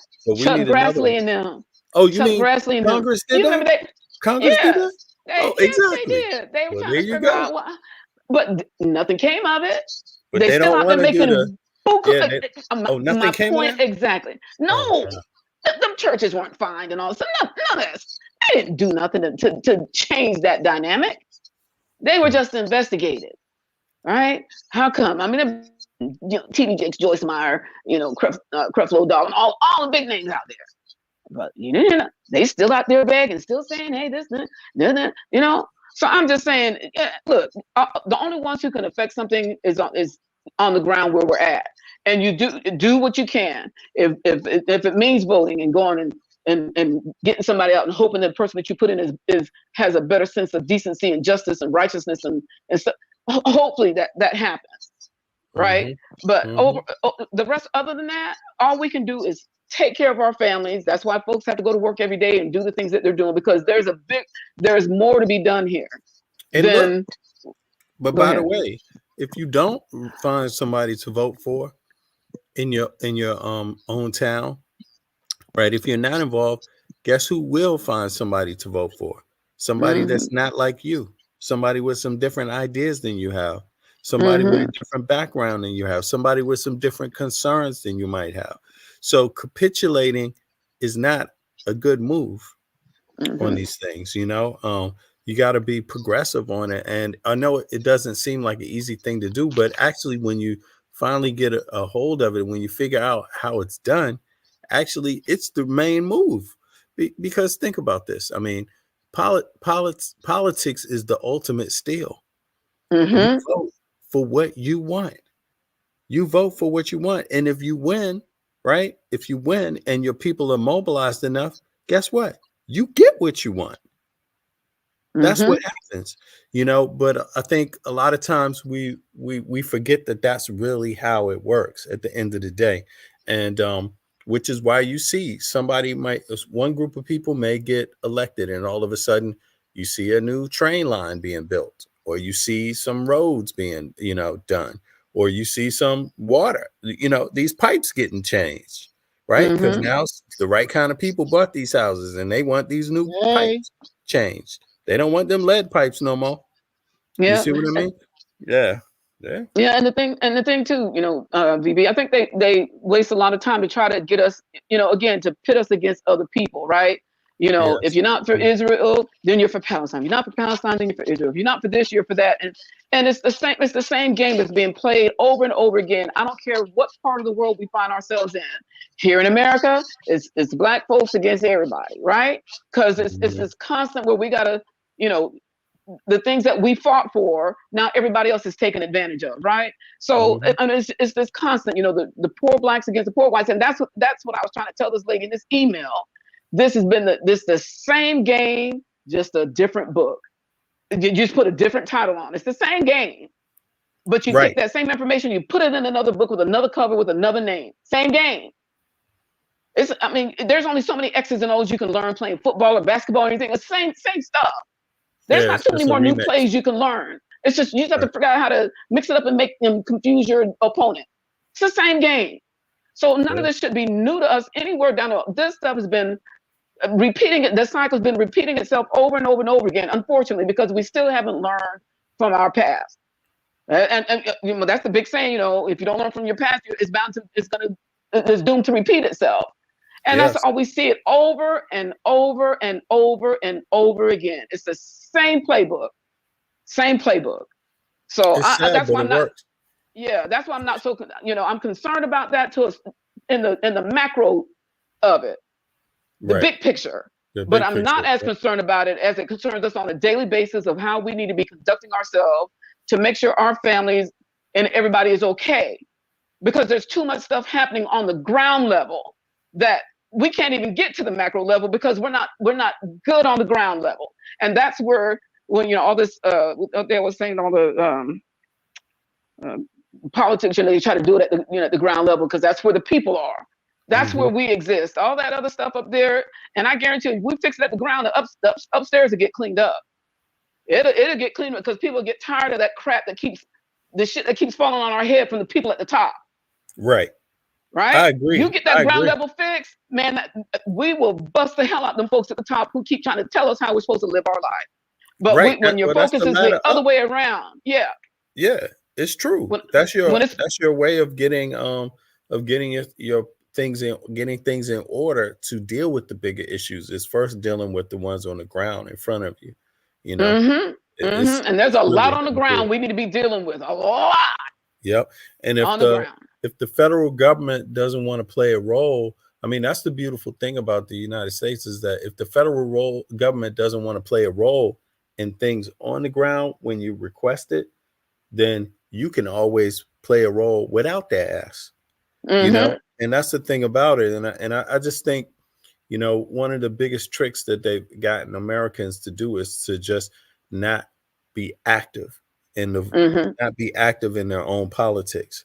And I think it's not only the US, but I can understand it. I can understand it because people get frustrated. People get tired. People feel like the government is a trap. Just like you heard Tar say, they're working together on both sides to do this against the people. Right. So I can understand there's a lot of people that feel that way. But my thing is it's still your country, though. Yeah. So they might. Did you hear it? Yeah, go ahead. Just I think it was yesterday or the day before yesterday. They had one of the Republican politicians. They had the men's basketball team from Gonzaga getting off the plane and going onto a bus, and he said illegal migrants were coming into the town. I'm like, you can't make that stuff up, right? Hold on, Gonzaga. You talking about? Yeah, Gonzaga is the name of the school, the college. They were in the NCAA tournament. Okay, sorry. And they saw them coming off the plane, getting loaded onto buses, and the first thing they say is these big illegal immigrants have come into the country. The thing about it is that the thing about it is that, yeah, okay, that, you know, immigration is a problem, right? But, you know, that's not the only problem, you know, and so you got to make sure that when you're dealing with an election, that you're dealing with many, many, many, many problems. Yeah. That But I your just didn't like the party, notion of them putting a target on those guys. Anything could have happened to them well, by him labeling them such and so. but that's the thing about it. Yeah. Oh, absolutely. But that's the thing about it. It's like the labeling and the scapegoating, right?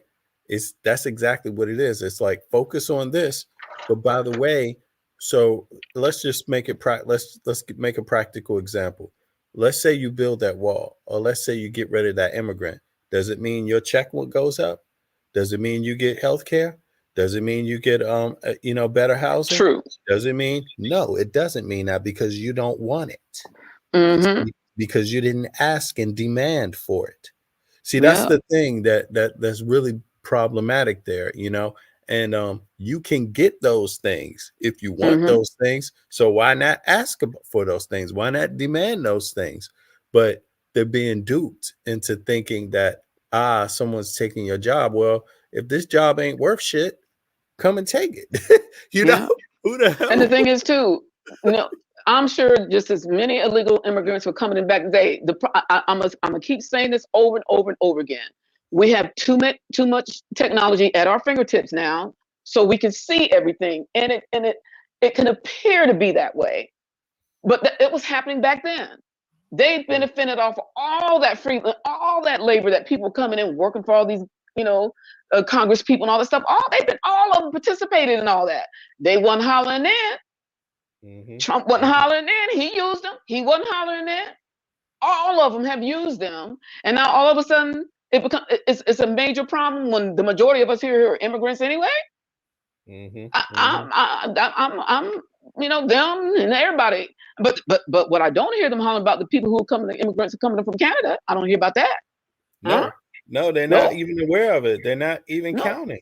They're not aware of the ones that's coming in from I mean, there's a lot of different kinds. There's a lot of different kinds. You know, some cross the border without any papers, but then others cross the border with papers and outstay their papers. You know? Exactly. They fly in, and then others cross the border, like you said, from Canada with no papers. Nobody's even checking because of what they look like and their name. You see, so the language they speak, you know, and it's you know, there's got to be some kind of oversight over it. I mean, at least over the conversation, but it doesn't seem to be the case because there's an agenda behind it, pushing it that way, you know. And if you ask me, the agenda is we don't want you to get a raise. We don't want you to have universal health care. We don't want you to have better housing rights. That's the agenda, you know. So let's talk about the ones crossing the border. You know, they do need to do something about, if you ask me, it's not just South America, just in general. But when you look at the problem in the US, look, if you don't, the problem can be dealt with if people talk about it. You don't have to, you got to remember this. You don't have to look down on your fellow American. South Americans, Central Americans are still Americans. You don't look down on Canadians, do you? Nope. You see what I'm saying? They're still Americans too. So this problem, how they chose to talk about it in a hostile way, was a choice. You see, they chose to do it that way. And I think that's where the underlying problem comes in the confusion in the policy. I mean, I think both parties, they will be engaged on immigration. I think the overall thing is going to be like the language they use when they do it. How they do it. You don't want to treat people inhumanely either. Right. You know, that's not going to do well. Especially if they're living by biblical principles. They shouldn't be, right? Oh, hell no. But we know I'm sorry. I'm being sarcastic. I'm sorry. Well, they're going to throw them biblical principles all out the window, because those are also code words for when certain people use it. They use it racially. You know? So love your neighbor gets thrown out the window. Thrown Yep, out the window. exactly. Love your enemy gets thrown out the window. Yep. But on that note, But anyway, folks, I'm gonna shut down the shop. I appreciate everybody for coming out. It was interesting. Got to hear some theories and ideas, and and I'm glad you're feeling better. Yeah, I'm feeling better, but I'm still a little under the weather. So we're gonna see. Hopefully, it'll be even better tomorrow. But we find out. We find out. All right. All right, everybody. All right, Pumpkin. You got a last word, Pumpkin? No, I don't think she's Okay, maybe she got busy. All right, no worries, no worries. Okay, y'all. Peace out. I catch everybody tomorrow evening. All right. Have a good evening. You I too. appreciate it. Okay. All right. Bye. Bye. Did we?